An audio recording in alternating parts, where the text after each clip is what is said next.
Punjabi radio USA ਸੁਣ ਰਹੇ ਸਾਰੇ ਹੀ ਮਾਣਯੋਗ ਅਤੇ ਸਤਿਕਾਰ ਸਰੋਤਿਆਂ ਨੂੰ ਪਿਆਰ ਸਤਿਕਾਰ ਸਹਿਤ ਨਿੱਘੀ ਜਿਹੀ ਸਤਿ ਸ੍ਰੀ ਅਕਾਲ। ਸਭ ਨੂੰ ਜੀ ਨੂੰ ਆਖਦੇ ਹਾਂ। ਸੋ ਤੇ ਪ੍ਰੋਗਰਾਮ ਅਪਡੇਟ ਅਮਰੀਕਾ ਦੇ ਵਿੱਚ ਆਪ ਸਭ ਦਾ ਨਿੱਘਾ ਸਵਾਗਤ ਹੈ।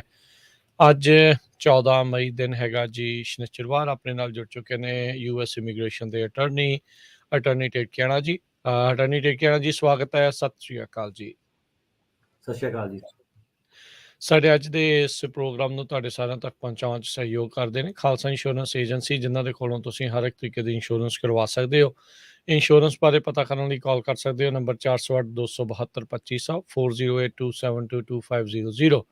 ਟਰਕਿਆਣਾ ਇਮੀਗ੍ਰੇਸ਼ਨ ਲਾ ਫਰਮ, ਇਮੀਗ੍ਰੇਸ਼ਨ ਦਾ ਹੋਵੇ ਕਿਸੇ ਵੀ ਤਰੀਕੇ ਦਾ ਕੰਮ, ਕਾਲ ਅਟਰਨੀ ਜੇ ਟਰਕਿਆਣਾ 415-909-0503 4159090503। Manjeet Singh, Narendra Kaur Kular, Avtar Singh, Manzil Clovis, Amarjit Singh Stockton, Nachhattar Singh Sangha Clovis, Satnam Singh, Amarjit Singh Dosanjh Sanipurewal Yuba City, Paramjit Singh Deol Fresno, Lakhvir Singh Samra Texas, Kamaljit Singh Makhan Daulatpuria Stockton, Onkar Singh Fresno, Major Singh Sidhu, Vinder Singh Dhaliwal, Hardial Singh, Inderjit Kaur Dhaliwal Bakersfield, Jassi Gill, Raminder Basra, Talwinder Gill Bakersfield, Harjit Singh Lathrop, Karnail Singh Randhawa Sacramento, Antelope truck stop Burns Wyoming ਤੇ ਜ਼ੈਂਡਰ ਗਰੁੱਪ, ਜਿੱਥੋਂ ਤੁਸੀਂ ਹੋਮ ਲੋਨਸ, ਘਰ ਖਰੀਦਣ ਅਤੇ ਘਰ ਵੇਚਣ ਦੀਆਂ ਸਾਰੀਆਂ ਸਰਵਿਸਿਜ਼ ਲੈ ਸਕਦੇ ਹੋ। ਕਾਲ ਮੋਹਨ ਚੀਮਾ 8559052575। ਇਹਨਾਂ ਸਾਰਿਆਂ ਦਾ ਧੰਨਵਾਦ। ਜੇਕਰ ਤੁਸੀਂ ਜਾਂ ਕੋਈ ਹੋਰ ਕਾਰੋਬਾਰ ਇਸ ਪ੍ਰੋਗਰਾਮ ਨੂੰ ਸਪਾਂਸਰ ਕਰਨਾ ਚਾਹੁੰਦੇ ਹੋ, ਸੰਪਰਕ ਕਰ ਸਕਦੇ ਹੋ ਨੰਬਰ 408-722-7698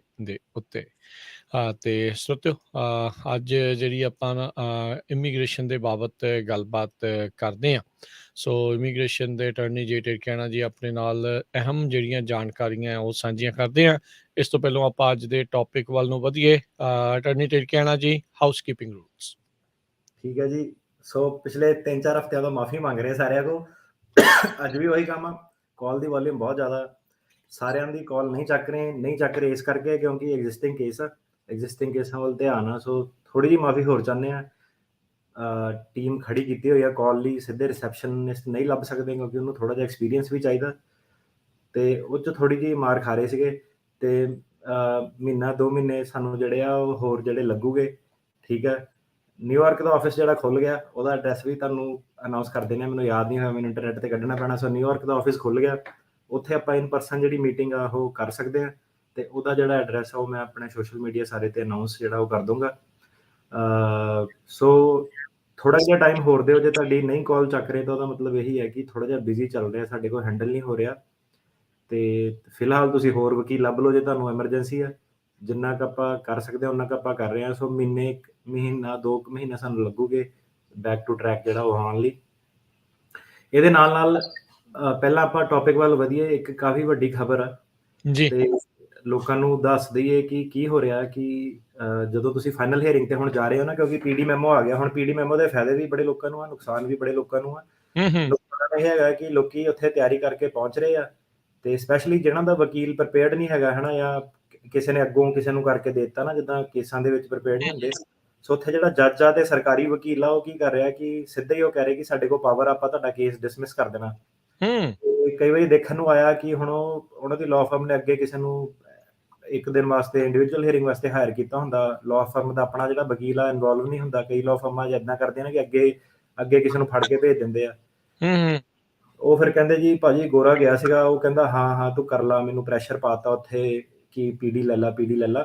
ਇੱਦਾਂ ਕਿ ਜੇ ਤੁਸੀਂ PD ਨਹੀਂ ਲੈਣੀ ਨਾ, ਭਾਵੇਂ ਜੋ ਮਰਜ਼ੀ ਆ, ਤੁਸੀਂ ਉੱਥੇ ਜੱਜ ਨੂੰ ਕਹਿਣਾ ਕਿ ਨਹੀਂ ਮੈਨੂੰ PD ਨਹੀਂ ਚਾਹੀਦੀ, ਮੈਂ ਆਪਣਾ ਅਸਾਈਲਮ ਦਾ ਕੇਸ ਲੜਨਾ, ਮੈਨੂੰ ਤੁਸੀਂ ਬਰੀਫਿੰਗ ਸਬਮਿਟ ਕਰਨ ਦਾ ਮੌਕਾ ਦਿਓ। ਹੁਣ ਜੱਜ ਕੋਲ ਪਾਵਰ ਹੈਗੀ ਆ, ਨੋ ਡਾਊਟ ਉਹ ਤੁਹਾਡਾ ਕੇਸ ਕਲੋਜ਼ ਕਰ ਸਕਦੇ ਆ, ਪਰ ਤੁਸੀਂ ਉਹਨਾਂ ਨੂੰ ਕਹਿਣਾ ਕਿ ਮੈਂ ਆਪਣਾ ਕੇਸ ਜਿਹੜਾ ਲੜਨਾ, ਮੇਰਾ ਜੈਨੂਇਨ ਅਸਾਈਲਮ ਦਾ ਕੇਸ ਆ, ਅਤੇ ਮੈਨੂੰ ਤੁਸੀਂ ਇੱਕ ਬਰੀਫਿੰਗ ਦਾ ਮੌਕਾ ਦਿਓ, ਅਤੇ ਫਿਰ ਮੈਂ ਤੁਹਾਡਾ ਜਿਹੜਾ ਮੈਂ ਵਕੀਲ ਬਦਲ ਕੇ ਜਾਂ ਜੋ ਵੀ ਆ ਜਾਂ ਇਸੇ ਵਕੀਲ ਦੇ ਥਰੂ ਤੁਹਾਨੂੰ ਬਰੀਫਿੰਗ ਸਬਮਿਟ ਕਰੂੰਗਾ, ਮੈਂ PD ਨਹੀਂ ਲੈਣੀ। ਸੋ ਕਹਿਣ ਦਾ ਮਤਲਬ ਆ ਕਿ ਉਹ ਵਾਲਾ ਚੱਕਰ 'ਚ ਫਸੇ ਹੋ ਨਾ ਸਾਰੇ ਕੇਸਾਂ ਦਾ। ਇੱਦਾਂ ਕਿ ਉਹ ਨਿਪਟਾਰਾ ਕਰ ਰਿਹਾ ਹੁਣ ਕਿ ਛੇਤੀ ਕੇਸ ਜਿਹੜੇ ਆ ਉਹ ਬੰਦ ਕਰ ਦੇਣੇ ਆ। ਸੋ ਇਸ ਚੀਜ਼ ਨੂੰ ਜਰਾ ਧਿਆਨ ਰੱਖਿਓ।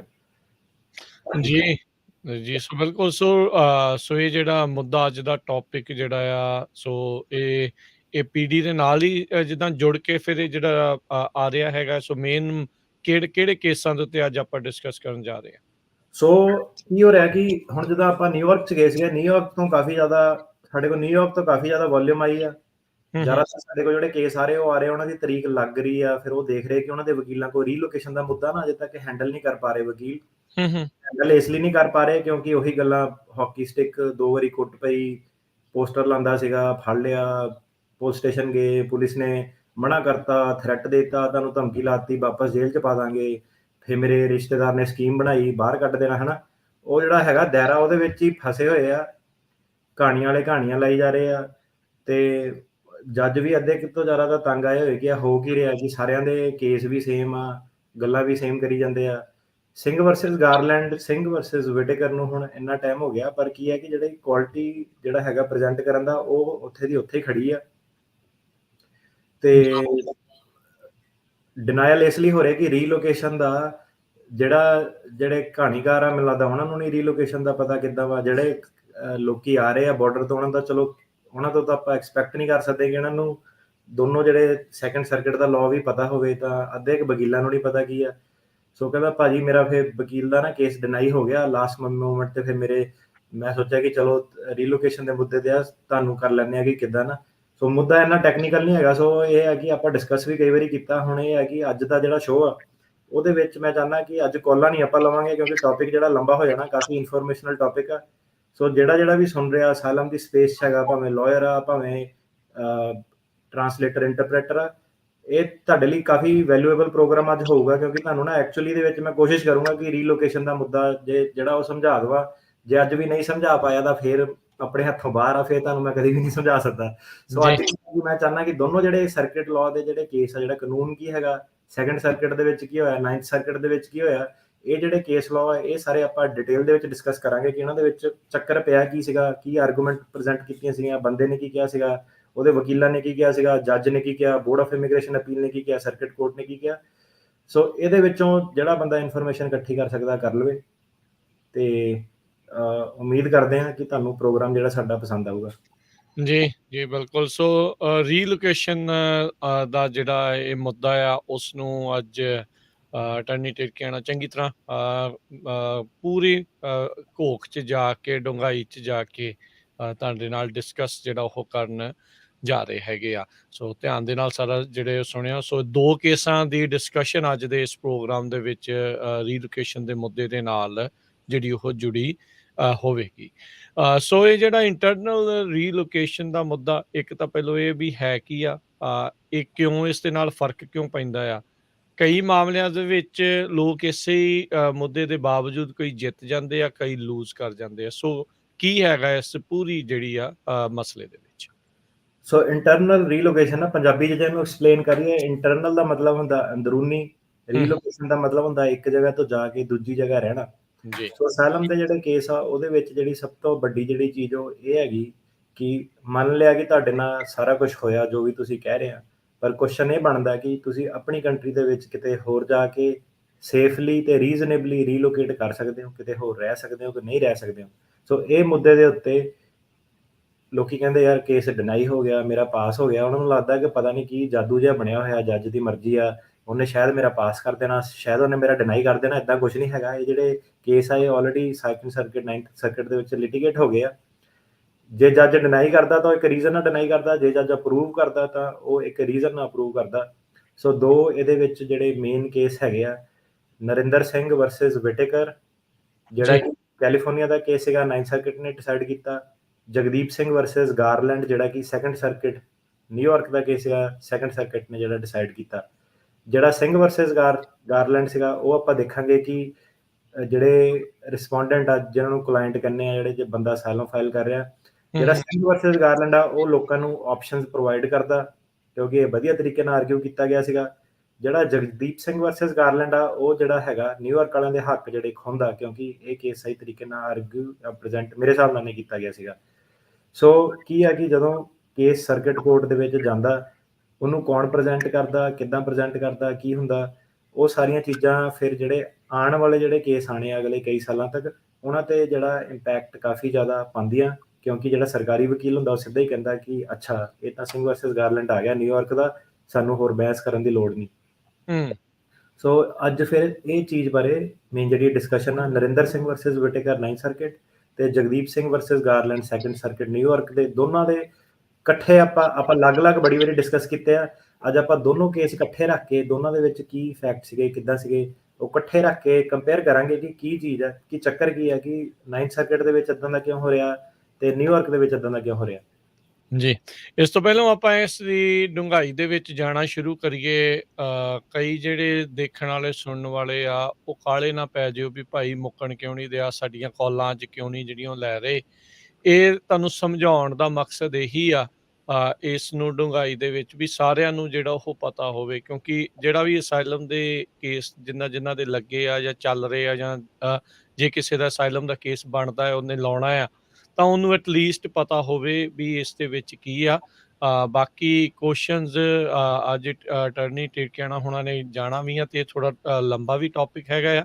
ਸੋ ਸਬਰ ਰੱਖਿਓ, ਪੇਸ਼ੈਂਸ ਰੱਖਿਓ। ਜੇ ਇਸ ਵਾਰ ਨਹੀਂ ਤਾਂ ਆਪਾਂ ਨੈਕਸਟ ਟਾਈਮ ਜਿਹੜੀਆਂ ਤੁਹਾਡੀਆਂ ਕਾਲਸ ਜਿਹੜੀਆਂ ਲਵਾਂਗੇ। ਸੋ ਪਲੀਜ਼ ਬੀ ਪੇਸ਼ੈਂਟ ਤੇ ਸਹਿਯੋਗ ਦਿਆ ਕਰੋ। ਥੈਂਕ ਯੂ ਤੁਹਾਡਾ ਇਸ ਚੀਜ਼ ਦੇ ਲਈ। ਅਸੀਂ ਪਹਿਲਾਂ ਤੁਹਾਡਾ ਸਾਰਿਆਂ ਦਾ ਧੰਨਵਾਦ ਕਰਦੇ ਹਾਂ।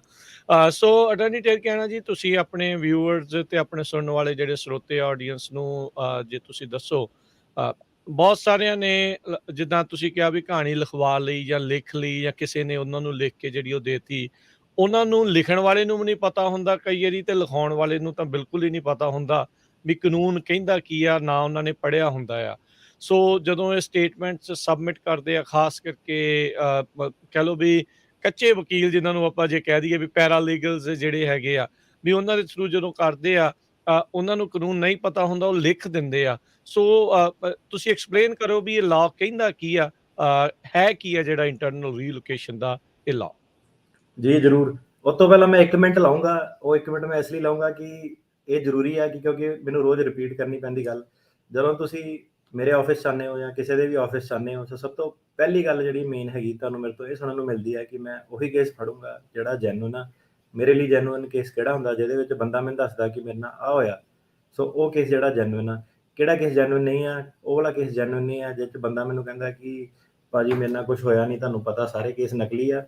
ਭਾਈ ਮੈਨੂੰ ਕੋਈ ਨਹੀਂ ਪਤਾ ਕਿਹੜਾ ਨਕਲੀ ਆ। ਜੇ ਤੁਸੀਂ ਕਹਿੰਦੇ ਆ ਕਿ ਤੁਹਾਡਾ ਨਕਲੀ ਆ, ਫਿਰ ਤੁਹਾਡਾ ਕੇਸ ਨਹੀਂ ਫੜਿਆ ਜਾਊਗਾ, ਤੁਹਾਡਾ ਜ਼ਰੂਰ ਨਕਲੀ ਆ।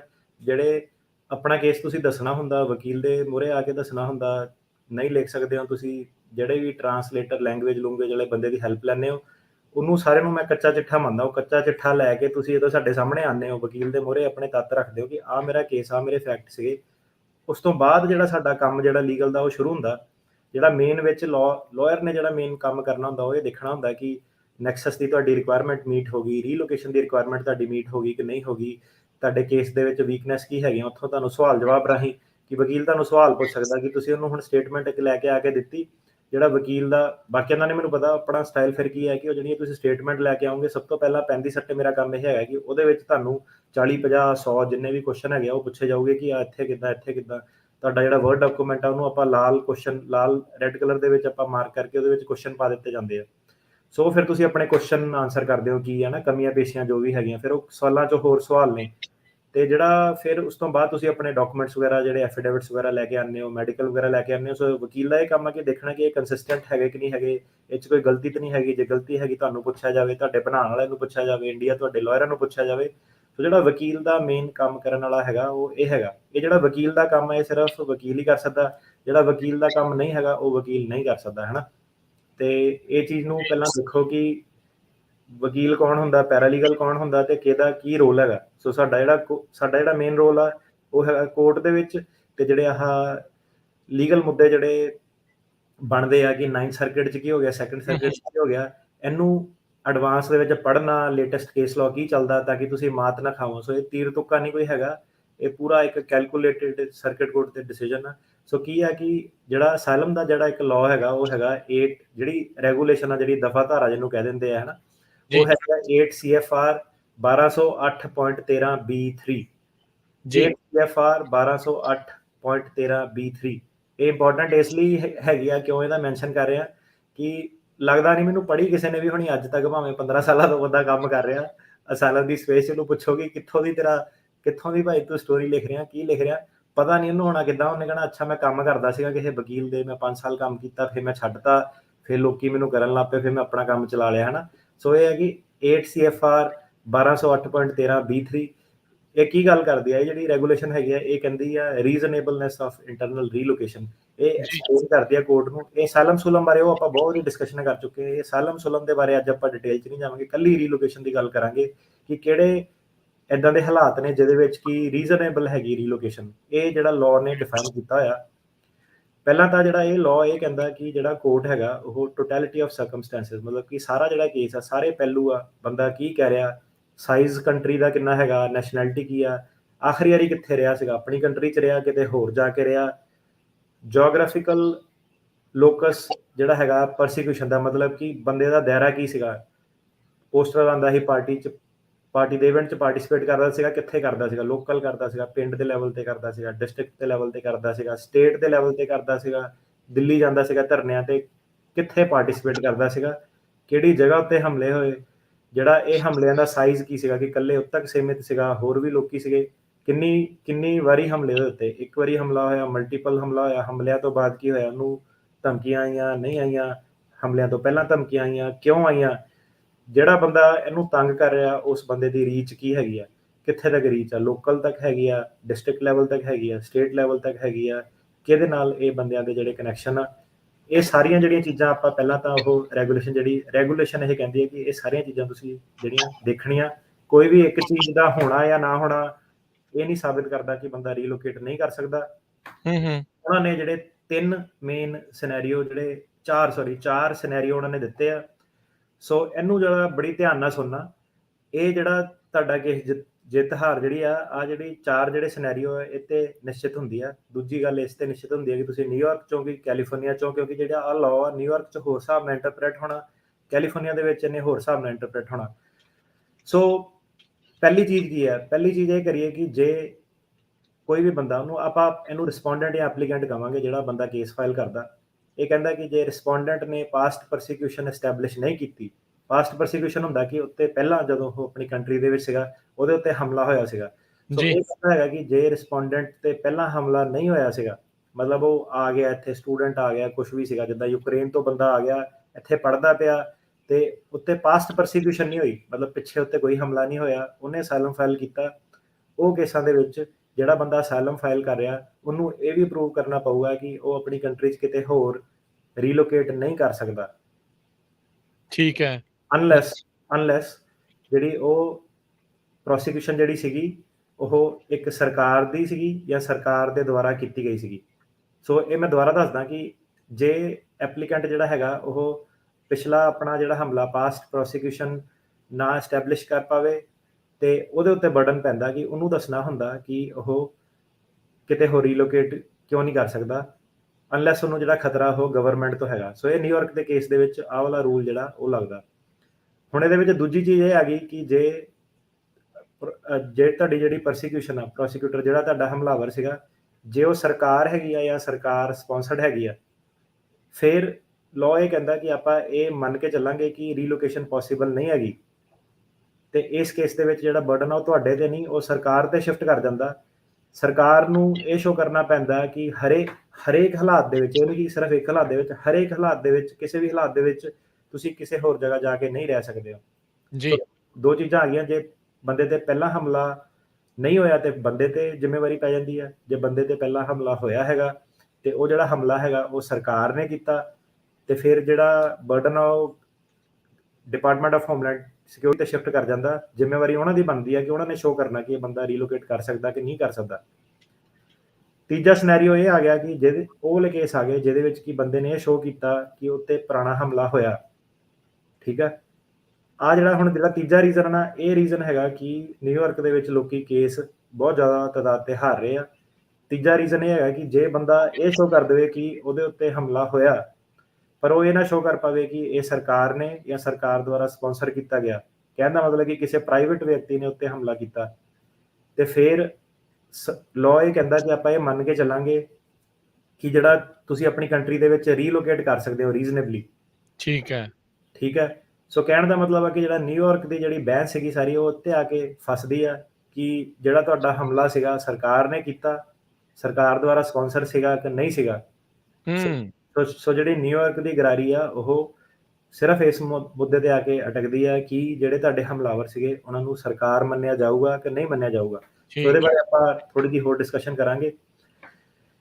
ਆਹੀ ਜਿਹੜਾ ਲਾਅ ਹੈਗਾ ਇਹ ਅੱਗੇ ਹੋਰ ਕਲੈਰੀਫਿਕੇਸ਼ਨ ਦਿੰਦਾ ਕਿ ਕਿਹੜੇ ਲੋਕੀ ਸਰਕਾਰ ਨਹੀਂ ਹੁੰਦੇ ਆ। ਸੋ ਇਹ ਨਹੀਂ ਦੱਸਦਾ ਕਿ ਕਿਹੜੇ ਲੋਕੀ ਸਰਕਾਰ ਹੁੰਦੇ ਆ, ਇਹ ਦੱਸਦਾ ਕਿ ਜਿਹੜੇ ਲੋਕੀ ਸਰਕਾਰ ਨਹੀਂ ਹੁੰਦੇ ਆ। ਉਹ ਕਹਿੰਦਾ ਕਿ ਜਿਹੜੇ ਵੀ ਪ੍ਰਾਈਵੇਟ ਐਕਟਰ ਆ, ਤੁਹਾਡੇ ਫੈਮਿਲੀ ਮੈਂਬਰ ਆ, ਗੈਂਗ ਦੇ ਜਿਹੜੇ ਮੈਂਬਰ ਆ। ਸੋ ਇਹ ਸਪੈਸ਼ਲੀ ਇਹਨਾਂ ਨੇ ਸਾਊਥ ਅਮਰੀਕਨ ਜਿਹੜੇ ਮੈਕਸੀਕੋ, ਐਲ ਸੈਲਵਾਡੋਰ, ਗੁਆਟੇਮਾਲਾ ਉਹਨਾਂ ਦੀ ਇਮੀਗ੍ਰੇਸ਼ਨ ਨੂੰ ਰੋਕਣ ਲਈ ਇਹਨਾਂ ਨੇ ਆਹ ਰੂਲ ਬਣਾਇਆ ਕਿ ਗੈਂਗ ਦੇ ਮੈਂਬਰ ਜਿਹੜੇ ਹੋ ਗਏ ਉਹ ਸਰਕਾਰ ਨਹੀਂ ਹੁੰਦੇ, ਪ੍ਰਾਈਵੇਟ ਐਕਟਰ ਸਰਕਾਰ ਨਹੀਂ ਹੁੰਦੇ। ਜਿਹੜੇ ਵੀ ਕਰਮਚਾਰੀ ਆ ਸਰਕਾਰ ਦੇ, ਪਾਰਟੀ ਦੇ ਵਰਕਰ ਆ, ਆਪਣੀ ਅਫੀਸ਼ੀਅਲ ਕਪੈਸਿਟੀ ਤੋਂ ਬਾਹਰ ਕੰਮ ਕਰਦੇ, ਮਤਲਬ ਕਿ ਤੁਹਾਨੂੰ ਰਾਹ 'ਚ ਜਾਂਦੇ ਜਾਂਦੇ ਉਹਨਾਂ ਨੇ ਫੜ ਲਿਆ, ਉਹ ਅਫੀਸ਼ੀਅਲ ਕਪੈਸਿਟੀ 'ਚ ਕੰਮ ਨਹੀਂ ਕਰ ਰਹੇ।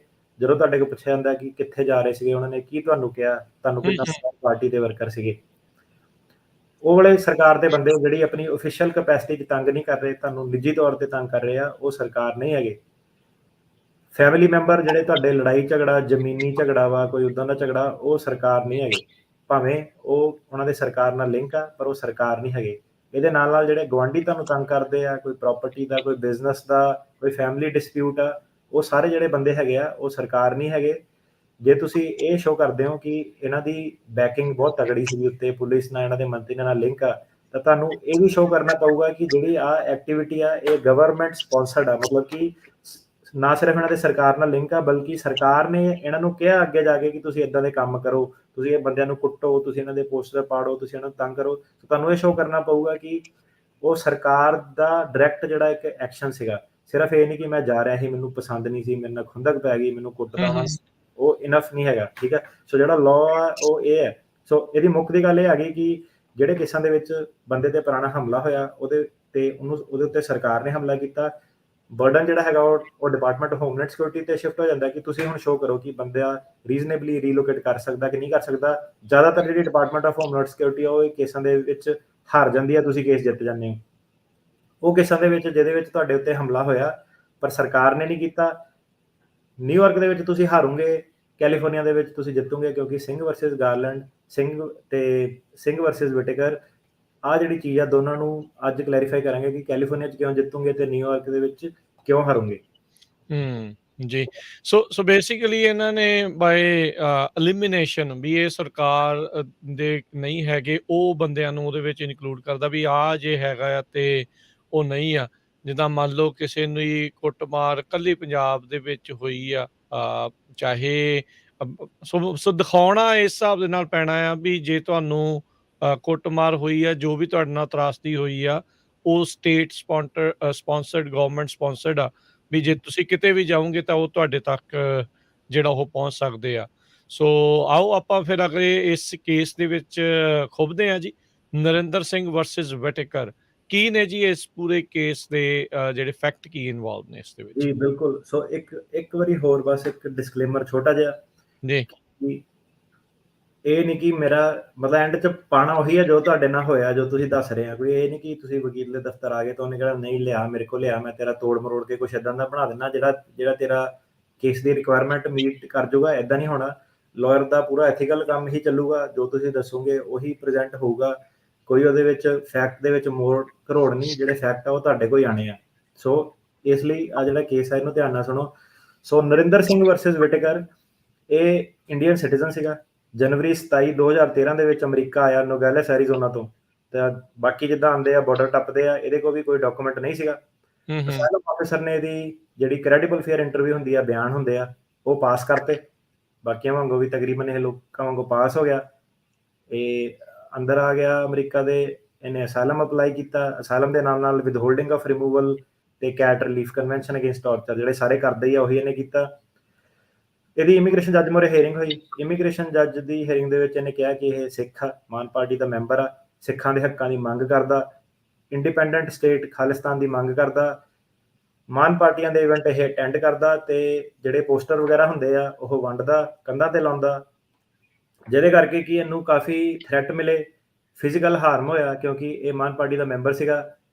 ਟੈਲੀਫੋਨਿਕ ਇਹਨੂੰ ਧਮਕੀਆਂ ਆਈਆਂ ਮਈ ਤੇ, ਹੁਣ ਟਾਈਮਲਾਈਨ ਦੇਖੋ ਇਹਦੀ, ਮਈ ਤੇ ਜੂਨ 2008 ਦੇ ਵਿੱਚ ਇਹਨੂੰ ਧਮਕੀਆਂ ਆਈਆਂ ਫ਼ੋਨ ਦੇ ਉੱਤੇ, ਫਿਰ ਇਹ ਕਹਿੰਦਾ ਮੈਨੂੰ ਅਕਤੂਬਰ 2012 ਦੇ ਵਿੱਚ ਧਮਕੀਆਂ ਆਈਆਂ। ਜੂਨ 2008 ਦੇ ਵਿੱਚ ਕਹਿੰਦਾ ਮੈਨੂੰ ਪੁਲਿਸ ਨੇ ਅਰੈਸਟ ਕਰ ਲਿਆ, ਕਿਉਂਕਿ ਪੁਲਿਸ ਨੇ ਅਰੈਸਟ ਕੀਤਾ ਹੁਣ ਇਹਨੂੰ, ਠੀਕ ਹੈ। ਸੋ ਆਹ ਜੀ ਧਿਆਨ ਦਿਓ, ਪੁਲਿਸ ਨੇ ਇਹਨੂੰ ਅਰੈਸਟ ਕੀਤਾ ਕਿਉਂਕਿ ਇਹ ਮਾਨ ਪਾਰਟੀ ਦੇ ਜਿਹੜਾ ਪੋਸਟਰ ਸੀਗੇ ਉਹ ਲਾ ਰਿਹਾ ਸੀਗਾ, ਜਿਹੜੀਆਂ ਲੀਫਲੈਟ ਹੁੰਦੇ ਉਹ ਵੰਡ ਰਿਹਾ ਸੀਗਾ।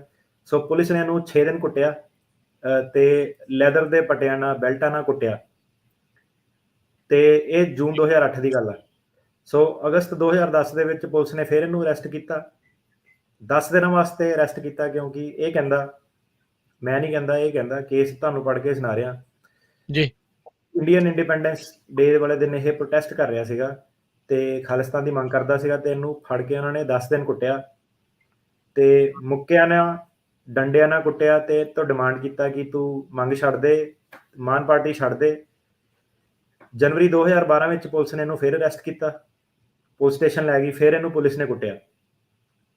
ਕਾਂਗਰਸ ਨੇ ਫਿਰ ਇਹਨੂੰ ਫੜਿਆ ਅਪ੍ਰੈਲ 2012 ਦੇ ਵਿੱਚ। ਇਹ ਮਾਨ ਪਾਰਟੀ ਦਾ ਖੂਨਦਾਨ ਦਾ ਕੈਂਪ ਲਾ ਕੇ ਕਹਿੰਦਾ ਮੈਂ ਵਾਪਸ ਆ ਰਿਹਾ ਸੀਗਾ, ਕਾਂਗਰਸ ਪਾਰਟੀ ਨੇ ਮੈਨੂੰ ਘੇਰ ਲਿਆ ਤੇ ਕੁੱਟਿਆ। ਤੇ ਫਿਰ ਸਤੰਬਰ 2012 ਦੇ ਵਿੱਚ ਕਹਿੰਦਾ ਫਿਰ ਮੈਂ ਮਾਨ ਪਾਰਟੀ ਦਾ ਇਵੈਂਟ ਅਟੈਂਡ ਕਰਕੇ ਆ ਰਿਹਾ ਸੀਗਾ, ਫਿਰ ਮੈਨੂੰ ਕਾਂਗਰਸ ਪਾਰਟੀ ਨੇ ਕੁੱਟਿਆ। ਸੋ ਪੁਲਿਸ ਨੇ ਕੁੱਟਿਆ, 6 ਦਿਨ 10 ਦਿਨ ਰੱਖ ਕੇ ਕੁੱਟਿਆ, ਟੌਰਚਰ ਕੀਤਾ। ਕਾਂਗਰਸ ਪਾਰਟੀ ਨੇ 2 ਵਾਰੀ ਇਹਨੂੰ ਘੇਰਿਆ ਜਦੋਂ ਇਹ ਆਪਣੇ ਇਵੈਂਟ ਤੋਂ ਅਟੈਂਡ ਕਰਕੇ ਆ ਰਿਹਾ ਸੀਗਾ। ਸੋ ਇਹਨੇ ਸਬੂਤ ਦਿੱਤਾ ਕਿ ਇਹਦੀ ਮਲਟੀਪਲ ਡੇ ਹਸਪੀਟਲਾਈਜੇਸ਼ਨ ਹੋਈ ਆ, ਜਿਹਦੇ ਕਰਕੇ ਕਿ ਇਹਨੂੰ ਨਵੰਬਰ 2012 ਦੇ ਵਿੱਚ ਇਹਨੇ ਇੰਡੀਆ ਛੱਡ ਕੇ ਭੱਜ ਗਿਆ। ਸੋ ਉਸ ਤੋਂ ਬਾਅਦ ਕੀ ਹੋਇਆ ਕਿ ਇੰਡੀਆ ਛੱਡਣ ਤੋਂ ਬਾਅਦ ਪੁਲਿਸ ਇਹਦੇ ਘਰੇ ਜਾਂਦੀ ਰਹੀ, ਪੁੱਛਦੀ ਰਹੀ ਇਹਦੇ ਘਰਦਿਆਂ ਤੋਂ ਕਿ ਇਹ ਕਿੱਥੇ ਸੀਗਾ। 2014 ਦੇ ਵਿੱਚ ਪੁਲਿਸ ਤੇ ਕਾਂਗਰਸ ਫਿਰ ਇਹਦੇ ਘਰੇ ਗਏ ਤੇ ਇਹਦੇ ਬਾਪੂ ਤੇ ਹਮਲਾ ਕਰਤਾ ਤੇ ਇਹਦੇ ਬਾਪੂ ਦੀ ਬਾਂਹ ਤੋੜਤੀ। ਸੋ ਇਹਨੇ ਉਹਦਾ ਵੀ ਪ੍ਰੂਫ ਦਿੱਤਾ।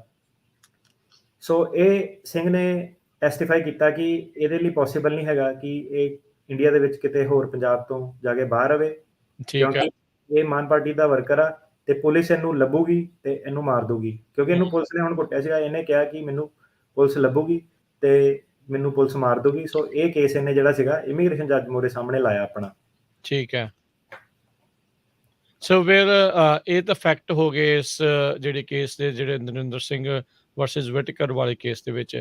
ਇਮੀਗ੍ਰੇਸ਼ਨ ਜੱਜ ਨੇ ਇਹ ਸਾਰਾ ਫੈਕਟ ਪੈਟਰਨ ਸੁਣਨ ਤੋਂ ਬਾਅਦ ਦੇ ਵਿੱਚ ਕੀ ਫੈਸਲਾ ਲਿਆ, ਕੀ ਡਿਸਾਈਡ ਕੀਤਾ? ਸੋ ਇਮੀਗ੍ਰੇਸ਼ਨ ਜੱਜ ਜਿਹੜਾ ਸੀਗਾ ਉਹਨੇ ਇਹਦੇ ਸਾਰੇ ਕਲੇਮ ਜਿਹੜੇ ਸੀਗੇ, ਅਸਾਈਲਮ, ਵਿਦਹੋਲਡਿੰਗ, ਕੈਟ ਲੀਵ, ਸਾਰਾ ਕੁਝ ਇਹਦਾ ਡਿਨਾਈ ਕਰਤਾ। ਤੇ ਇਹ ਗੱਲ ਕਰ ਰਹੇ ਆਪਾਂ ਕੈਲੀਫੋਰਨੀਆ ਦੀ। ਸੋ ਦੇਖੋ, ਪੁਲਿਸ ਨੇ ਕੁੱਟਿਆ, ਟੌਰਚਰ ਕੀਤਾ, ਪਾਰਟੀ ਨੇ ਕੀਤਾ, ਬਾਪੂ ਦੀ ਬਾਂਹ ਤੋੜੀ, ਮਗਰੋਂ ਲੱਭਦੇ ਰਹੇ, ਵਰਕਰ ਸੀਗਾ। ਸੋ ਜੱਜ ਨੇ ਇਹਦਾ ਡਿਨਾਈ ਕਰਤਾ ਤੇ ਜੱਜ ਨੇ ਇਸ ਲਈ ਡਿਨਾਈ ਕਰਤਾ ਕਿ ਉਹ ਕਹਿੰਦਾ ਕਿ ਜਿਹੜਾ ਬਰਡਨ ਸੀਗਾ ਉਹ ਡਿਪਾਰਟਮੈਂਟ ਆਫ ਹੋਮਲੈਂਡ ਸਿਕਿਉਰਿਟੀ ਵੱਲ ਸ਼ਿਫਟ ਹੋ ਗਿਆ, ਜਿਹੜਾ ਤੁਹਾਨੂੰ ਮੈਂ ਲਾਅ ਐਕਸਪਲੇਨ ਕਰਕੇ ਹਟਿਆ ਕਿ ਜੱਜ ਇਹ ਕਹਿੰਦਾ ਕਿ ਜਿਹੜਾ ਡਿਪਾਰਟਮੈਂਟ ਆਫ ਹੋਮਲੈਂਡ ਸਿਕਿਉਰਿਟੀ ਆ, ਉਹਨੇ ਜਿਹੜਾ ਆਪਣਾ ਬਰਡਨ ਸੀਗਾ ਉਹ ਮੀਟ ਕਰਤਾ। ਉਹਨੇ ਇਹ ਸ਼ੋਅ ਕਰਤਾ ਕਿ ਇਹ ਬੰਦਾ ਕਿਤੇ ਹੋਰ ਜਾ ਕੇ ਰਹਿ ਸਕਦਾ। ਤੇ ਜਿਹੜਾ ਇਮੀਗ੍ਰੇਸ਼ਨ ਜੱਜ ਸੀਗਾ ਉਹਨੇ ਜਿਹੜਾ ਜੋ ਵੀ ਇਹਦੇ ਵਕੀਲ ਨੇ ਕੰਟਰੀ ਕੰਡੀਸ਼ਨ ਐਵੀਡੈਂਸ ਕੀ ਹੁੰਦਾ ਕਿ ਵਕੀਲ ਤੁਹਾਡਾ ਰਿਪੋਰਟਾਂ ਸਾਰੀਆਂ ਕੱਢ ਕੇ, ਸਾਰੇ ਨਿਊਜ਼ ਆਰਟੀਕਲ, ਜੋ ਵੀ ਲੇਟੈਸਟ ਹੋਇਆ ਕੰਟਰੀ 'ਚ ਕੀ ਚੱਲ ਰਿਹਾ, ਪੋਲੀਟੀਕਲ ਲੈਂਡਸਕੇਪ ਕੀ ਚੱਲ ਰਿਹਾ, ਇੱਕ ਦਸਤਾਵੇਜ਼ ਬਣਾਉਣੇ ਹੁੰਦੇ ਆ, ਉਹਨੂੰ ਕੰਟਰੀ ਕੰਡੀਸ਼ਨਸ ਕਹਿੰਦੇ ਆਪਾਂ। ਤੇ ਇੱਕ ਡਿਪਾਰਟਮੈਂਟ ਆਫ ਸਟੇਟ ਜਿਹੜੀ ਹੁੰਦੀ ਆ ਉਹ ਵੀ ਕੰਟਰੀ ਕੰਡੀਸ਼ਨ ਜਿਹੜਾ ਐਵੀਡੈਂਸ ਉਹ ਪਬਲਿਸ਼ ਕਰਦੀ ਹੈ ਹਰ ਸਾਲ, ਹਰੇਕ ਕੰਟਰੀ ਦੇ ਬਾਰੇ ਕਰਦੇ ਆ ਕਿ ਹਾਲਾਤ ਇਹ ਦੇਸ਼ ਦੇ ਕਿੱਦਾਂ ਵਾ। ਸੋ ਉਹ ਇਹਦੇ ਜੱਜ ਨੇ ਕਿਹਾ ਕਿ ਜੋ ਵੀ ਕੰਟਰੀ ਕੰਡੀਸ਼ਨ ਐਵੀਡੈਂਸ ਦਿੱਤਾ ਸੀਗਾ ਉਹਦੇ ਬੇਸ ਤੇ ਮੈਨੂੰ ਲੱਗਦਾ ਕਿ ਸਿੰਘ ਜਿਹੜਾ ਹੈਗਾ ਪੰਜਾਬ ਤੋਂ ਬਾਹਰ ਜਾ ਕੇ ਰਹਿ ਸਕਦਾ। ਜੱਜ ਨੇ ਕਿਹਾ ਕਿ ਜਿਹੜੇ ਲੋ ਲੈਵਲ ਵਰਕਰ ਹੈਗੇ ਆ ਮਾਨ ਪਾਰਟੀ ਦੇ, ਉਹ ਇੰਡੀਆ ਦੇ ਵਿੱਚ ਸੈਂਟਰਲ ਅਥਾਰਟੀ ਵੱਲੋਂ ਵਾਂਟਡ ਨਹੀਂ ਹੈਗੇ। ਜਿਹੜੇ ਲੋ ਲੈਵਲ ਵਰਕਰ ਆ ਸਿਰਫ ਪੋਸਟਰ ਲਾਉਂਦੇ ਆ, ਉਹਨੂੰ ਕੋਈ ਵੀ ਲੱਭਦਾ ਨਹੀਂ ਪਿਆ। ਤੇ ਇਹਦਾ ਚਾਂਸ ਬਹੁਤ ਜ਼ਿਆਦਾ ਘੱਟ ਆ ਕਿ ਪੰਜਾਬ ਤੋਂ ਬਾਹਰ ਉਹਨਾਂ ਨੂੰ ਟਾਰਗੇਟ ਕੀਤਾ ਜਾਊਗਾ। ਉਹ ਕਹਿੰਦੇ ਕਿ ਚੱਲ ਜੇ ਮੰਨ ਵੀ ਲਿਆ ਟਾਰਗੇਟ ਕੀਤਾ ਜਾਊਗਾ, ਸਿੰਘ ਨੇ ਕੋਈ ਇਦਾਂ ਦਾ ਐਵੀਡੈਂਸ ਨਹੀਂ ਪੇਸ਼ ਕੀਤਾ ਕਿ ਉਹ ਇਹ ਕਿੱਦਾਂ ਸ਼ੋਅ ਕਰ ਸਕਦਾ ਕਿ ਕਾਂਗਰਸ ਨੂੰ ਪੰਜਾਬ ਤੋਂ ਬਾਹਰ ਜਾ ਕੇ ਲੱਭ ਸਕਦੀ ਹੈ। ਸੋ ਜਿਹੜਾ ਇਮੀਗ੍ਰੇਸ਼ਨ ਜੱਜ ਸੀਗਾ ਉਹ ਇਹ ਕਹਿੰਦਾ ਕਿ ਜਿਹੜੀ ਸਿੰਘ ਦੀ ਰੀਲੋਕੇਸ਼ਨ ਉਹ ਰੀਜ਼ਨੇਬਲ ਆ, ਕਿਉਂਕਿ ਜਿਹੜਾ ਸਿੰਘ ਆ ਉਹਦੀ ਚੰਗੀ ਹੈਲਥ ਆ, ਉਹਦੀ ਚੰਗੀ ਜਿਹੜੀ ਜੌਬ ਦੀਆਂ ਸਕਿੱਲਸ ਆ, ਤੇ ਸਿੰਘ ਜਿਹੜਾ ਹੈਗਾ ਜੇ ਕਿਸੇ ਹੋਰ ਸਟੇਟ ਦੇ ਵਿੱਚ ਮੂਵ ਕਰਦਾ, ਇਹ ਜੌਬ ਲੱਭ ਸਕਦਾ, ਕੰਮ ਵਗੈਰਾ ਉੱਥੇ ਕਰ ਸਕਦਾ। ਤੇ ਤਾਂ ਕਰਕੇ ਇਹਦੇ ਰਸਤੇ 'ਚ ਕੋਈ ਰੁਕਾਵਟ ਨਹੀਂ ਹੈਗੀ, ਇਹ ਹੋਰ ਕਿਸੇ ਸਟੇਟ 'ਚ ਜਾ ਕੇ ਰਹਿ ਸਕਦਾ। ਤੇ ਇਮੀਗ੍ਰੇਸ਼ਨ ਜੱਜ ਨੇ ਕਿਹਾ ਕਿ ਜਿਹੜਾ ਸਿੰਘ ਤੇ ਹਾਰਨ ਜਿਹੜੇ ਹੋਏ ਸੀਗੇ, ਜਿਸ ਲੈਵਲ ਦੀ ਉਹਨੂੰ ਕੁੱਟ ਪਈ ਸੀਗੀ, ਹੁਣ ਸਿੰਘ ਨੇ ਹਿਊਮੈਨਿਟੇਰੀਅਨ ਅਸਾਈਲਮ ਵੀ ਫਾਈਲ ਕੀਤਾ ਸੀਗਾ, ਉਹ ਆਪਾਂ ਕਿਸੇ ਹੋਰ ਦਿਨ ਡਿਸਕਸ ਕਰਾਂਗੇ ਕਿ ਹਿਊਮੈਨਿਟੇਰੀਅਨ ਕੀ ਹੁੰਦਾ। ਸੋ ਉਹਨੇ ਕਿਹਾ ਕਿ ਜਿੰਨੇ ਕਿ ਇਹਦੇ ਤੇ ਹਮਲੇ ਹੋਏ ਉਹ ਸਾਰਾ ਕੰਸੀਡਰ ਕਰਕੇ ਮੈਨੂੰ ਨਹੀਂ ਲੱਗਦਾ ਕਿ ਇਹਨੂੰ ਹਿਊਮੈਨਿਟੇਰੀਅਨ ਅਸਾਈਲਮ ਜਿਹੜਾ ਉਹ ਮਿਲਣਾ ਚਾਹੀਦਾ। ਸੋ ਸਿੰਘ ਨੇ ਜਿਹੜਾ ਹੁਣ ਕੀ ਸੀਗਾ ਕਿ ਬੋਰਡ ਆਫ ਇਮੀਗ੍ਰੇਸ਼ਨ ਅਪੀਲ ਮੂਹਰੇ ਆਪਣੀ ਅਪੀਲ ਫਾਈਲ ਕਰਤੀ। ਠੀਕ ਹੈ। ਜਿਹੜਾ ਬੋਰਡ ਆਫ ਇਮੀਗ੍ਰੇਸ਼ਨ ਅਪੀਲ ਸੀਗਾ ਉਹਨੇ ਵੀ ਇਹਦਾ ਕੇਸ ਜਿਹੜਾ ਸੀਗਾ ਡਿਨਾਈ ਕਰਤਾ। ਓਕੇ, ਸੋ ਇਹ ਆਪਾਂ ਕੈਲੀਫੋਰਨੀਆ ਦੇ ਅਦਾਲਤ ਦੀ ਜਿਹੜੀ ਉਹ ਗੱਲ ਕਰ ਰਹੇ ਹਾਂ, ਇਮੀਗ੍ਰੇਸ਼ਨ ਕੋਰਟ ਦੀ, ਜਿੱਥੇ ਉਹਨਾਂ ਨੇ ਪੁਲਿਸ ਦੁਆਰਾ, ਕਾਂਗਰਸ ਦੁਆਰਾ ਕੁੱਟਮਾਰ ਉਹਨਾਂ ਦੇ ਡੈਡੀ ਦੀ ਨਾਲੇ ਹੋਇਆ, ਤੇ ਬੇਸਿਕਲੀ ਜੱਜ ਦਾ ਇਹ ਕਹਿਣਾ ਸੀਗਾ ਵੀ ਭਾਈ ਇਹ ਮੁਲਕ ਦੇ ਦੂਸਰੇ ਹਿੱਸੇ ਤੇ ਜਾ ਕੇ ਰਹਿ ਸਕਦਾ ਸੀਗਾ, ਇਹਨੂੰ ਉੱਥੇ ਖਤਰਾ ਜਿਹੜਾ ਉਹ ਨਹੀਂ ਸੀਗਾ। ਸੋ ਦੋਨਾਂ ਥਾਵਾਂ ਤੋਂ ਇਸ ਦੀ ਜਿਹੜੀ ਆ ਉਹ ਫਿਰ ਇੱਕ ਹਿਸਾਬ ਦੇ ਨਾਲ ਹੋਈ। ਸੋ BIA ਨੇ ਕੀ ਜਿਹੜਾ ਆ ਉਹ ਫਿਰ ਡਿਸਾਈਡ ਕੀਤਾ ਆ ਜਦ ਇਸਨੇ ਅਪੀਲ ਕੀਤੀ ਸੀ ਜੱਜ ਦੀ ਜਿਹੜੀ ਆ ਡਿਸੀਜਨ ਨੂੰ? ਸੋ ਜਦੋਂ ਇਮੀਗ੍ਰੇਸ਼ਨ ਕੋਰਟ ਤੋਂ ਕੇਸ ਫੇਲ ਹੋ ਜਾਂਦਾ, ਉਹ BIA ਦੇ ਕੋਲ ਜਾਂਦਾ, ਬੋਰਡ ਆਫ ਇਮੀਗ੍ਰੇਸ਼ਨ ਅਪੀਲਸ ਜਿਹਨੂੰ ਕਿਹਾ ਜਾਂਦਾ, ਇੱਥੇ ਤੁਹਾਡੀ ਪਹਿਲੀ ਅਪੀਲ ਜਿਹੜੀ ਉਹ ਲੱਗਦੀ ਆ। ਠੀਕ ਹੈ, ਸੋ ਇਹ ਵੀ ਯਾਦ ਰੱਖਿਓ, ਹੁਣ ਕੇਸ ਆਉਂਦੇ ਆ ਲੋਕਾਂ ਦੇ, ਪਹਿਲਾਂ ਤਾਂ 5-10 ਮਿੰਟ ਇਹੀ ਉਲਝਣ 'ਚ ਫਸੇ ਰਹਿੰਦਾ ਕਿ ਯਾਰ ਤੂੰ ਅਪੀਲ ਫਾਈਲ ਕਿੱਥੇ ਕੀਤੀ ਸੀ। ਪਤਾ ਨਹੀਂ ਭਾਜੀ, ਮੇਰੀ ਤਾਂ ਤੀਜੀ ਅਪੀਲ ਸੀਗੀ, ਮੇਰੀ ਤਾਂ ਦੂਜੀ ਅਪੀਲ ਸੀਗੀ। ਮੈਂ ਕਿਹਾ ਤੀਜੀ ਅਪੀਲ ਤਾਂ ਕਿੱਦਾਂ ਕੀਤੀ ਤੂੰ, ਹੈ ਨਾ। ਸੋ ਇਹ ਹੈ ਕਿ ਪਹਿਲਾਂ ਇਹ ਪਤਾ ਹੋਣਾ ਚਾਹੀਦਾ ਤੁਹਾਨੂੰ ਕਿ ਕਿਹੜੀ ਸੰਸਥਾ ਮੂਹਰੇ ਜਿਹੜੀ ਅਪੀਲ ਉਹ ਕਰ ਰਹੇ ਆ ਨਾ। ਠੀਕ ਸੋ ਹੈ। ਕਈ ਤਾਂ ਬੇਚਾਰੇ ਡਰ ਕੇ ਮਾਰੇ ਨਾ ਉੱਥੇ ਬੈਠੇ ਰਹਿੰਦੇ ਆ, ਨਿਊਯਾਰਕ ਹੀ ਬੈਠੇ ਰਹਿੰਦੇ ਕਿ ਭਾਜੀ ਮੈਂ ਹੁਣ ਜਾ ਨਹੀਂ ਸਕਦਾ ਇੱਥੋਂ ਦੀ। ਸੋ ਇੱਕ ਵਾਰੀ ਤੁਹਾਡਾ ਜਦੋਂ ਇਮੀਗ੍ਰੇਸ਼ਨ ਕੋਰਟ ਨੇ, ਜੱਜ ਨੇ ਕੇਸ ਡਿਨਾਈ ਕਰਤਾ, ਤੁਹਾਡਾ ਜਿਹੜਾ ਜੁਰਿਸਡਿਕਸ਼ਨ ਹੈ ਉਹ ਬੋਰਡ ਆਫ ਇਮੀਗ੍ਰੇਸ਼ਨ ਅਪੀਲ ਮੂਹਰੇ ਆ ਜਾਂਦਾ, ਜਿਹੜਾ ਕਿ ਵਰਜੀਨੀਆ, ਵਾਸ਼ਿੰਗਟਨ DC ਏਰੀਆ ਦੇ ਵਿੱਚ ਹੈਗਾ। ਠੀਕ ਤੇ ਹੈ। ਇੱਕ ਵਾਰੀ ਤੁਹਾਡਾ ਨਿਊਯਾਰਕ ਨੇ ਜਾਂ ਕੈਲੀਫੋਰਨੀਆ ਜਿੱਥੇ ਡਿਸਾਈਡ ਕਰਤਾ, ਉਸ ਤੋਂ ਬਾਅਦ ਮੈਟਰ ਨਹੀਂ ਕਰਦਾ ਤੁਸੀਂ ਕਿੱਥੇ ਮੂਵ ਹੁੰਦੇ ਹੋ, ਤੁਸੀਂ ਜਿੱਥੇ ਮਰਜ਼ੀ ਮੂਵ ਹੋ ਸਕਦੇ ਆ। ਤੁਹਾਡਾ ਮਤਲਬ ਕਿ ਉਹ ਵਾਲੇ ਸਰਕਿਟ ਦੇ ਥੱਲੇ ਹੀ ਜਿਹੜਾ ਕੇਸ ਹੋ ਰਹਿਣਾ ਵਾ। ਸੋ ਕਈ ਤਾਂ ਵਿਚਾਰੇ ਐਵੇਂ ਸਾਲ-ਸਾਲ ਫਸੇ ਰਹਿੰਦੇ ਕਿ ਭਾਜੀ ਮੈਂ ਹੁਣ ਮੂਵ ਨਹੀਂ ਹੋ ਸਕਦਾ, ਮੈਂ ਫਸ ਗਿਆ ਇੱਥੇ। ਸੋ ਇੱਕ ਤਾਂ ਇਹ ਹੈ ਕਿ ਤੁਸੀਂ ਮੂਵ ਹੋ ਸਕਦੇ ਆ, ਕੋਈ ਚੱਕਰ ਨਹੀਂ। ਇੱਕ ਵਾਰੀ ਕੋਰਟ ਨੇ ਡਿਸਾਈਡ ਕਰਤਾ, ਕੇਸ ਡਨ ਹੋ ਗਿਆ, ਉਸ ਤੋਂ ਬਾਅਦ ਕੋਈ ਐਸੀ ਰਿਕੁਆਇਰਮੈਂਟ ਨਹੀਂ ਕਿ ਤੁਸੀਂ ਉਸੇ ਜੁਰਿਸਡਿਕਸ਼ਨ ਥੱਲੇ ਰਹਿਣਾ। ਸੋ ਹੁਣ ਇਹਦਾ ਕੇਸ ਸੀਗਾ ਬੋਰਡ ਆਫ ਇਮੀਗ੍ਰੇਸ਼ਨ ਅਪੀਲ ਮੂਹਰੇ ਪਹੁੰਚ ਗਿਆ ਵਰਜੀਨੀਆ ਦੇ ਵਿੱਚ। ਉਹਦੇ ਵਿੱਚ ਬੋਰਡ ਆਫ ਇਮੀਗ੍ਰੇਸ਼ਨ ਜਿਹੜਾ ਅਪੀਲ ਹੈਗਾ, ਇੰਨਾ ਕੋਈ ਵਧੀਆ ਆਫਿਸ ਨਹੀਂ ਹੈ। 10% ਕੇਸ ਜਿਹੜੇ ਉਹ ਪਾਸ ਕਰਦੇ ਆ, ਕਿਉਂਕਿ ਇਹ ਵਾਸ਼ਿੰਗਟਨ DC 'ਚ, ਉੱਥੇ ਸਰਕਾਰੀ ਅਦਾਰੇ ਪਦਾਰੇ ਜ਼ਿਆਦਾ। ਸੋ ਜਿਹੜੇ ਲੋਕੀ ਉੱਥੇ ਹਾਇਰ ਕਰਦੇ ਆ, ਸੋ ਮਤਲਬ ਓਬਵੀਅਸ ਹੈ ਕਿ ਇਹਨਾਂ ਨੇ ਜ਼ਿਆਦਾਤਰ ਜਿਹੜਾ ਸਰਕਾਰ ਦਾ ਹੀ ਸਾਥ ਦੇਣਾ ਹੁੰਦਾ ਮੋਸਟ ਕੇਸਿਸ ਦੇ ਵਿੱਚ, ਅਨਲੈਸ ਕੋਈ ਲੀਗਲ ਐਰਰ ਜਾਂ ਕੁਛ ਏਦਾਂ ਦਾ ਕਮਿਟ ਕੀਤਾ। ਸੋ 10% ਕੇਸ ਇਹ ਜਿਹੜੇ ਹੈਗੇ ਆ ਉਹ ਪਾਸ ਕਰਦੇ ਆ, 90% ਕੇਸ ਇੱਥੇ ਬੋਰਡ ਆਫ ਇਮੀਗ੍ਰੇਸ਼ਨ ਅਪੀਲ ਤੇ ਫੇਲ ਹੁੰਦੇ ਆ। ਬੋਰਡ ਆਫ ਇਮੀਗ੍ਰੇਸ਼ਨ ਅਪੀਲ ਦੇ ਵਿੱਚ ਵਕੀਲ ਦਾ ਸਿਰਫ ਇਹ ਕੰਮ ਹੁੰਦਾ ਕਿ ਸਹੀ ਵਕੀਲ ਲੱਭ ਕੇ ਸਹੀ ਮੁੱਦੇ ਜਿਹੜੇ ਆ ਉਹ ਆਰਗਿਊ ਕਰੋ। ਜੇ ਆਰਗਿਊ ਨਹੀਂ ਕਰੋਗੇ ਤਾਂ ਉੱਤੇ ਸਰਕਿਟ ਕੋਰਟ ਦੇ ਵਿੱਚ ਜਾ ਕੇ ਉਹ ਦੁਬਾਰਾ ਆਰਗਿਊ ਨਹੀਂ ਕਰ ਸਕਦੇ। ਕੋਈ ਵੀ ਨਵਾਂ evidence board of immigration appeal ਮੂਹਰੇ ਜਾਂ ਸਰਕਿਟ ਕੋਰਟ ਮੂਹਰੇ ਸਬਮਿਟ ਨਹੀਂ ਹੋ ਸਕਦਾ। ਕਹਿਣ ਦਾ ਮਤਲਬ ਜੋ ਇਮੀਗ੍ਰੇਸ਼ਨ ਜੱਜ ਮੂਹਰੇ ਸਬੂਤ ਚਲੇ ਗਏ, ਉਹਦੇ ਬੇਸ ਦੇ ਉੱਤੇ ਹੀ ਤੁਹਾਡਾ ਜਿਹੜਾ ਕੇਸ ਆ ਹੁਣ BIA ਦੇ ਕੋਲ ਚੱਲੂਗਾ। BIA ਦੇ ਵਿੱਚ ਤੁਹਾਡਾ ਮੇਨ ਕੰਮ ਇਹ ਨਹੀਂ ਹੈਗਾ ਕਿ ਹਾਰਨਾ ਜਿੱਤਣਾ। 10% ਦੀ ਰੇਟਿੰਗ ਆ। BIA ਦੇ ਵਿੱਚ ਇਹ ਹੈਗਾ ਕਿ ਤੁਹਾਡੇ ਸਰਕਿਟ ਦਾ ਕੀ ਲਾਅ ਹੈਗਾ, ਉਹਦੇ ਹਿਸਾਬ ਨਾਲ ਤੁਸੀਂ ਆਪਣੇ ਇਸ਼ੂਜ਼ ਜਿਹੜੇ ਉਹ ਸਹੀ ਤਰੀਕੇ ਨਾਲ ਫਰੇਮ ਕਰਨੇ ਆ।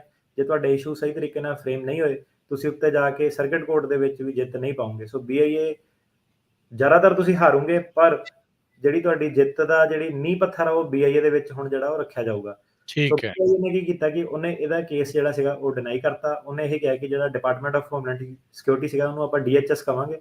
DHS ਨੇ ਆਪਣਾ ਜਿਹੜਾ ਬਰਡਨ ਸੀਗਾ ਉਹ ਮੀਟ ਕਰਤਾ। ਉਹਨੇ ਇਹ ਸ਼ੋਅ ਕਰਤਾ ਕਿ ਪੰਜਾਬ ਤੋਂ ਬਾਹਰ ਜਾ ਕੇ ਰਹਿ ਸਕਦਾ ਸੀਗਾ, ਇਹਨੂੰ ਕੋਈ ਵੀ ਹਿਊਮੈਨਿਟੇਰੀਅਨ ਅਸਾਈਲਮ ਜਾਂ ਕੈਟ ਰਿਲੀਫ ਨਹੀਂ ਮਿਲਣਾ, ਐਲੀਜੀਬਲ ਨਹੀਂ ਹੈਗਾ। ਇਹਨੇ BIA ਦੇ ਮੂਹਰੇ ਆਪਣੀ ਮੋਸ਼ਨ ਟੂ ਰੀਕਨਸੀਡਰ ਫਾਈਲ ਕੀਤੀ। ਇਹ ਆਰਗਿਊ ਕੀਤਾ ਕਿ ਜਿਹੜਾ ਐਵੀਡੈਂਸ ਸੀਗਾ ਉਹ ਇਹ ਨਹੀਂ ਸ਼ੋਅ ਕਰ ਸਕਿਆ। ਸਿੰਘ ਨੇ BIA ਮੂਹਰੇ ਇਹ ਆਰਗਿਊ ਕੀਤਾ ਫਿਰ ਕਿ ਜਿਹੜੀ ਸਰਕਾਰ ਉਹ ਐਵੀਡੈਂਸ ਇਹ ਸ਼ੋਅ ਕਰਦਾ ਕਿ ਉਹ ਪੰਜਾਬ ਤੋਂ ਬਾਹਰ ਆਪਣੀ ਪੋਲੀਟੀਕਲ ਗਤੀਵਿਧੀਆਂ 'ਚ ਪਾਰਟਿਸਿਪੇਟ ਨਹੀਂ ਕਰ ਸਕਦਾ, ਆਪਣੀ ਮੰਗ ਜਿਹੜੀ ਹੱਕਾਂ ਦੀ ਨਹੀਂ ਕਰ ਸਕਦਾ। ਤੇ ਸਿੰਘ ਨੇ ਆਰਗਿਊ ਕੀਤਾ ਕਿ ਜਿਹੜਾ ਇਮੀਗ੍ਰੇਸ਼ਨ ਜੱਜ ਆ ਉਹਨੇ ਕੋਈ ਵੀ ਇਹੋ ਜਿਹਾ ਸਪੈਸੀਫਿਕ ਏਰੀਆ, ਮਤਲਬ ਕਿ ਇੱਕ ਸਪੈਸ਼ਲ ਸਟੇਟ ਏਰੀਆ, ਟਾਊਨ ਇਦਾਂ ਦਾ ਕੋਈ ਆਇਡੈਂਟੀਫਾਈ ਨਹੀਂ ਕੀਤਾ ਜਿਸ 'ਚ ਸਿੰਘ ਜਾ ਕੇ ਰਹਿ ਸਕਦਾ। ਉਹ ਕਹਿੰਦਾ ਕਿ ਸਿੰਘ ਨੇ ਆਰਗਿਊ ਕੀਤਾ ਕਿ ਡਿਪਾਰਟਮੈਂਟ ਆਫ ਹੋਮਲੈਂਡ ਸਿਕਿਉਰਿਟੀ ਇਹ ਵੀ ਮੈਨੂੰ ਦੱਸੇ ਕਿ ਮੈਂ ਇੰਡੀਆ 'ਚ ਕਿੱਥੇ ਜਾ ਕੇ ਰੀਜ਼ਨੇਬਲੀ ਰਹਿ ਸਕਦਾ। ਉਹਨਾਂ ਨੇ ਬੜੀ ਜਨਰਲ ਜੀ ਸਟੇਟਮੈਂਟ ਦਿੱਤੀ ਹੈ ਕਿ ਇਹ ਪੰਜਾਬ ਤੋਂ ਬਾਹਰ ਜਾ ਸਕਦਾ ਵਾ। ਤੇ ਸਿੰਘ ਨੇ ਆਪਣੇ ਜਿਹੜੇ ਲੈਂਗੁਏਜ ਦੀ ਸਕਿੱਲਸ ਦੀ, ਕਿ ਮੇਰੇ ਰੋਜ਼ਗਾਰ ਕੀ ਕਰੂੰਗਾ, ਉਹ ਸਾਰੇ ਦੇ ਬਾਰੇ ਵੀ ਆਰਗੂਮੈਂਟ ਦਿੱਤੀ। ਸੋ BIA ਨੇ ਬੇਸਿਕਲੀ ਇਹਦੀਆਂ ਸਾਰੀਆਂ ਆਰਗੂਮੈਂਟ ਡਿਨਾਈ ਕਰਤੀਆਂ। ਉਹਨੇ ਕਿਹਾ ਕਿ ਇਹ ਸਾਰਾ ਕੁਛ ਵੀ ਐਪਲੀਕੇਬਲ ਨਹੀਂ ਹੈਗਾ, ਤੇ ਜਿਹੜੀ ਸਰਕਾਰ ਆ ਉਹਨੇ ਆਪਣਾ ਬਰਡਨ ਜਿਹੜਾ ਮੀਟ ਕਰ ਦਿੱਤਾ, ਤੇ ਸਰਕਾਰ ਤੇ ਕੋਈ ਵੀ ਜਿਹੜੀ ਜ਼ਿੰਮੇਵਾਰੀ ਇਦਾਂ ਦੀ ਹੈ ਨਹੀਂ ਕਿ ਤੈਨੂੰ ਉਹ ਦੱਸੇ ਕਿ ਤੂੰ ਕਿਸੇ ਹੋਰ ਸਟੇਟ 'ਚ ਜਾ ਕੇ ਰਹਿਣਾ ਤੇ ਨਹੀਂ ਰਹਿਣਾ। ਸੋ ਹੁਣ ਜਿਹੜਾ ਸੀਗਾ ਇਹ BIA ਨੇ ਵੀ ਡਿਨਾਈ ਕਰਤਾ, ਤੇ ਇਹ ਪਹੁੰਚਣ ਜਾ ਰਿਹਾ ਕੇਸ ਜੀ ਸਾਡਾ 9th ਸਰਕਿਟ। ਸੋ ਇਹ ਚਲੋ BIA ਨੇ ਡਿਸਾਈਡ ਕਰਤਾ, ਉਹਨਾਂ ਨੇ ਵੀ ਇਮੀਗ੍ਰੇਸ਼ਨ ਜੱਜ ਵਾਲੀ ਗੱਲ ਨੂੰ ਇੱਕ ਹਿਸਾਬ ਦੇ ਨਾਲ ਫਿਰ ਤੋਂ ਦੁਹਰਾ ਦਿੱਤਾ। ਸੋ ਲੀਗਲ ਇਸ਼ੂਜ਼ ਜਿਹੜੇ ਕੀ ਇਨਵੋਲਵ ਰਹੇ ਸਰਕਟ ਕੋਰਟ ਦੇ ਵਿੱਚ, ਜਿਹੜੇ ਉਹ ਜਾਣ ਤੋਂ ਪਹਿਲਾਂ ਹੁਣ ਦੋਨੋਂ ਪਾਸੋਂ ਇਹਨੂੰ ਜਿਹੜਾ ਨਰਿੰਦਰਪਾਲ ਹੋਣਾ ਨੂੰ ਡਿਨਾਈ ਹੋ ਗਿਆ ਸਾਰਾ ਕੁਝ। ਸੋ ਜੀ ਲੀਗਲ ਇਸ਼ੂ ਇਹਦੇ ਵਿੱਚ ਇਹ ਆ ਗਿਆ ਹੁਣ ਜਦੋਂ 9th ਸਰਕਟ ਤੇ ਪਹੁੰਚ ਗਿਆ। ਸੋ ਇਹਦੀ ਇੱਕ ਗੱਲ ਸੀ ਕਿ ਇਹ ਬਚ ਗਿਆ ਕਿ ਇਸ਼ੂ ਇਹਨੇ ਫਰੇਮ ਕਰਤੇ। ਜਿਹੜੀ ਸਰਕਾਰ ਸੀਗੀ ਉਹਨੇ 9th ਸਰਕਟ ਮੁਰੇ ਇਹ ਵੀ ਕੋਸ਼ਿਸ਼ ਕੀਤੀ ਸੀਗੀ ਕਿ ਇਹਨੇ ਕਈ ਮੁੱਦੇ ਫਰੇਮ ਨਹੀਂ ਕੀਤੇ, ਪਰ 9th ਸਰਕਟ ਨੇ ਕਿਹਾ ਕਿ ਨਹੀਂ ਉਹਨੇ ਕਰਤੇ ਸੀਗੇ ਤਾਂ ਇਹਦੀ ਗੱਲ ਸੁਣੀ ਜਾਊਗੀ। ਸੋ ਮੁੱਖ ਮੁੱਦਾ ਇਹਦੇ ਵਿੱਚ ਇਹ ਆ ਗਿਆ ਹੁਣ 9th ਸਰਕਟ ਦੇ ਮੁਰੇ ਕਿ ਜਿਹੜਾ ਕੀ ਬੋਰਡ ਆਫ ਇਮੀਗ੍ਰੇਸ਼ਨ ਅਪੀਲਸ ਨੇ ਜਾਂ ਇਮੀਗ੍ਰੇਸ਼ਨ ਜੱਜ ਨੇ ਗਲਤੀ ਤਾਂ ਨਹੀਂ ਕਰਤੀ। ਜਿਹੜਾ ਲਾਅ ਹੈਗਾ 8 CFR 1208.13B3 ਜਿਹਦੇ ਬਾਰੇ ਆਪਾਂ ਡਿਸਕਸ ਕੀਤਾ ਕਿ ਉਹਨੂੰ ਇੰਟਰਪ੍ਰੇਟ ਕਰਨ ਚ BIA ਨੇ ਤੇ ਸਰਕਟ ਕੋਰਟ ਨੇ ਕੋਈ ਗਲਤੀ ਤਾਂ ਨਹੀਂ ਕਰਤੀ।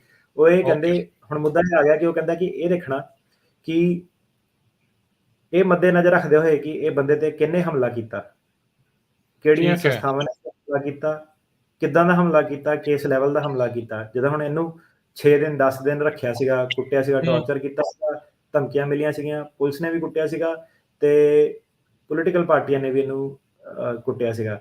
ਸੋ ਉਹ ਸਾਰਿਆਂ ਨੂੰ ਰੱਖਦੇ ਹੋਏ ਕਿ ਇਸ ਕੰਟਰੀ ਦੇ ਵਿੱਚ ਕੋਈ ਜਰਨਲ ਜਾਂ ਸਪੈਸੀਫਿਕ ਏਰੀਆ ਐਗਜ਼ਿਸਟ ਕਰਦਾ ਜਿੱਥੇ ਕਿ ਇਹਨੂੰ ਨੁਕਸਾਨ ਨਹੀਂ ਪਹੁੰਚਾਇਆ ਜਾਊਗਾ। ਸੋ ਇਹ ਮੁੱਦਾ ਆ ਗਿਆ ਹੁਣ ਕਿ ਕੀ ਇਦਾਂ ਦਾ ਏਰੀਆ ਐਗਜ਼ਿਸਟ ਕਰਦਾ ਕਿ ਨਹੀਂ ਕਰਦਾ, ਸਾਰੀਆਂ ਚੀਜ਼ਾਂ ਨੂੰ ਮੁੱਦੇ ਨਜ਼ਰ ਰੱਖਦੇ ਹੋਏ। ਤੇ ਹੁਣ ਫਿਰ ਇਹ ਮੁੱਦਾ ਜਿਹੜਾ ਸੀਗਾ ਇਹ 9th ਸਰਕਟ ਦੇ ਮੁਰੇ ਜਿਹੜਾ ਉਹ ਪਹੁੰਚਿਆ। ਸੋ ਬੇਸਿਕਲੀ ਜਿਹੜਾ ਤੁਸੀਂ ਪਹਿਲਾਂ ਰੀਜ਼ਨੇਬਲਨੈਸ ਆਫ ਇੰਟਰਨਲ ਰੀਲੋਕੇਸ਼ਨ ਦੇ ਉੱਤੇ ਸਾਰੀ ਜਿਹੜੀ ਗੱਲ ਆ ਕੇ ਜਿਹੜੀ ਉਹ ਟਿਕ ਗਈ ਆ, ਸਰਕਟ ਕੋਰਟ ਨੇ ਹੁਣ ਇਹ ਡਿਸਾਈਡ ਕਰਨਾ ਆ ਵੀ ਕੀ ਬੰਦਾ ਵਾਕਿਆ ਹੀ ਇਹ ਛੱਡ ਕੇ ਉੱਥੇ ਰਹਿ ਸਕਦਾ ਸੀਗਾ, ਇਹਨੂੰ ਫਿਊਚਰ ਪ੍ਰੋਸੀਕਿਊਸ਼ਨ ਦਾ ਖਤਰਾ ਆ ਕਿ ਨਹੀਂ, ਇਸ ਚੀਜ਼ ਦੇ ਉੱਤੇ ਡਿਸਾਈਡ ਹੋਣਾ ਆ।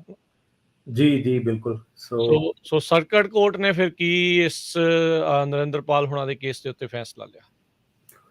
ਸੋ ਜੀ ਨਰਿੰਦਰਪਾਲ ਨੇ BIA ਦਾ ਚੈਲੰਜ ਕਰਤਾ ਸਾਰਾ ਕੁਝ ਹੀ ਕਿ ਇਹਨੇ ਮੇਰਾ ਅਸਾਈਲਮ ਵੀ ਗਲਤ ਡਿਨਾਈ ਕੀਤਾ, ਵਿਦ ਹੋਲਡਿੰਗ ਵੀ ਗਲਤ ਡਿਨਾਈ ਕੀਤੀ ਆ, ਹਿਊਮੈਨਿਟੇਰੀਅਨ ਅਸਾਈਲਮ ਵੀ ਗਲਤ ਡਿਨਾਈ ਕੀਤਾ, ਕੈਟ ਵੀ ਤੇ ਮੋਸ਼ਨ ਟੂ ਰੀਕਨਸੀਡਰ ਵੀ। ਉਹਨੇ ਸਾਰੀਆਂ ਚੀਜ਼ਾਂ ਜਿਹੜੀਆਂ ਚੈਲੰਜ ਕਰਤੀਆਂ, ਮੁੱਦੇ ਠੀਕ ਫਰੇਮ ਕਰਤੇ। ਜਿਹੜਾ 9th ਸਰਕਟ ਹੁੰਦਾ ਉਹਨੂੰ PFR ਕਹਿੰਦੇ ਆ, ਪਟੀਸ਼ਨ ਫॉर ਰਿਵਿਊ। ਜਦੋਂ ਵੀ ਸਰਕਟ ਕੋਰਟ ਮੁਰੇ ਜਾਂਦਾ, ਸੋ ਪਹਿਲੀ ਚੀਜ਼ ਇਹ ਹੈ ਕਿ ਪਟੀਸ਼ਨ ਫॉर ਰਿਵਿਊ ਨੂੰ ਗ੍ਰਾਂਟ ਕਰਨਾ ਕਿ ਨਹੀਂ ਕਰਨਾ।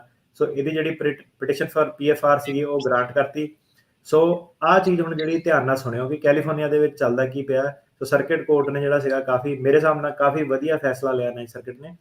ਸੋ ਸਰਕਟ ਕੋਰਟ ਕੀ ਕਹਿੰਦਾ ਹੈ ਕਿ ਇਹਦੀ ਆਪਾਂ ਜਿਹੜੀ ਪਟੀਸ਼ਨ ਉਹ ਗ੍ਰਾਂਟ ਕਰਦੇ ਆ, ਕਿਉਂਕਿ ਜਿਹੜਾ ਬੋਰਡ ਆਫ ਇਮੀਗ੍ਰੇਸ਼ਨ ਅਪੀਲ ਸੀਗਾ ਉਹਨੇ ਸਹੀ ਤਰੀਕੇ ਨਾਲ ਐਨਾਲਾਈਜ਼ ਨਹੀਂ ਕੀਤਾ, ਇੰਡੀਵਿਜੂਅਲ ਤਰੀਕੇ ਨਾਲ ਐਨਾਲਾਈਜ਼ ਨਹੀਂ ਕੀਤਾ ਕਿ ਇਹ ਬੰਦਾ ਕੰਟਰੀ ਦੇ ਵਿੱਚ ਰੀਲੋਕੇਟ ਕਰ ਸਕਦਾ।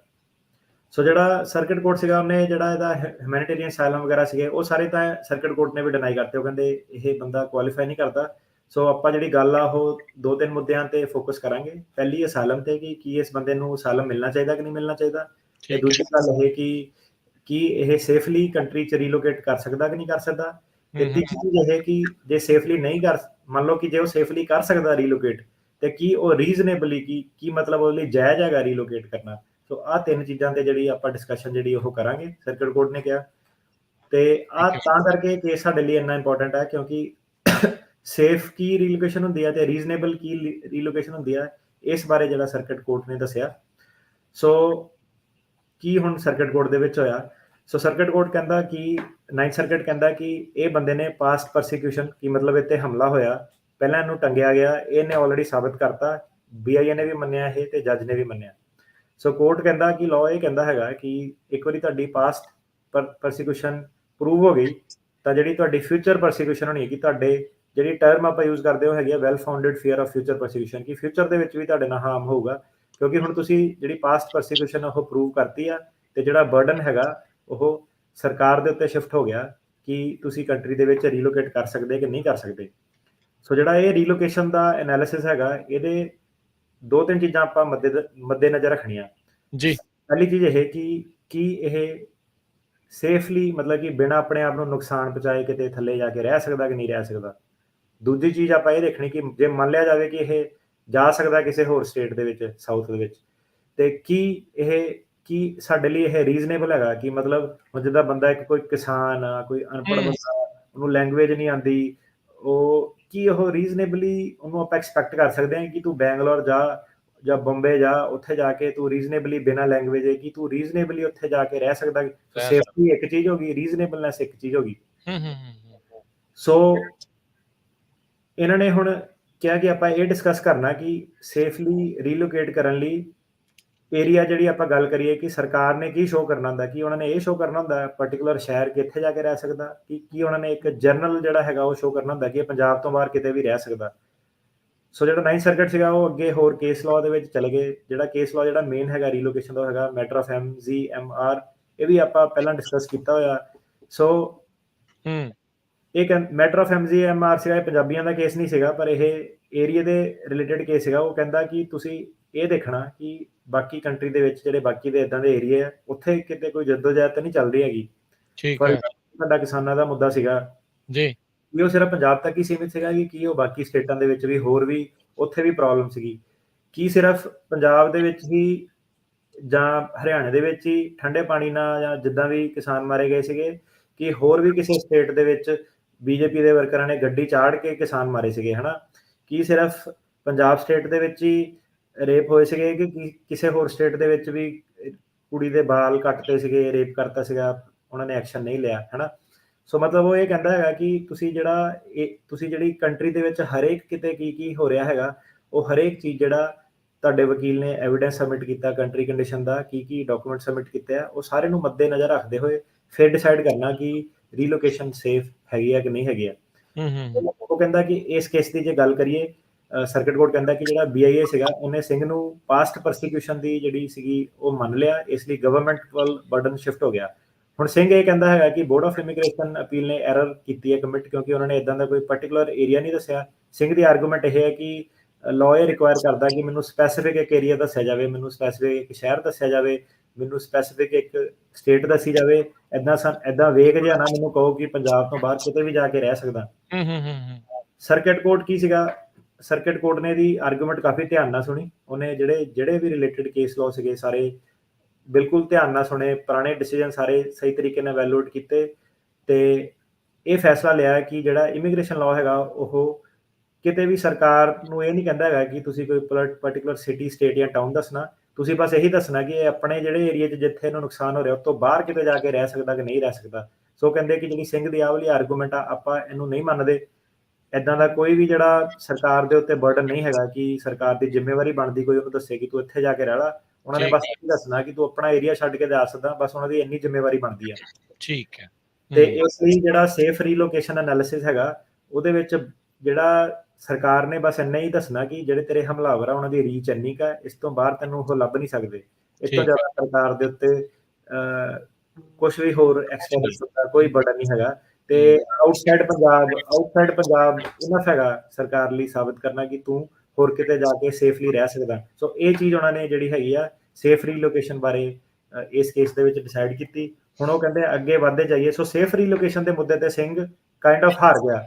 ਮਤਲਬ ਉਹਨੇ ਦੋ ਆਰਗੂਮੈਂਟ ਜਿਹੜੀਆਂ ਪੇਸ਼ ਕੀਤੀਆਂ ਸੀਗੀਆਂ, ਇੱਕ ਆਰਗੂਮੈਂਟ 'ਚ ਇਹ ਹਾਰ ਗਿਆ, ਹਨਾ? ਉਹਨੇ 9th ਸਰਕਟ 'ਚ ਪਹੁੰਚਿਆ, ਇਹਦੀ ਜ਼ਿੰਦਗੀ ਮੌਤ ਦਾ ਫੈਸਲਾ ਹੋ ਰਿਹਾ ਤੇ ਇਹਦੇ ਨਾਲ ਜਿਹੜੇ ਥੱਲੇ ਹਜ਼ਾਰਾਂ ਲੋਕੀ ਜਿਹੜੇ ਬਾਅਦ 'ਚ ਤੋਂ ਆਣੇ ਸੀਗੇ ਉਹਨਾਂ ਦਾ ਵੀ ਫੈਸਲਾ ਹੋ ਰਿਹਾ ਕਿ ਹੁਣ ਰੀਜ਼ਨੇਬਲਨੈਸ ਦੀ ਗੱਲ ਕਰੀਏ। ਸਿੰਘ ਕਹਿੰਦਾ ਕਿ ਨਵੀਂ ਲੋਕੇਸ਼ਨ ਆ, ਇੱਥੇ ਜਾ ਕੇ ਇਹ ਖਾਲਿਸਤਾਨ ਦੀ ਸਪੋਰਟ ਨਹੀਂ ਕਰ ਸਕਦਾ, ਮੰਗ ਨਹੀਂ ਸਕਦਾ, ਕਿਉਂਕਿ ਜਿਹੜੀਆਂ ਸਾਰੀਆਂ ਸਟੇਟਸ ਵਾਲੇ ਆ ਉਹ ਖਾਲਿਸਤਾਨ ਨੂੰ ਮਾੜਾ ਸਮਝਦੇ ਆ ਤੇ ਇੱਥੇ ਵੀ ਜਿਹੜੀ ਪੁਲਿਸ ਆ ਜਾਂ ਕੋਈ ਵੀ ਲੋਕ ਆ ਇਹਨੂੰ ਦੱਬ ਕੇ ਰੱਖੂਗੇ, ਕੋਈ ਵੀ ਇਹਨਾਂ ਨੂੰ ਪਸੰਦ ਨਹੀਂ ਕਰਦਾ, ਹਰ ਜਗ੍ਹਾ ਇਹਨਾਂ ਨਾਲ ਧੱਕਾ ਹੁੰਦਾ ਜੀ। ਸੋ ਸਿੰਘ ਆਹ ਵਾਲੀ ਆਰਗੂਮੈਂਟ ਜਿਹੜੀ ਸੀਗੀ ਇਹਨੂੰ ਜਿੱਤਿਆ ਕਿ ਕਿਤੇ ਵੀ ਜਾ ਕੇ ਇਹ ਆਪਣੇ ਹੱਕਾਂ ਦੀ ਮੰਗ ਨਹੀਂ ਕਰ ਸਕਦਾ। ਜਿੱਥੇ ਵੀ ਜਾਊਗਾ ਉੱਥੇ ਜਾ ਕੇ ਨਾ ਪ੍ਰੋਬਲਮ ਹੋਗੀ, ਉਹ ਵਾਲੀ ਸਟੇਟ ਦੇ ਲੋਕੀ, ਪੁਲਿਸ, ਸਰਕਾਰਾਂ ਇਹਨੂੰ ਤੰਗ ਕਰੂਗੀਆਂ। ਸੋ ਹੁਣ ਰੀਜ਼ਨੇਬਲਨੈਸ ਦੀ ਗੱਲ ਆ ਗਈ। ਹੁਣ ਉਹ ਰੀਜ਼ਨੇਬਲਨੈਸ ਦੇ ਵਿੱਚ ਹੋਰ ਵੀ ਚੀਜ਼ਾਂ ਆਰਗਿਊ ਕਰ ਸਕਦਾ ਸੀਗਾ। ਹੁਣ ਆਹੀ ਚੀਜ਼ ਆਪਾਂ ਤੁਹਾਨੂੰ ਸੈਕੰਡ ਸਰਕਟ ਤੇ ਦੱਸਾਂਗੇ ਕਿ ਉੱਥੇ ਰੀਜ਼ਨੇਬਲਨੈਸ ਉਹਨੇ ਕੀ ਆਰਗਿਊ ਕੀਤੀ ਤੇ ਉਹ ਕਿਉਂ ਹਾਰਿਆ। ਸੋ ਇਸ ਕੇਸ ਦੇ ਵਿੱਚ ਕੀ ਸੀਗਾ ਕਿ ਆਰਗੂਮੈਂਟ ਪ੍ਰੈਜ਼ੈਂਟ ਕਰਨ ਦੀ ਗੱਲ ਹੁੰਦੀ ਆ, ਉਹ ਇਹ ਵੀ ਪ੍ਰੈਜ਼ੈਂਟ ਕਰ ਸਕਦਾ ਸੀਗਾ ਕਿ ਬਈ ਮੈਨੂੰ ਲੈਂਗੁਏਜ ਨਹੀਂ ਆਉਂਦੀ। ਸਰਕਾਰੀ ਵਕੀਲ ਨੇ ਕਹਿਣਾ ਸੀ ਕਿ ਲੈ ਤੂੰ ਇੱਥੇ ਵੀ ਤਾਂ ਆ ਕੇ ਇੰਗਲਿਸ਼ ਸਿੱਖਦਾ, ਉਹਨੇ ਕਹਿਣਾ ਸੀ ਮੈਨੂੰ ਉੱਥੇ ਕੰਮ ਨਹੀਂ ਮਿਲਦਾ, ਉਹਨੇ ਕਹਿਣਾ ਤੂੰ ਇੱਥੇ ਵੀ ਤਾਂ ਆ ਕੇ ਟਰੱਕ ਚਲਾਉਂਦਾ, ਇੱਥੇ ਵੀ ਤਾਂ ਆ ਕੇ ਤੂੰ ਆਹ ਕੰਮ ਕਰਦਾ 7-11 ਤੇ ਉੱਥੇ ਕਿਉਂ ਨਹੀਂ, ਇੱਥੇ ਜਾ ਕੇ ਅੰਗਰੇਜ਼ੀ ਸਿੱਖ ਸਕਦਾ ਵਾ, ਉੱਥੇ ਜਾ ਕੇ ਤਮਿਲ ਕਿਉਂ ਨਹੀਂ ਸਿੱਖ ਸਕਦਾ, ਹਨਾ? ਤੇ ਹੁਣ ਬੰਦਾ ਇਹ ਤਾਂ ਕਹਿ ਨਹੀਂ ਸਕਦਾ ਕਿ ਮੈਂ ਤਮਿਲ ਸਿੱਖਣਾ ਨਹੀਂ ਚਾਹੁੰਦਾ। ਪਰ ਇਹਨੇ ਆਹ ਆਰਗੂਮੈਂਟ ਨਹੀਂ ਕੀਤੀ, ਇਹਨੇ ਵਧੀਆ ਆਰਗੂਮੈਂਟ ਕੀਤੀ। ਇਹਨੇ ਆਹ ਆਰਗੂਮੈਂਟ ਕੀਤੀ ਕਿ ਜੇ ਮੈਂ ਕਿਸੇ ਹੋਰ ਸਟੇਟ 'ਚ ਜਾਊਂਗਾ, ਮੈਂ ਆਪਣੀ ਮੰਗ ਨਹੀਂ ਛੱਡ ਸਕਦਾ, ਮੈਂ ਆਪਣੇ ਹੱਕ ਨਹੀਂ ਛੱਡ ਸਕਦਾ। ਤੇ ਜੇ ਮੈਂ ਉੱਥੇ ਜਾਊਂਗਾ, ਠੀਕ ਆ, ਮੈਨੂੰ ਅੱਜ ਨਹੀਂ ਉਹ ਟੰਗੂਗੇ, ਕੱਲ ਨਹੀਂ ਟੰਗੂਗੇ, ਪਰ ਮੇਰੀ ਪ੍ਰੋਬਲਮ ਉੱਥੇ ਵੀ ਉਹੀ ਆ। ਮੇਰੀ ਅੱਜ ਪ੍ਰੋਬਲਮ ਨਹੀਂ ਹੈਗੀ, ਪਰ ਮੇਰੀ 6 ਮਹੀਨੇ ਬਾਅਦ, ਸਾਲ ਬਾਅਦ, 2 ਸਾਲ ਬਾਅਦ ਮੇਰੀ ਪ੍ਰੋਬਲਮ ਹੈਗੀ ਆ। ਸੋ ਤੁਸੀਂ ਸਹੀ ਕਹਿੰਦੇ ਹੋ ਕਿ ਮੈਂ ਕੇਸ ਬਾਕੀ ਚੀਜ਼ਾਂ ਤੇ ਮੈਂ ਹਾਰ ਗਿਆ ਵਾਂ, ਪਰ ਮੇਰੇ ਲਈ ਰੀਜ਼ਨੇਬਲ ਨਹੀਂ ਹੈਗਾ ਰੀਲੋਕੇਟ ਕਰਨਾ। ਸੋ ਇਹ ਰੀਜ਼ਨੇਬਲਨੈਸ ਆਫ ਰੀਲੋਕੇਸ਼ਨ ਦੇ ਬੇਸ ਤੇ ਜਿਹੜਾ ਸੀਗਾ ਕੇਸ ਆਪਣਾ ਜਿੱਤਿਆ, ਕਿ ਤੁਸੀਂ ਮੇਰੇ ਕੋਲ ਇਹ ਨਹੀਂ ਮੰਗ ਕਰ ਸਕਦੇ ਕਿ ਮੈਂ ਆਪਣੀਆਂ ਮੰਗਾਂ ਸਾਰੀਆਂ ਛੱਡ ਦੇਵਾਂ ਤੇ ਮੈਂ ਚੁੱਪ ਕਰਕੇ ਡਰ ਕੇ ਰਵਾਂ। ਜਿਹੜਾ ਬੋਰਡ ਆਫ ਇਮੀਗ੍ਰੇਸ਼ਨ ਅਪੀਲ ਸੀਗੀ, ਇਹੀ ਮੁੱਦੇ ਤੇ ਵਾਪਸ ਆਈ। ਉਹ ਕਹਿੰਦੀ ਕਿ ਜਿਹੜਾ ਮਾਨ ਪਾਰਟੀ ਦਾ ਵਰਕਰ ਹੈਗਾ, ਪੰਜਾਬ ਪੁਲਿਸ ਉਹਨੂੰ ਪੰਜਾਬ ਤੋਂ, ਜਿਹੜਾ ਛੋਟੇ ਲੈਵਲ ਦਾ ਵਰਕਰ ਉਹਨੂੰ ਪੰਜਾਬ ਤੋਂ ਬਾਹਰ ਨਹੀਂ ਲੱਭਦੀ। ਤੇ ਉਹਨਾਂ ਨੇ ਇਹ ਕਿਹਾ ਕਿ ਕੋਈ ਵੀ ਇਦਾਂ ਦਾ ਸਿਸਟਮ ਨਹੀਂ ਹੈਗਾ ਆਧਾਰ ਕਾਰਡ ਪੈਨ ਕਾਰਡ ਵਾਲਾ, ਕਿ ਲੋਕੀ ਇਹ ਆਰਗੂਮੈਂਟ ਕਰੀ ਜਾਂਦੇ ਆ, ਪਰ ਇਹ ਪਹਿਲਾਂ ਵੀ ਦੱਸਿਆ ਕਿ ਇਹ ਫਜ਼ੂਲ ਆਰਗੂਮੈਂਟ ਆ। ਆਧਾਰ ਕਾਰਡ ਪੈਨ ਕਾਰਡ ਵਕੀਲ ਲਾਈ ਜਾਂਦੇ, ਬੇਫਜ਼ੂਲ ਆਰਗੂਮੈਂਟ, ਇਹਨਾਂ ਦਾ ਕੋਈ ਬੇਸ ਨਹੀਂ ਹੈਗਾ। ਉਹ ਕਹਿੰਦਾ, ਬੋਰਡ ਆਫ ਇਮੀਗ੍ਰੇਸ਼ਨ ਅਪੀਲ ਕਹਿੰਦਾ ਕਿ ਆਪਾਂ ਆਲਰੇਡੀ ਸਟੈਬਲਿਸ਼ ਕਰ ਲਿਆ ਕਿ ਕੋਈ ਵੀ ਇਦਾਂ ਦਾ ਇੰਡੀਆ 'ਚ ਸਿਸਟਮ ਨਹੀਂ ਹੈਗਾ ਜਿੱਥੇ ਕਿ ਜਿਹੜੇ ਟੈਨੈਂਟਸ ਹੈਗੇ, ਉਹਨਾਂ ਜਿਹੜੇ ਕਿਰਾਏਦਾਰ, ਉਹਨਾਂ ਨੂੰ ਰਜਿਸਟਰ ਕਰਨਾ ਪੈਂਦਾ ਕਿਤੇ। ਤੇ ਇਹ ਜਿਹੜੀ ਇਨਫੋਰਮੇਸ਼ਨ ਆ, ਜੇ ਘਰ ਰੋ ਕੇ ਤੇ ਲੈਂਦੇ ਵੀ ਆ, ਕੋਈ ਵੀ ਇਦਾਂ ਦਾ ਸਿਸਟਮ ਨਹੀਂ ਹੈਗਾ ਕਿ ਇਹ ਇਨਫੋਰਮੇਸ਼ਨ ਜੋ ਬੈਂਗਲੌਰ ਜਾ ਕੇ ਘਰ ਰਹਿੰਦਾ, ਕਿ ਹੋਰ ਸਟੇਟਾਂ ਦੇ ਨਾਲ ਵੀ ਸ਼ੇਅਰ ਕੀਤੀ ਜਾਂਦੀ ਹੈ ਲੋਕਾਂ ਦੇ ਰਿਹਾਇਸ਼ ਦੀ ਇਨਫੋਰਮੇਸ਼ਨ। ਉੱਥੇ 2 ਬਿਲੀਅਨ ਤੋਂ ਜ਼ਿਆਦਾ ਲੋਕੀ ਰਹਿੰਦੇ ਆ, ਤੇ ਇਦਾਂ ਦਾ ਕੋਈ ਵੀ ਇਨਫੋਰਮੇਸ਼ਨ ਡੇਟਾਬੇਸ, ਇਦਾਂ ਦਾ ਕੋਈ ਵੀ ਚੀਜ਼ ਨਹੀਂ ਹੈਗੀ। ਜਿਹੜਾ ਬੋਰਡ ਆਫ ਇਮੀਗ੍ਰੇਸ਼ਨ ਅਪੀਲ ਸੀਗਾ, ਉਹਨੇ law library of Congress 2012 the report ਪੇਸ਼ ਕੀਤੀ। ਇਹ ਰਿਪੋਰਟ ਦੇ ਵਿੱਚ ਸਾਫ਼-ਸਾਫ਼ ਲਿਖਿਆ ਹੋਇਆ ਕਿ ਜਿਹੜੀ ਪੁਲਿਸ ਹੈਗੀ ਆ ਇੰਡੀਆ ਦੇ ਵਿੱਚ, ਸਿਰਫ ਜਿਹੜੇ ਹਾਈ ਪ੍ਰੋਫਾਈਲ ਮਿਲੀਟੈਂਟ ਹੈਗੇ ਆ, ਉਹਨਾਂ ਨੂੰ ਪੰਜਾਬ ਤੋਂ ਬਾਹਰ ਲੱਭਦੀ ਆ। ਤੇ ਪੰਜਾਬ ਪੁਲਿਸ ਮਾੜਾ ਮੋਟਾ ਵਧੀਕੀਆਂ ਉਹ ਕਰ ਦਿੰਦੀ ਆ, ਪਰ ਇਦਾਂ ਦਾ ਕੋਈ ਵੀ ਉਹਨਾਂ ਕੋਲ ਲਿਸਟ ਨਹੀਂ ਹੈਗੀ ਕਿ ਜਿਹਦੇ ਵਿੱਚ ਕਿ ਉਹਨਾਂ ਨੇ ਕੋਈ ਲਿਸਟ ਬਣਾਈ ਹੋਈ ਹੈ ਕਿ ਇਹ ਬੰਦਾ ਰਿਪੀਟ ਅਫੈਂਡਰ ਆ, ਮਾਨ ਪਾਰਟੀ ਦੇ ਲਈ ਪਾਰਟਿਸਿਪੇਟ ਕਰਦਾ, ਜਾਂ ਇਹਨੂੰ ਟੰਗਿਆ ਜਾਵੇ। ਇਦਾਂ ਦੀ ਕੋਈ ਵੀ ਲਿਸਟ ਉਹ ਬਣਾ ਕੇ ਨਹੀਂ ਰੱਖਦੇ। ਮਾੜਾ ਮੋਟਾ ਡੰਡਾ ਉਹ ਵੱਧ ਤੋਂ ਵੱਧ ਤੁਹਾਡੇ ਚਲਾ ਸਕਦੇ ਆ, ਮਾੜੀ ਮੋਟੀ ਕੁੱਟਮਾਰ ਕਰ ਸਕਦੇ ਆ, ਪਰ ਇਸ ਤੋਂ ਵੱਧ ਉਹ ਕੁਝ ਨਹੀਂ ਕਰ ਸਕਦੇ। ਸੋ ਜੇ ਤੁਸੀਂ ਸਿਰਫ ਇਹੀ ਕਹਿੰਦੇ ਹੋ ਕਿ ਪੁਲਿਸ ਨੇ ਮੈਨੂੰ ਧਮਕੀ ਦਿੱਤੀ, ਪੁਲਿਸ ਨੇ ਮੈਨੂੰ ਕੁੱਟਿਆ, ਪਾਰਟੀ ਵਰਕਰਾਂ ਨੇ ਮੈਨੂੰ ਕੁੱਟਿਆ, ਤੇ ਉਹਦਾ ਮਤਲਬ ਇਹ ਨਹੀਂ ਹੈਗਾ ਕਿ ਤੁਸੀਂ ਰੀਲੋਕੇਸ਼ਨ ਦੀ ਆਰਗੂਮੈਂਟ ਜਿਹੜੀ ਆ ਉਹ ਜਿੱਤ ਗਏ। ਰੀਲੋਕੇਸ਼ਨ ਦੀ ਆਰਗੂਮੈਂਟ ਦਾ ਮਤਲਬ ਇਹ ਹੈਗਾ ਕਿ ਤੁਸੀਂ ਇਹ ਕਿੱਦਾਂ ਸ਼ੋਅ ਕਰ ਰਹੇ ਹੋ ਕਿ ਪੁਲਿਸ ਤੁਹਾਨੂੰ ਲੱਭੂਗੀ ਕਿੱਦਾਂ। ਜੇ ਤੁਸੀਂ ਆਧਾਰ ਕਾਰਡ ਪੈਨ ਕਾਰਡ ਤੇ ਫਸੇ ਪਏ ਆ, ਤਾਂ ਤੁਹਾਡੀ ਉਹ ਆਰਗੂਮੈਂਟ ਰਿਜੈਕਟ ਕੀਤੀ ਜਾਊਗੀ, ਕਿਉਂਕਿ ਕੋਈ ਇਦਾਂ ਦਾ ਸਿਸਟਮ ਹੈ ਨਹੀਂਗਾ ਕਿ ਜਿਹੜੇ ਵੀ ਕਿਰਾਏਦਾਰ ਆ ਜਾਂ ਕੁਛ, ਉਹਨਾਂ ਨੂੰ ਸਟੇਟ ਵਾਈਡ, ਇੱਕ ਸਟੇਟ ਦੂਜੀ ਸਟੇਟ ਨਾਲ ਇਨਫੋਰਮੇਸ਼ਨ ਸ਼ੇਅਰ ਕਰਦੀ ਆ। ਤੇ ਦੂਜੀ ਚੀਜ਼ ਇਹ ਹੈ ਕਿ ਤੁਸੀਂ ਕੁਝ ਵੀ ਇਦਾਂ ਦਾ ਪ੍ਰੂਵ ਨਹੀਂ ਕਰ ਪਾਏ ਕਿ ਜਿਹੜੀ ਪੁਲਿਸ ਆ, ਉਹਨਾਂ ਨੇ ਤੁਹਾਡਾ ਜਿਹੜਾ ਨਾਮ ਆ, ਉਹ ਕੋਈ ਉਹਨਾਂ ਕੋਲ ਇਦਾਂ ਦੀ ਲਿਸਟ ਉਹਨਾਂ ਨੇ ਬਣਾ ਕੇ ਰੱਖੀ ਹੋਈ ਹੈ ਕਿ ਉਹਦੇ ਵਿੱਚ ਰੱਖਿਆ ਹੋਇਆ। ਸੋ ਜਿਹੜੀ ਇਹ ਲਾਅ ਲਾਇਬ੍ਰੇਰੀ ਦੀ ਰਿਪੋਰਟ ਆ, ਇਹਨਾਂ ਨੇ ਬੇਸਿਕਲੀ ਇਹ ਕਿਹਾ ਕਿ ਜੇ ਸਿੰਪਲੀ ਇੱਕ ਬੰਦਾ, ਇੱਕ ਵਰਕਰ ਪ੍ਰੋ ਖਾਲਿਸਤਾਨ ਦੇ ਵਿਊ ਹੋਲਡ ਕਰਦਾ, ਉਹਦਾ ਮਤਲਬ ਇਹ ਨਹੀਂ ਹੈਗਾ ਕਿ ਇਹ ਕਿਸੇ ਹੋਰ ਸਟੇਟ ਦੇ ਵਿੱਚ ਜਾ ਕੇ ਟਾਰਗੇਟ ਕੀਤਾ ਜਾਊਗਾ। ਸੋ ਇਹ ਬੋਰਡ ਆਫ ਇਮੀਗ੍ਰੇਸ਼ਨ ਅਪੀਲ ਨੇ ਆਪਣਾ ਸਬੂਤ ਦਿੱਤਾ। ਬੋਰਡ ਆਫ ਇਮੀਗ੍ਰੇਸ਼ਨ ਅਪੀਲ ਨੇ ਲਾਅ ਲਾਇਬ੍ਰੇਰੀ ਦੀ ਰਿਪੋਰਟ ਡਿਸਕਸ ਕੀਤੀ ਤੇ ਇਹ ਕਿਹਾ ਕਿ 9th ਸਰਕਟ ਨੂੰ ਇਹ ਕਨਕਲੂਜਨ ਕਰਨਾ ਚਾਹੀਦਾ ਕਿ ਸਿਰਫ ਹਾਈ ਪ੍ਰੋਫਾਈਲ ਮਿਲੀਟੈਂਟ ਆ, ਉਹਨਾਂ ਨੂੰ ਟਾਰਗੇਟ ਕੀਤਾ ਜਾਊਗਾ। ਤੇ ਕਾਂਗਰਸ ਪਾਰਟੀ ਜਾਂ ਹੋਰ ਛੋਟੇ ਮੋਟੇ ਜਿਹੜੇ ਹਮਲੇ ਉੱਤੇ ਹੋਏ ਆ, ਆਪਾਂ ਨੂੰ ਇਹਦੇ ਨਾਲ ਅਫਸੋਸ ਆ, ਪਰ ਉਹਨਾਂ ਇਹ ਨਹੀਂ ਸ਼ੋ ਹੁੰਦਾ ਕਿ ਇਹ ਕਿਸੇ ਹੋਰ ਸਟੇਟ ਜਾ ਕੇ ਕਿਉਂ ਨਹੀਂ ਰਹਿ ਸਕਦਾ। ਹੁਣ ਕੀ ਹੋਇਆ ਕਿ ਸਿੰਘ ਨੇ ਆਪਣੀ ਆਰਗੂਮੈਂਟ ਦੇਤੀ ਕਿ ਮੈਂ ਹੱਕਾਂ ਦੀ ਮੰਗ ਕਰੂੰਗਾ, ਮੈਨੂੰ ਇਹ ਟੰਗ ਕੇ ਰੱਖੋਗੇ। ਜਿਹੜਾ ਬੋਰਡ ਆਫ ਇਮੀਗ੍ਰੇਸ਼ਨ ਅਪੀਲ ਆ, ਬੋਰਡ ਆਫ ਇਮੀਗ੍ਰੇਸ਼ਨ ਅਪੀਲ ਨੇ ਆਪਣੀ ਆਰਗੂਮੈਂਟ ਦੇਤੀ ਕਿ ਲਿਸਟਾਂ ਨਹੀਂ ਕੋਈ ਰੱਖਦੇ, ਸਟੇਟ ਕੋਈ ਇਨਫੋਰਮੇਸ਼ਨ ਨਹੀਂ ਸ਼ੇਅਰ ਕਰਦੀ, ਕਿੱਦਾਂ ਲੱਭੂਗੇ ਉਹਨੂੰ। ਸੋ ਹੁਣ ਇਹ ਜਿਹੜਾ ਸੀਗਾ ਸਾਰਾ 9th ਸਰਕਟ ਦੇ ਮੂਹਰੇ ਪਹੁੰਚ ਗਿਆ। ਦੋਨੋਂ ਧਿਰਾਂ ਦੀ ਆਰਗੂਮੈਂਟ ਉਹਨਾਂ ਦੇ ਮੂਹਰੇ ਪਹੁੰਚ ਗਈ। 9th ਸਰਕਟ ਇਹ ਕਹਿੰਦਾ ਕਿ ਤੁਸੀਂ ਸਾਰਾ ਕੁਝ ਇਹ ਤਾਂ ਸ਼ੋਅ ਕਰਤਾ, ਪਰ ਜਿਹੜੀ ਸਰਕਾਰ ਸੀਗੀ ਉਹਨੇ ਇਹ ਨਹੀਂ ਸ਼ੋਅ ਕਰ ਪਾਈ ਕਿ ਜੇ ਸਿੰਘ ਫਿਊਚਰ ਦੇ ਵਿੱਚ ਵੀ ਐਕਟੀਵਿਟੀ ਕਰੂਗਾ, ਉਹਨੂੰ ਸਰਕਾਰਾਂ ਕਿੱਦਾਂ ਦੇਖਦੀਆਂ। ਕਿ ਬੋਰਡ ਆਫ ਇਮੀਗ੍ਰੇਸ਼ਨ ਅਪੀਲ ਨੇ ਜਾਂ ਇਮੀਗ੍ਰੇਸ਼ਨ ਜੱਜ ਨੇ ਇਹ ਨਹੀਂ ਜਵਾਬ ਦਿੱਤਾ ਕਿ ਜੇ ਸਿੰਘ ਫਿਊਚਰ ਦੇ ਵਿੱਚ ਵੀ ਕੰਟੀਨਿਊ ਕਰਦਾ ਆਪਣੀ ਗਤੀਵਿਧੀਆਂ, ਤਾਂ ਉਹਨੂੰ ਕੀ ਨੁਕਸਾਨ ਹੋਊਗਾ। ਇਹ ਚੀਜ਼ ਨੂੰ ਹੁਣ ਧਿਆਨ ਨਾਲ ਸੁਣਿਓ। ਕੀ ਹੈ ਕਿ ਕਈ ਕੇਸ ਆਏ, 2012 'ਚ ਬੰਦਾ ਬਾਰਡਰ ਟੱਪਿਆ, ਉਹਨੇ ਕੇਸ ਲਾਤਾ, ਉਹਦੇ ਵਕੀਲ ਨੇ ਫਾਈਲ ਕਰਤੀ, 10 ਸਾਲ ਵਕੀਲ ਨੇ ਕਲਾਇੰਟ ਨੂੰ ਆਪਣੇ ਨੂੰ ਪੁੱਛਿਆ ਨਹੀਂ, ਉਹਦੀ ਤਰੀਕ ਆ ਗਈ, ਉਹ ਜਾ ਕੇ ਉੱਥੇ ਬਹਿ ਗਿਆ ਕੁਰਸੀ ਤੇ, ਉਹ ਦੱਸੀ ਜਾਵੇ ਕਿ 2012 'ਚ ਮੇਰੇ ਨਾਲ ਇੱਦਾਂ ਹੋਇਆ, 2015 'ਚ ਇੱਦਾਂ ਹੋਇਆ। 2012-15 ਦਾ ਬਹੁਤ ਜਿਹੜਾ ਕਹਿ ਲਓ ਪੁਰਾਣੇ ਪਿੱਛੇ ਲੰਘ ਗਏ ਆ। ਮੇਨ ਹੁਣ ਮੁੱਦਾ ਇਹਦੇ ਵਿੱਚ ਇਹ ਆ ਗਿਆ ਕਿ ਸਿੰਘ ਪੁਰਾਣੇ ਕਰਕੇ ਨਹੀਂ ਜਿੱਤਿਆ, ਸਿੰਘ ਜਿਹੜਾ ਆਪਣਾ ਕੇਸ ਸੀਗਾ ਉਹ ਫਿਊਚਰ ਦੇ ਵਿੱਚ ਉਹਦੇ ਨਾਲ ਕੀ ਹੋਣਾ ਉਹਦੇ ਕਰਕੇ ਜਿੱਤਿਆ। ਸੋ ਕਹਿਣ ਦਾ ਮਤਲਬ ਹੈ ਕਿ ਪੁਰਾਣਾ ਤਾਂ ਮੈਟਰ ਕਰਦਾ ਹੀ ਨਹੀਂ, ਮੈਟਰ ਤਾਂ ਇਹ ਕਰਦਾ ਕਿ ਫਿਊਚਰ ਦੇ ਵਿੱਚ ਉਹਦੇ ਨਾਲ ਕੀ ਹੋਣਾ, ਕਿ ਉਹਨੂੰ ਨਹੀਂ ਸਰਕਾਰ ਕਾਊਂਟ ਕਰ ਪਾਈ। ਕਿ ਤੁਸੀਂ ਇਹ ਕਿੱਦਾਂ ਗਾਰੰਟੀ ਲੈਂਦੇ ਹੋ ਕਿ ਇਹ ਬੰਦਾ ਜੇ ਜਾ ਕੇ ਖਾਲਿਸਤਾਨ ਦੀ ਜਾਂ ਕਿਸੇ ਚੀਜ਼ ਦੀ ਹੋਰ ਮੰਗ ਕਰੂਗਾ ਇਹਨੂੰ ਕਿਸੇ ਹੋਰ ਸਟੇਟ 'ਚ ਪ੍ਰੋਬਲਮ ਨਹੀਂ ਆਊਗੀ। ਸੋ ਜਿਹੜਾ ਸਾਰਾ ਮੁੱਖ ਦੀ ਗੱਲ ਜਿਹੜੀ ਇਸ 9th ਸਰਕਟ ਦੇ ਵਿੱਚ ਸੀਗੀ, ਉਹ ਇਸ ਚੀਜ਼ ਤੇ ਆ ਗਈ ਕਿ ਸਿੰਘ ਆਪਣੇ ਹੱਕਾਂ ਦੀ ਮੰਗ ਕਿਸੇ ਹੋਰ ਸਟੇਟ 'ਚ ਜਾ ਕੇ ਕਰ ਸਕਦਾ ਕਿ ਨਹੀਂ ਕਰ ਸਕਦਾ। ਸੋ 9th ਸਰਕਟ ਨੇ ਇਹ ਕਿਹਾ ਕਿ ਜਦੋਂ ਕੋਈ ਵੀ ਵਿਅਕਤੀ ਇਹ ਸ਼ੋ ਕਰ ਦਿੰਦਾ ਕਿ ਉਹਨਾਂ ਪੁਰਾਣਾ ਹਮਲਾ ਹੋਇਆ, ਸਪੈਸ਼ਲੀ ਉਹ ਗਵਰਨਮੈਂਟ ਦੇ ਹੱਥੋਂ ਹੋਇਆ, ਮਤਲਬ ਕਿ ਇਸ ਕੇਸ ਜਿੱਦਾਂ ਕਿ ਪੁਲਿਸ ਦੇ ਹੱਥੋਂ ਹੋਇਆ, ਸੋ ਆਪਾਂ ਇਹ ਮੰਨ ਕੇ ਚੱਲਾਂਗੇ ਕਿ ਇਹ ਜਿਹੜੀ ਥ੍ਰੈਟ ਇਹਨੂੰ ਹੈਗਾ ਸਿੰਘ ਨੂੰ, ਇਹ ਪੂਰੇ ਨੇਸ਼ਨ ਵਾਈਡ ਐਗਜ਼ਿਸਟ ਕਰਦਾ। ਸੋ ਇਹ 9th ਸਰਕਟ ਦਾ ਲਾਅ ਹੈ ਕਿ ਜੇ ਹਮਲਾ ਤੁਹਾਨੂੰ ਸਰਕਾਰ ਨੇ ਕੀਤਾ ਤੇ ਆਪਾਂ ਮੰਨ ਕੇ ਚੱਲਾਂਗੇ ਕਿ ਪੂਰੀ ਕੰਟਰੀ ਦੇ ਵਿੱਚ ਇਹ ਜਿਹੜਾ ਥ੍ਰੈਟ ਆ ਉਹ ਐਗਜ਼ਿਸਟ ਕਰਦਾ। ਸੋ ਜਿਹੜਾ ਬੋਰਡ ਆਫ ਇਮੀਗ੍ਰੇਸ਼ਨ ਅਪੀਲ ਆ, ਉਹ ਪੂਰੀ ਕੰਟਰੀ ਦਾ ਉਹਨੂੰ ਸਾਬਿਤ ਕਰਨਾ ਪਊਗਾ ਕਿ ਕਿਤੇ ਵੀ ਜਾ ਕੇ ਕਿਸੇ ਵੀ ਹਾਲਾਤ ਦੇ ਵਿੱਚ ਜਾ ਕੇ ਰੀਜ਼ਨੇਬਲੀ ਨਹੀਂ ਰਹਿ ਸਕਦਾ। ਠੀਕ ਆ। ਸੋ ਕਹਿਣ ਦਾ ਮਤਲਬ ਆਧਾਰ ਕਾਰਡ, ਪੈਨ ਕਾਰਡ, ਸੇਫਟੀ ਵਾਲੀ ਆਰਗੂਮੈਂਟ ਕੋਈ ਨਹੀਂ ਚੱਲਣੀ, ਸਿਰਫ ਇਹ ਚੱਲੂਗੀ ਕਿ ਰੀਜ਼ਨੇਬਲੀ ਤੁਸੀਂ ਥੱਲੇ ਜਾ ਕੇ ਰਹਿ ਸਕਦੇ ਆ ਕਿ ਨਹੀਂ ਰਹਿ ਸਕਦੇ ਆ। ਤੇ 9th ਸਰਕਟ ਨੇ ਇਹ ਕਿਹਾ ਕਿ ਜਿਹੜਾ ਬੋਰਡ ਆਫ ਇਮੀਗ੍ਰੇਸ਼ਨ ਅਪੀਲ ਆ, ਉਹ ਇਸ ਗੱਲੋਂ ਮਾਤ ਖਾ ਗਿਆ। ਉਹਨੇ ਸਿੰਘ ਦੀ ਆਹ ਵਾਲੀ ਆਰਗੂਮੈਂਟ ਕਿ ਸਿੰਘ ਜੇ ਆਪਣਾ ਕੰਟੀਨਿਊ ਕਰੇ ਗਤੀਵਿਧੀਆਂ ਤੇ ਫਿਰ ਉੱਤੇ ਕੀ ਹੋਊਗਾ।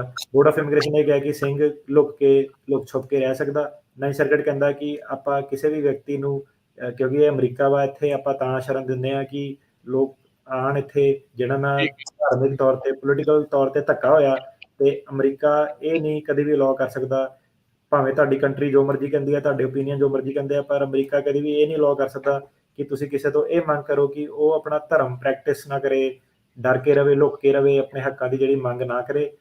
ਕਹਿਣ ਦਾ ਮਤਲਬ ਕਿ ਜਿਹੜੇ ਤੁਹਾਡੇ ਕੋਲ ਕੁਐਸਚਨ ਪੁੱਛੇ ਜਾਂਦੇ ਆ ਕਿ ਤੇਰੀ ਗਤੀਵਿਧੀਆਂ ਕੀ ਸੀਗੀਆਂ, ਉਹ ਦੇਖਣਾ ਚਾਹੁੰਦੇ ਆ ਕਿ ਤੁਸੀਂ ਕਿਸ ਲੈਵਲ ਦਾ ਕੰਮ ਕਰਦੇ ਸੀਗੇ। ਜਦੋਂ ਉਹ ਪੁੱਛਦੇ ਆ ਕਿ ਤੈਨੂੰ ਉਹਨਾਂ ਨੇ ਕੁੱਟਦੇ ਹੋਏ ਕੀ ਕਿਹਾ, ਉਹ ਇਹ ਦੇਖਣਾ ਚਾਹੁੰਦੇ ਆ ਕਿ ਕਿਸ ਇਰਾਦੇ ਨਾਲ ਤੁਹਾਨੂੰ ਕੁੱਟਿਆ। ਤੁਹਾਨੂੰ ਜਿਹੜੀ ਕੁੱਟ ਪਈ ਆ ਉਹਦੇ ਕਰਕੇ ਤੁਹਾਨੂੰ ਸਾਲਾ ਨਹੀਂ ਮਿਲਿਆ ਕਿ ਮੇਰੇ ਖੂਨ ਨਿਕਲਿਆ, ਮੇਰੇ ਡਾਕਟਰ ਦੀ ਲੈਟਰ ਲੱਗ ਗਈ, ਮੇਰਾ ਫਲਾਨਾ ਢਿਮਕਾਨਾ। ਥੋੜੀ ਕੁੱਟ ਲੱਗੀ, ਉਹ ਦੇਖਣਾ ਚਾਹੁੰਦੇ ਆ ਕਿ ਜਿਹੜੇ ਹਮਲਾਵਰ ਸੀਗੇ ਕਿਸ ਇਰਾਦੇ ਨਾਲ ਤੁਹਾਨੂੰ ਕੁੱਟ ਰਹੇ ਸੀਗੇ, ਕਿ ਉਹਨਾਂ ਦੀਆਂ ਮੰਗਾਂ ਕੀ ਸੀਗੀਆਂ। ਤੇ ਫਿਰ ਉਹ ਜਦੋਂ ਤੁਹਾਡੇ ਕੋਲ ਪੁੱਛਦੇ ਆ ਕਿ ਤੁਸੀਂ ਬਾਹਰ ਕਿੱਦਾਂ ਆਏ, ਕਿਹਨੇ ਤੁਹਾਡਾ ਬਾਹਰ ਆਉਣ ਦਾ ਇੰਤਜ਼ਾਮ ਕੀਤਾ, ਤੁਸੀਂ ਕਿਹੜੀ ਕੰਟਰੀਆਂ ਦੇ ਵਿੱਚ ਰਹੇ, ਉਹ ਇਹ ਦੇਖ ਰਹੇ ਆ ਕਿ ਤੁਸੀਂ ਕਦੀ ਕੋਈ ਹੋਰ ਟਰਾਈ ਕੀਤਾ, ਤੁਸੀਂ ਪੁਲਿਸ ਕੋਲ ਜਾਣ ਦੀ ਟਰਾਈ ਕੀਤੀ, ਤੁਸੀਂ ਪਹਿਲਾਂ ਜਿਹੜਾ ਸਿਸਟਮ ਸੀਗਾ ਉਹਦੀ ਹੈਲਪ ਲਈ ਕਿ ਨਹੀਂ ਲਈ। ਹੁਣ ਜਿਹੜਾ ਬੰਦਾ ਸਿਸਟਮ ਦੀ ਹੈਲਪ ਹੀ ਨਹੀਂ ਲਿਆ, ਉਹਨੇ ਕਹਿਣਾ ਤੈਨੂੰ ਕਿੱਦਾਂ ਪਤਾ ਕਿ ਪੁਲਿਸ ਤੈਨੂੰ ਹੈਲਪ ਨਹੀਂ ਕਰੂਗੀ ਜਾਂ ਸਿਸਟਮ ਤੈਨੂੰ ਹੈਲਪ ਨਹੀਂ ਕਰੂਗਾ। ਸੋ ਜਿਹੜਾ ਅਸਾਈਲਮ ਦਾ ਸਿਸਟਮ ਉਹ ਇਹ ਕਹਿੰਦਾ ਕਿ ਤੁਸੀਂ ਹਰੇਕ ਚੀਜ਼, ਜਦੋਂ ਹਰੇਕ ਦਰਵਾਜ਼ਾ ਖੜਕਾ ਲਿਆ, ਹਰੇਕ ਚੀਜ਼ ਪੋਸੀਬਲ ਕਰ ਲਈ, ਤੇ ਫਿਰ ਉਸ ਤੋਂ ਬਾਵਜੂਦ ਵੀ ਜੇ ਤੁਸੀਂ ਇੱਦਾਂ ਦੀ ਸਿਚੁਏਸ਼ਨ 'ਚ ਪਹੁੰਚ ਗਏ ਜਿਸ 'ਚ ਤੁਹਾਨੂੰ ਲੱਗਦਾ ਕਿ ਤੁਸੀਂ ਆਪਣੇ ਹੱਕਾਂ ਦੀ ਮੰਗ ਜਾਰੀ ਨਹੀਂ ਰੱਖ ਸਕਦੇ ਹੋ, ਤਾਂ ਕਰਕੇ ਆਪਾਂ ਤੁਹਾਨੂੰ ਅਸਾਈਲਮ ਦੇਵਾਂਗੇ। ਕੁੱਟਮਾਰ, ਆਧਾਰ ਕਾਰਡ, ਪੈਨ ਕਾਰਡ, ਡਾਕਟਰ ਦੇ ਐਫੀਡੇਵਿਟ, ਇਹ ਸਾਰੀਆਂ ਚੀਜ਼ਾਂ ਦਾ ਜਿਹੜਾ ਕੋਰਟ ਲਿਮਿਟਿਡ ਵੇਟ ਅਟੈਚ ਕਰਦਾ, ਇਹ ਲਾਏ ਨਾ ਲਾਏ ਇੱਕ ਬਰਾਬਰ ਆ।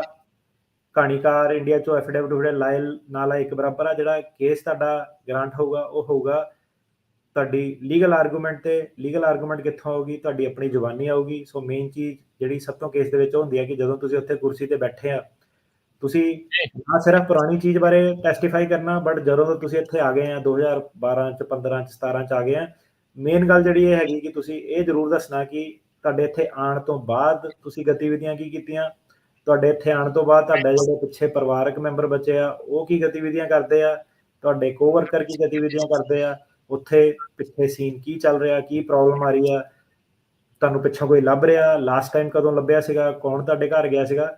ਸੋ ਉਹਨਾਂ ਨੇ ਜਿਹੜਾ ਪੂਰਾ ਵੇਰਵਾ ਤੁਹਾਡੇ ਕੋਲ ਪ੍ਰੈਜ਼ੈਂਟ ਡੇਟ ਤੱਕ ਦਾ ਲੈਣਾ। ਜੇ ਤੁਹਾਡੀ 2025 ਚ ਹੀਅਰਿੰਗ ਆ ਤਾਂ ਤੁਹਾਨੂੰ 2025 ਤੱਕ ਦਾ ਦੱਸਣਾ ਪਊਗਾ, ਕਿਉਂਕਿ ਜਿਹੜੀ ਉਹ ਚੀਜ਼ ਦੇਖ ਰਿਹਾ ਉਹ ਪਿੱਛੇ ਨਹੀਂ ਦੇਖ ਰਹੇ, ਉਹ ਅੱਗੇ ਦੇਖ ਰਿਹਾ ਕਿ ਜੇ ਤੁਹਾਡੀ 2025 ਚ ਹੀਅਰਿੰਗ ਉਹ ਇਹ ਦੇਖ ਰਿਹਾ ਕਿ 26, 27, 28, 29, 30 ਦੇ ਵਿੱਚ ਤੁਹਾਡੇ ਨਾਲ ਕੀ ਹੋਊਗਾ।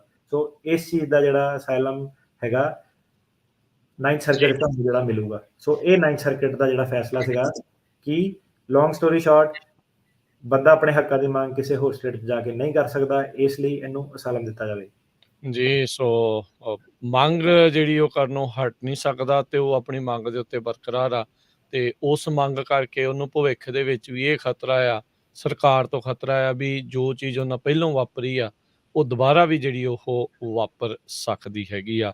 ਸੋ ਇਹ ਆਪਾਂ ਗੱਲ ਕਰ ਰਹੇ ਹਾਂ 9th ਸਰਕਟ ਦੀ, ਜਿਹੜਾ ਆਪਣਾ ਕੈਲੀਫੋਰਨੀਆ ਵਾਲੇ ਪਾਸੇ ਇੱਧਰਲੇ ਪਾਸੇ ਪੈਂਦਾ ਆ। ਸੋ ਇੱਧਰਲੇ ਪਾਸੇ ਜਦੋਂ ਕੇਸ ਆਉਂਦੇ ਆ ਤੇ ਫਿਰ ਇਸ ਨੂੰ ਬੈਂਚਮਾਰਕ ਮੰਨ ਕੇ ਜਿਹੜੇ ਫੈਸਲੇ ਆ ਉਹ ਆਉਂਦੇ ਆ। ਇੱਥੇ ਆਪਾਂ ਅਗਲੇ ਕੇਸ ਵੱਲ ਵਧਣ ਤੋਂ ਪਹਿਲਾਂ, ਮਤਲਬ like too much to take ਆ ਵੀ ਬੰਦਾ ਸਿਰਫ ਇਹ ਅਖੀਰਲੇ ਮੌਕੇ ਜੋ ਇਸ ਟਾਈਮ ਚੱਲ ਰਿਹਾ, ਉਹ ਬੰਦਾ ਕਹਿੰਦਾ ਯਾਰ ਇੱਦਾਂ ਹੋਇਆ ਹੋਵੇ, ਇੱਦਾਂ ਕਰ ਦਈਏ, ਇਹ ਲਿਖ ਦਿਓ, ਇਹ ਕਰ ਦਿਓ, ਜੇ ਇੱਦਾਂ ਤੁਹਾਡੇ ਨਾਲ ਹੋਇਆ ਤੇ ਹੋ ਜਾਂਦਾ ਆ। ਪਰ ਉਹਦੇ ਪਿੱਛੇ ਲੜਾਈ ਹੁੰਦੀ ਹੈ ਕੋਈ। ਸੋ ਇਹ ਨਰਿੰਦਰਪਾਲ ਹੁਣਾਂ ਦੇ ਜਿੰਨੇ ਵੀ ਕੇਸ ਲੜਿਆ, ਉਹ ਆਰਗੂਮੈਂਟ ਜਿਹੜੇ ਉਹ ਕੀਤੇ ਆ, ਉਹਦੇ ਜ਼ਰੀਏ ਕਿੰਨਿਆਂ ਦੇ ਲਈ ਰਾਹ ਜਿਹੜਾ ਆ ਰੀਲੋਕੇਸ਼ਨ ਨੂੰ ਲੈ ਕੇ ਜਿਹੜਾ ਉਹ ਬਣਿਆ। ਅਟਾਰਨੀ ਟਰਕੀਆਨਾ ਜੀ, ਆਪਾਂ ਦੇਖ ਰਹੇ ਹਾਂ ਵੀ ਹੁਣ ਤਾਂ ਸੁਪਰੀਮ ਕੋਰਟ ਵੀ ਆਪਣੇ ਦਿੱਤੇ ਹੋਏ ਫੈਸਲਿਆਂ ਨੂੰ ਉਲਟਾਉਣ ਵੱਲ ਨੂੰ ਵੱਧ ਸਕਦੀ ਆ। ਕੀ ਆਉਣ ਵਾਲੇ ਭਵਿੱਖ ਦੇ ਵਿੱਚ ਰੀਲੋਕੇਸ਼ਨ ਵਾਲੇ ਮੁੱਦੇ ਦੇ ਉੱਤੇ 9th ਸਰਕਟ ਦੇ ਵਿੱਚ ਵੀ ਇਹ ਅਜਿਹੀ ਚੀਜ਼ ਦਾ ਫੈਸਲਾ ਬਦਲ ਸਕਦਾ ਆ, ਕੋਈ ਹੋਰ ਕੇਸ ਦੇ ਵਿੱਚ? ਵੀ ਜੇ ਕੋਈ ਇੱਥੇ ਤੱਕ ਪਹੁੰਚਦਾ ਆ ਵੀ ਰੀਲੋਕੇਸ਼ਨ ਦੀ ਡੈਫੀਨੇਸ਼ਨ ਫਿਰ ਦੁਬਾਰਾ ਰੀਡਿਫਾਈਨ ਹੋ ਜਾਏ। ਪੂਰੇ ਹੁਣ ਜਿਹੜਾ ਲਾਅ ਆ ਉਹ ਤਾਂ ਉਦਾਂ ਹੀ ਲਿਖਿਆ ਆ ਉੱਤੇ। ਕੋਰਟ ਨੇ ਇੱਕ ਵਾਰੀ ਕਲੈਰੀਫਾਈ ਕਰਤਾ ਕਿ ਆਪਾਂ ਲਾਅ ਨੂੰ ਇਦਾਂ ਸਮਝਦੇ ਹਾਂ। ਜਦੋਂ ਆਪਾਂ ਸਿੰਘ ਵਰਸਸ ਗਾਰਲੈਂਡ ਦਾ ਕਰਕੇ ਮੁੱਕਣਾ ਨਾ, ਹੁਣ ਨਿਊਯਾਰਕ ਦਾ ਮੁੱਕਣਾ, ਤਾਂ ਲੋਕਾਂ ਨੂੰ ਸਮਝ ਆ ਜਾਣੀ ਕਿ ਸਿੰਘ ਵਰਸਸ ਗਾਰਲੈਂਡ ਦੇ ਵਿੱਚ ਆਰਗੂਮੈਂਟ, ਮਤਲਬ ਕੋਰਟ ਨੇ ਇੱਕ ਨੈਰੋ ਵਿਊ ਲੈ ਲਿਆ। ਠੀਕ ਹੈ, ਨੈਰੋ ਵਿਊ ਲੈ ਲਿਆ ਤੇ ਹੁਣ ਸਾਰਿਆਂ ਲਈ ਵਿਵਸਥਾ ਬਣ ਗਈ। ਇਸ ਕੇਸ ਦੇ ਵਿੱਚ ਕੋਰਟ ਨੇ ਥੋੜਾ ਜਿਹਾ ਵਾਈਡ ਵਿਊ ਲੈ ਲਿਆ ਤੇ ਲੋਕਾਂ ਲਈ ਕੰਮ ਸੌਖਾ ਹੋ ਗਿਆ। ਇਹ 'ਚ ਉਹਨਾਂ ਨੇ ਕਿਹਾ ਕਿ ਨੇਸ਼ਨ ਵਾਈਡ ਕੀ ਸਰਕਾਰ, ਜੇ ਮਤਲਬ ਹੁਣ ਕੀ ਸੀਗਾ ਕਿ ਜਿਹੜਾ ਸਰਕਿਟ ਕੋਰਟ ਹੁੰਦਾ ਸਿਰਫ ਇਮੀਗ੍ਰੇਸ਼ਨ ਦੇ ਕੇਸ ਨਹੀਂ ਕਰਦਾ, ਉਹ ਸਾਰੇ ਹੀ, ਮਤਲਬ ਕਿ ਉਹ ਸਭ ਤੋਂ ਵੱਡਾ ਕੋਰਟ ਜਿਹੜਾ ਹੁੰਦਾ ਸਟੇਟ ਦਾ ਉਹ ਹੁੰਦਾ। ਉਹਦੇ ਕੁਝ ਮੁੱਦੇ ਆਉਂਦੇ, ਉਹਨਾਂ ਨੇ ਉੱਤੇ ਆਰਗੂਮੈਂਟਾਂ ਜਿਹੜੀਆਂ ਆਪਣੀਆਂ ਦਈ ਚਲੀ ਜਾਣੀਆਂ, ਪੁਰਾਣੀਆਂ ਜਿਹੜੀਆਂ ਸਾਰੀਆਂ ਸੀਗੀਆਂ। ਤੇ ਕੀ ਇਹ ਮੁੱਦੇ ਚੇਂਜ ਹੋ ਸਕਦੇ ਆ? ਹਾਂਜੀ, ਇਹ ਘੱਟ ਵੱਧ ਸਕਦੇ ਆ। ਇਹਦੇ ਵਿੱਚੋਂ ਦੀ ਕੋਈ ਹੋਰ ਚੈਲੰਜ ਜੇ ਪੈ ਗਿਆ, ਪਰ ਪਊਗਾ ਸਾਰਾ ਟੈਕਨੀਕੈਲਿਟੀ ਦੇ ਨਾਲ ਹੀ। ਜੇ DHS ਉਸ ਲੈਵਲ ਤੇ ਪਹੁੰਚੇ ਤਾਂ ਹਾਂਜੀ ਜ਼ਰੂਰ ਇਹ ਜਿਹੜਾ ਚੇਂਜ ਹੋ ਸਕਦਾ। ਜੀ, ਇੱਥੇ ਆਪਾਂ ਇੱਕ ਬ੍ਰੇਕ ਅਟਾਰਨੀ ਟਰਕੀਆਨਾ ਜੀ ਲਵਾਂਗੇ ਤੇ ਫਿਰ ਜਿਹੜਾ ਨਿਊਯਾਰਕ ਵਾਲਾ ਕੇਸ ਆ, Jagdeep Singh versus Merrick Garland, US ਦੇ ਜਿਹੜੇ ਅਟਾਰਨੀ ਜਨਰਲ ਆ, ਉਹਨਾਂ ਦੇ ਦਰਮਿਆਨ ਜਿਹੜਾ ਸੈਕੰਡ ਸਰਕਟ ਦੇ ਵਿੱਚ ਹੋਇਆ ਕੋਰਟ ਆਫ ਅਪੀਲਸ ਦੇ ਵਿੱਚ, ਉਸ ਦੇ ਵਿੱਚ ਕੀ ਫੈਸਲਾ, ਕੀ ਇਫੈਕਟ ਪੈਟਰਨ ਆ, ਕੀ ਕੇਸ ਸੀਗਾ, ਉਸ ਦੇ ਬਾਰੇ ਜਿਹੜੀ ਆਪਾਂ ਗੱਲਬਾਤ ਕਰਾਂਗੇ। ਇੱਕ ਬ੍ਰੇਕ ਦਾ ਵਕਤ ਆ, ਬ੍ਰੇਕ ਤੋਂ ਬਾਅਦ ਮੁੜ ਵਾਪਸ ਹਾਜ਼ਰ ਹੋਵਾਂਗੇ। ਜੀ ਬਿਲਕੁਲ।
Fresno 1300 AM, KLHC Bakersfield 1350 AM, KCVR Stockton Modesto 1570 AM.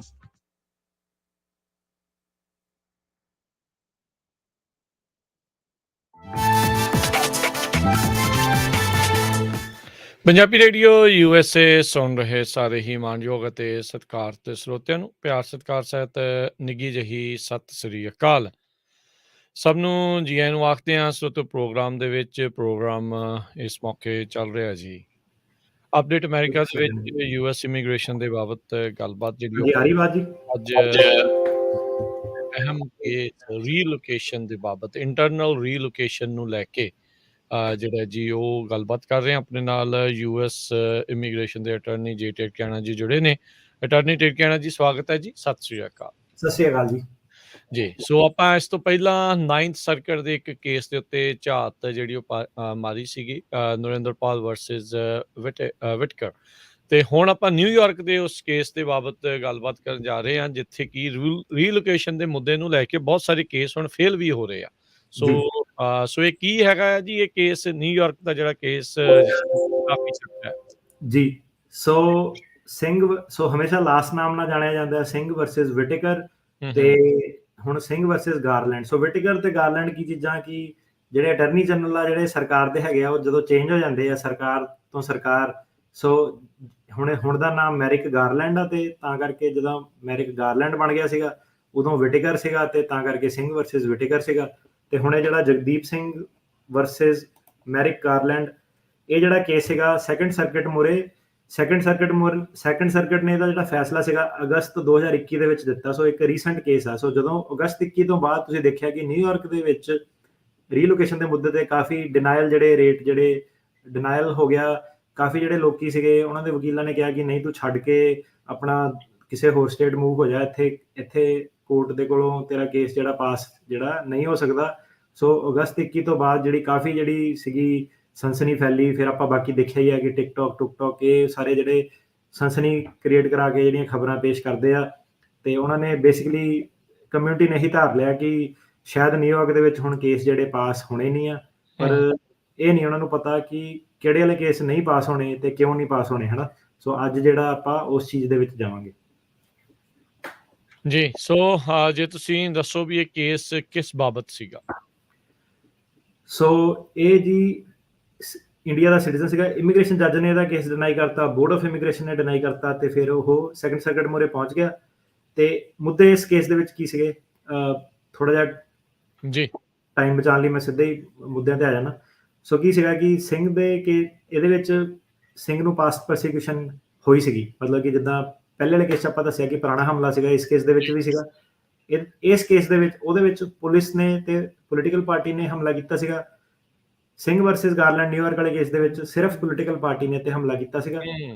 ਜਦੋਂ ਇਹਨੇ ਪਾਰਟੀ ਛੱਡਣ ਦੀ ਇਹਨੇ ਜਦੋਂ ਮਨਾ ਕੀਤਾ ਕਿ ਮੈਂ ਪਾਰਟੀ ਆਪਣੀ ਨਹੀਂ ਛੱਡਣੀ ਆ, ਤੇ ਇਹਦੇ ਵਿੱਚ ਵੀ ਜਿਹੜਾ ਸੀਗਾ BIA ਨੇ ਇਹ ਕਹਿ ਕੇ ਡਿਨਾਈ ਕਰਤਾ ਕਿ ਤੂੰ ਕਿਸੇ ਹੋਰ ਜਗ੍ਹਾ ਰੀਲੋਕੇਟ ਹੋ ਸਕਦਾ। ਦੋ ਇਹਦੇ ਵਿੱਚ ਜਿਹੜੇ ਮੁੱਖ ਮੁੱਦੇ ਜਿਹੜੇ ਸੀਗੇ ਸਰਕਟ ਕੋਰਟ ਦੇ ਮੂਹਰੇ ਆਏ। ਪਹਿਲਾ ਮੁੱਦਾ ਇਹ ਕਿ ਕੀ ਸਿੰਘ ਸੇਫਲੀ ਰੀਲੋਕੇਟ ਕਰ ਸਕਦਾ ਕਿ ਨਹੀਂ। ਸੋ ਸੇਫ ਰੀਲੋਕੇਸ਼ਨ ਦੇ ਉੱਤੇ ਦੁਬਾਰਾ ਜਿਹੜੀ ਡਿਸਕਸ਼ਨ ਆ 9th ਸਰਕਟ ਵਾਲੀ ਆਪਾਂ ਆਲਰੇਡੀ ਕਰ ਲਈ। ਉਹ 'ਚ ਆਪਾਂ ਦੇਖਿਆ ਕਿ ਲੋਕਾਂ ਦਾ ਬਹੁਤ ਜ਼ਿਆਦਾ ਫਾਇਦਾ ਹੋ ਗਿਆ, ਸਪੈਸ਼ਲੀ ਉਹਨਾਂ ਦਾ ਜਿਹੜੇ ਆਪਣੀ ਮੰਗ ਨਹੀਂ ਛੱਡ ਸਕਦੇ। ਹੁਣ ਸੈਕੰਡ ਸਰਕਟ ਮੂਹਰੇ ਆ ਗਿਆ, ਇਹ ਬਾਅਦ 'ਚ ਹੋਇਆ ਕੇਸ। ਸੈਕੰਡ ਸਰਕਟ ਮੂਹਰੇ ਸਿੰਘ ਵਰਸਸ ਵਿਟੇਕਰ ਦੀ ਜਿਹੜੀ ਆਰਗੂਮੈਂਟ ਸੀਗੀ ਉਹਦੀ ਵੀ ਪੇਸ਼ਕਸ਼ ਕੀਤੀ ਗਈ ਕਿ 9th ਸਰਕਟ ਏਦਾਂ ਕਹਿੰਦਾ, ਪਰ ਜਿਹੜਾ ਸੈਕੰਡ ਸਰਕਟ ਸੀਗਾ ਉਹ ਕਹਿੰਦਾ ਆਪਾਂ 9th ਸਰਕਟ ਦੀ ਆਰਗੂਮੈਂਟਾਂ ਰਿਜੈਕਟ ਕਰਦੇ ਹਾਂ, ਠੀਕ ਹੈ।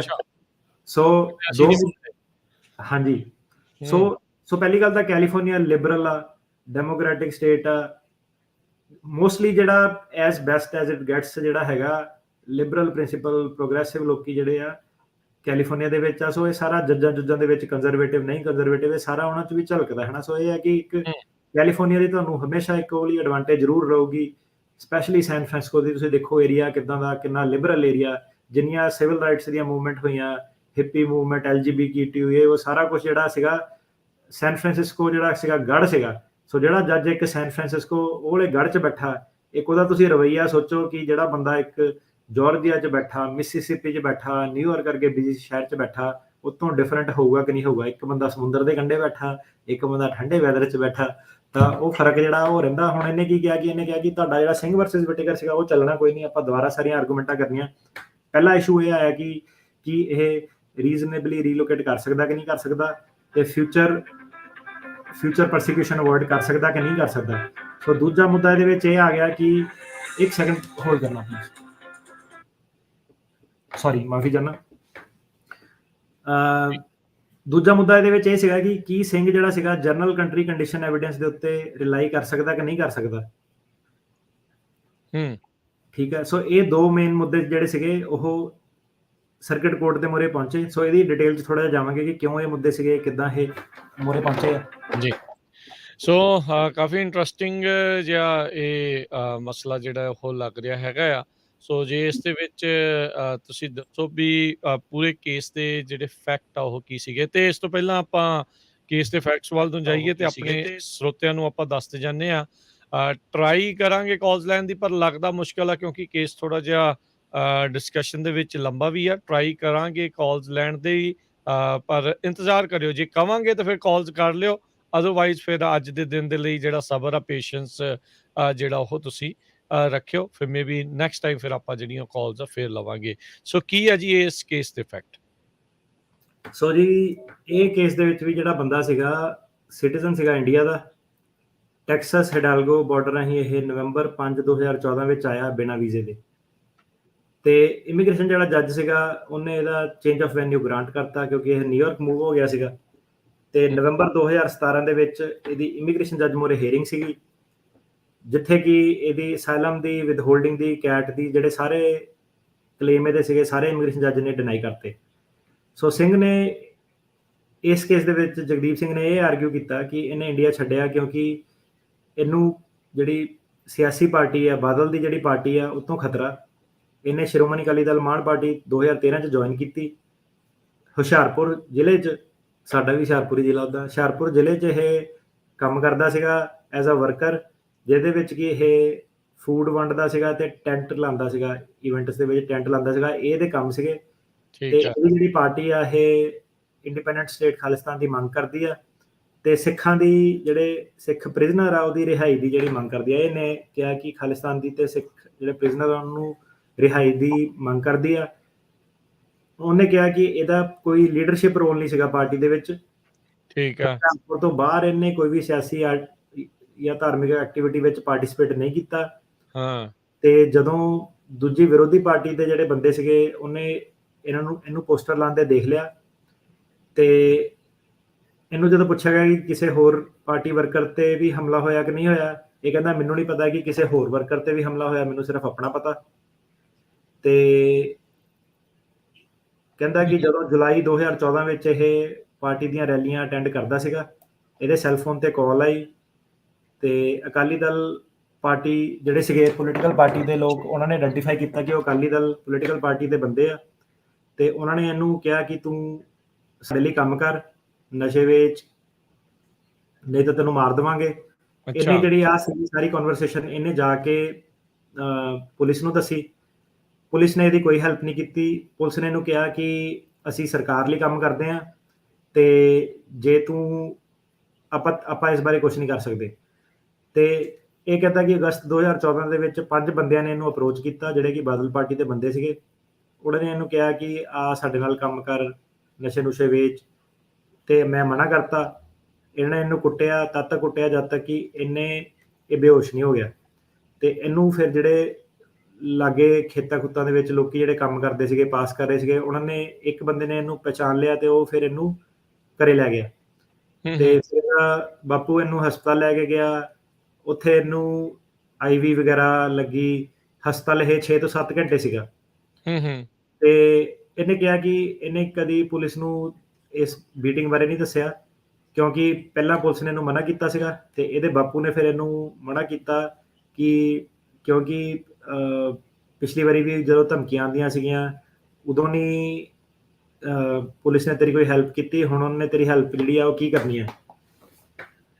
ਤੇ ਫਿਰ ਸਿੰਘ ਇਸ ਕੇਸ ਕਹਿੰਦਾ ਕਿ ਦੂਜੀ ਸਟੇਟ ਦੇ ਵਿੱਚ ਇਹ ਇੰਡੀਆ 'ਚ ਕਿਤੇ ਮੂਵ ਨਹੀਂ ਹੋਇਆ ਕਿਉਂਕਿ ਜਿੱਥੇ ਜਾਊਗਾ ਇਹ ਘਰ ਰੈਂਟ ਕਰੂਗਾ, ਜੌਬ ਕਰੂਗਾ, ਤੇ ਉਹਦੇ ਕਰਕੇ ਇਹਨੂੰ ਜਿੱਥੇ ਵੀ ਜਾਊਗਾ ਆਇਡੈਂਟੀਫਿਕੇਸ਼ਨ ਦੇਣੀ ਪਊਗੀ, ਕਿਉਂਕਿ ਆਇਡੈਂਟੀਫਿਕੇਸ਼ਨ ਦਊਗਾ, ਇਹਨੂੰ ਉਹ ਟਰੈਕ ਕਰ ਲਓਗੇ ਤੇ ਇਹਨੂੰ ਉਹ ਮਾਰ ਦੋਗੇ। ਉਹੀ ਜਿਹੜਾ ਆਪਾਂ ਦੱਸਿਆ ਕਿ ਆਧਾਰ ਕਾਰਡ, ਪੈਨ ਕਾਰਡ ਵਾਲੀ, ਕਿ ਮੈਨੂੰ ਲੱਭ ਲੂਗੇ, ਮੈਨੂੰ ਸੈੱਲ ਫੋਨ ਲੈਣਾ ਪੈਣਾ, ਮੈਨੂੰ ਬੈਂਕ ਖਾਤਾ ਖੋਲ੍ਹਣਾ ਪੈਣਾ, ਉਹੀ ਜਿਹੜੀਆਂ ਆਰਗੂਮੈਂਟਾਂ ਇਹਨੇ ਦਿੱਤੀਆਂ ਜੀ।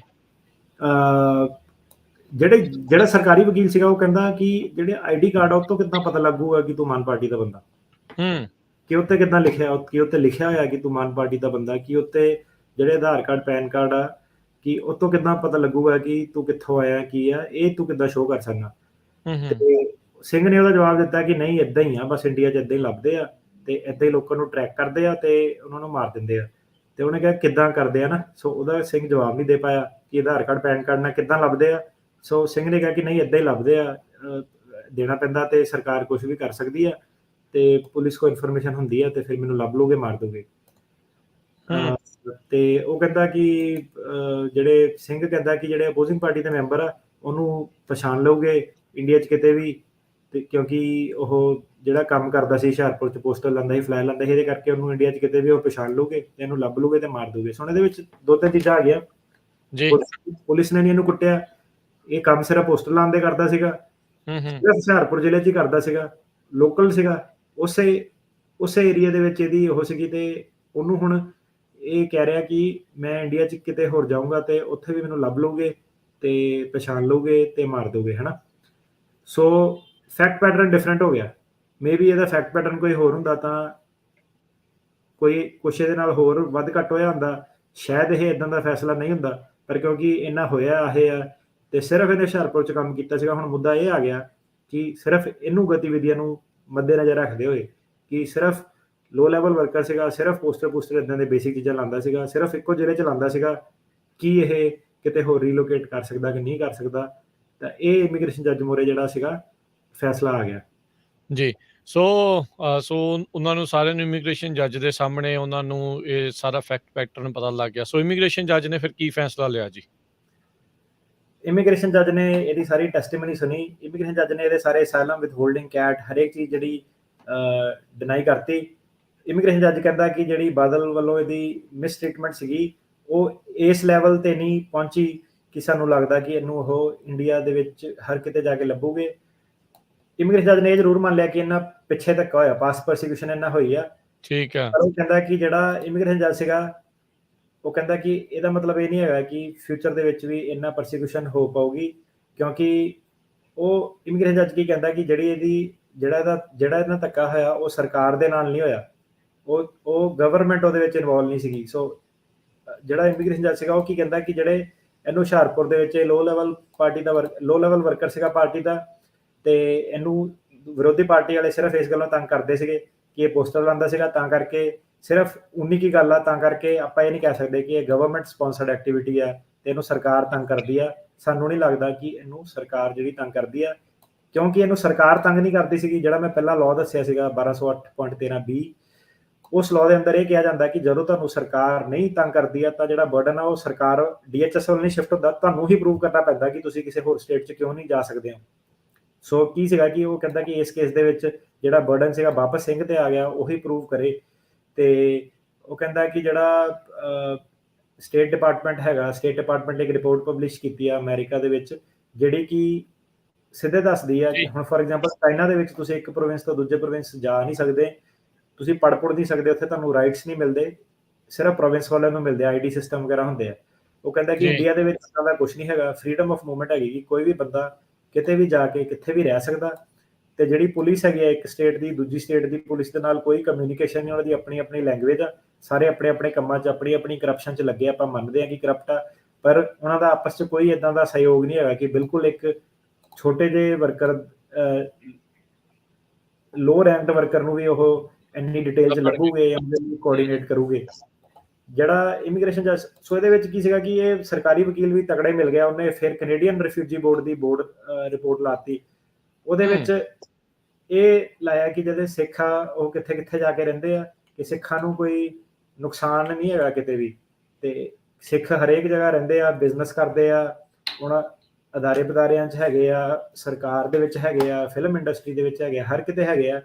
ਤੇ ਇੰਡੀਆ ਦੇ ਵਿੱਚ 1.2 ਬਿਲੀਅਨ ਤੋਂ ਜ਼ਿਆਦਾ ਲੋਕੀ ਆ, ਤੇ ਕਾਫੀ ਜ਼ਿਆਦਾ ਲੋਕ ਜਿਹੜੇ ਸਿੱਖ ਹੈਗੇ ਆ, ਤੇ ਬਹੁਤ ਜਿਹੜੀ ਕਾਫੀ ਗਿਣਤੀ ਦੇ ਵਿੱਚ ਜਿਹੜੇ ਸਿੱਖ ਆ ਉਹ ਬਾਹਰ ਜਿਹੜੇ ਰਹਿੰਦੇ ਆ।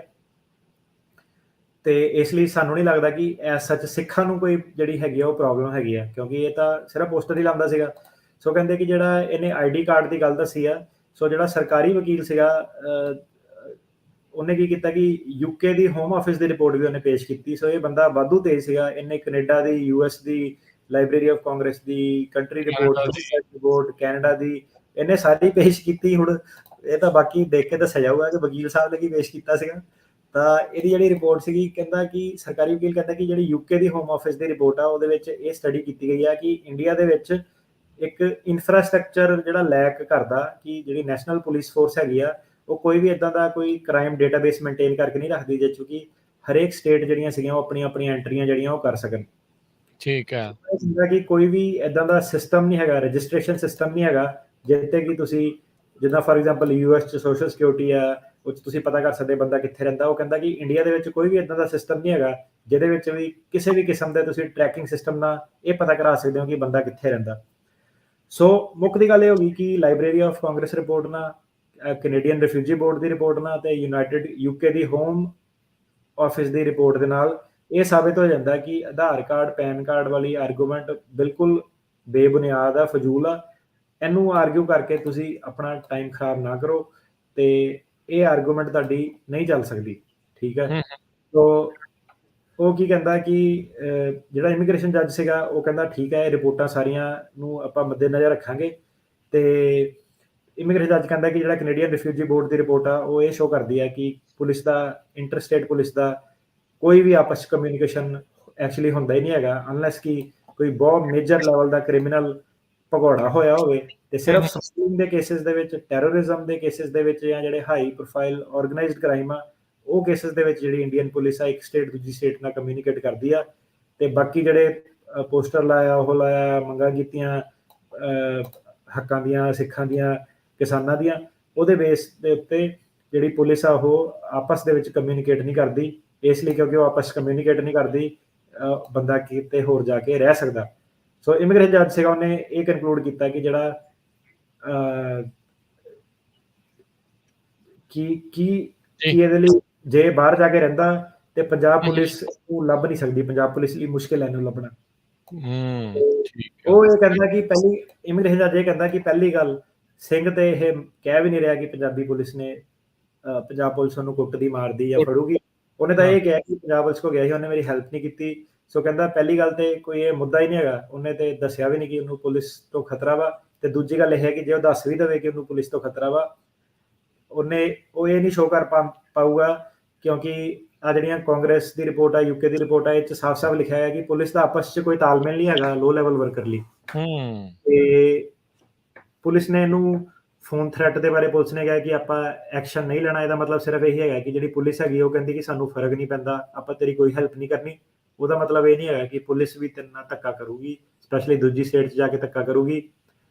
ਤੇ ਇਮੀਗ੍ਰੇਸ਼ਨ ਜੱਜ ਨੇ ਕਿਹਾ ਕਿ ਸਿੰਘ ਨੇ ਇਹ ਨਹੀਂ ਪ੍ਰੂਵ ਕੀਤਾ ਕਿ ਉਹ ਇੱਕ ਹਾਈ ਲੈਵਲ ਮੈਂਬਰ ਹੈਗਾ ਮਾਨ ਪਾਰਟੀ ਦਾ। ਤੇ ਜਿਹੜੀ library of Congress the report ਆ ਉਹ ਸਾਫ਼-ਸਾਫ਼ ਕਹਿੰਦੀ ਹੈ ਕਿ ਸਿਰਫ ਜਿਹੜੇ ਹਾਰਡਕੋਰ ਮਿਲੀਟੈਂਟ ਆ ਜਾਂ ਜਿਨ੍ਹਾਂ ਦੇ ਵਿੱਚ ਜਿਹੜੀ ਸੈਂਟਰਲ ਗਵਰਨਮੈਂਟ ਇੰਡੀਆ ਦੀ ਇੰਟਰਸਟਿਡ ਆ, ਸਿਰਫ ਉਹੀ ਜਿਹੜੇ ਬੰਦੇ ਆ ਉਹਨਾਂ ਨੂੰ ਸਰਕਾਰ ਜਿਹੜੀ ਲੱਭਦੀ ਆ। ਤੇ ਜਿਹੜੇ ਸਿੰਪਲੀ ਜਿਹੜੇ ਉਹ ਵਾਲੇ ਬੰਦੇ ਆ ਜਿਹੜੇ ਸਿਰਫ ਖਾਲਿਸਤਾਨ ਦਾ ਵਿਊ ਰੱਖਦੇ ਆ, ਸਾਨੂੰ ਨਹੀਂ ਲੱਗਦਾ ਕਿ ਇੰਡੀਆ ਦੇ ਵਿੱਚ ਸਿਰਫ ਜੇ ਤੁਸੀਂ ਖਾਲਿਸਤਾਨ ਦਾ ਵਿਊ ਰੱਖਦੇ ਆ ਤੇ ਤੁਹਾਨੂੰ ਸਰਕਾਰ ਲੱਭਦੀ ਆ। ਸੋ ਇਹ ਐਗਜ਼ਾਮਪਲ ਹੁਣ ਦੇਖੋ ਕੀ ਆ ਕਿ ਜੀ ਕਈ ਸਾਰੇ ਉੱਥੇ ਨਾ ਨਾਨ ਇੰਡੀਅਨ ਵੀ ਵਕੀਲ ਨਿਊਯਾਰਕ 'ਚ ਬੈਠੇ, ਉਹਨੂੰ ਪੁੱਛਿਆ ਕਿ ਪੁੱਛੀਦਾ ਉਹਨੂੰ ਕਿੱਦਾਂ ਚੱਲਦਾ, ਉਹ ਕਹਿੰਦਾ ਉਹਨਾਂ ਨੇ ਨਾ ਅੱਗੇ ਬੰਦੇ ਰੱਖੇ ਆ ਟਰਾਂਸਲੇਟਰ, ਇੰਟਰਪ੍ਰੇਟਰ, ਉਹ ਕੇਸ ਫੜ ਕੇ ਨਾ ਇਹਨਾਂ ਨੂੰ ਦੇ ਦਿੰਦੇ ਆ।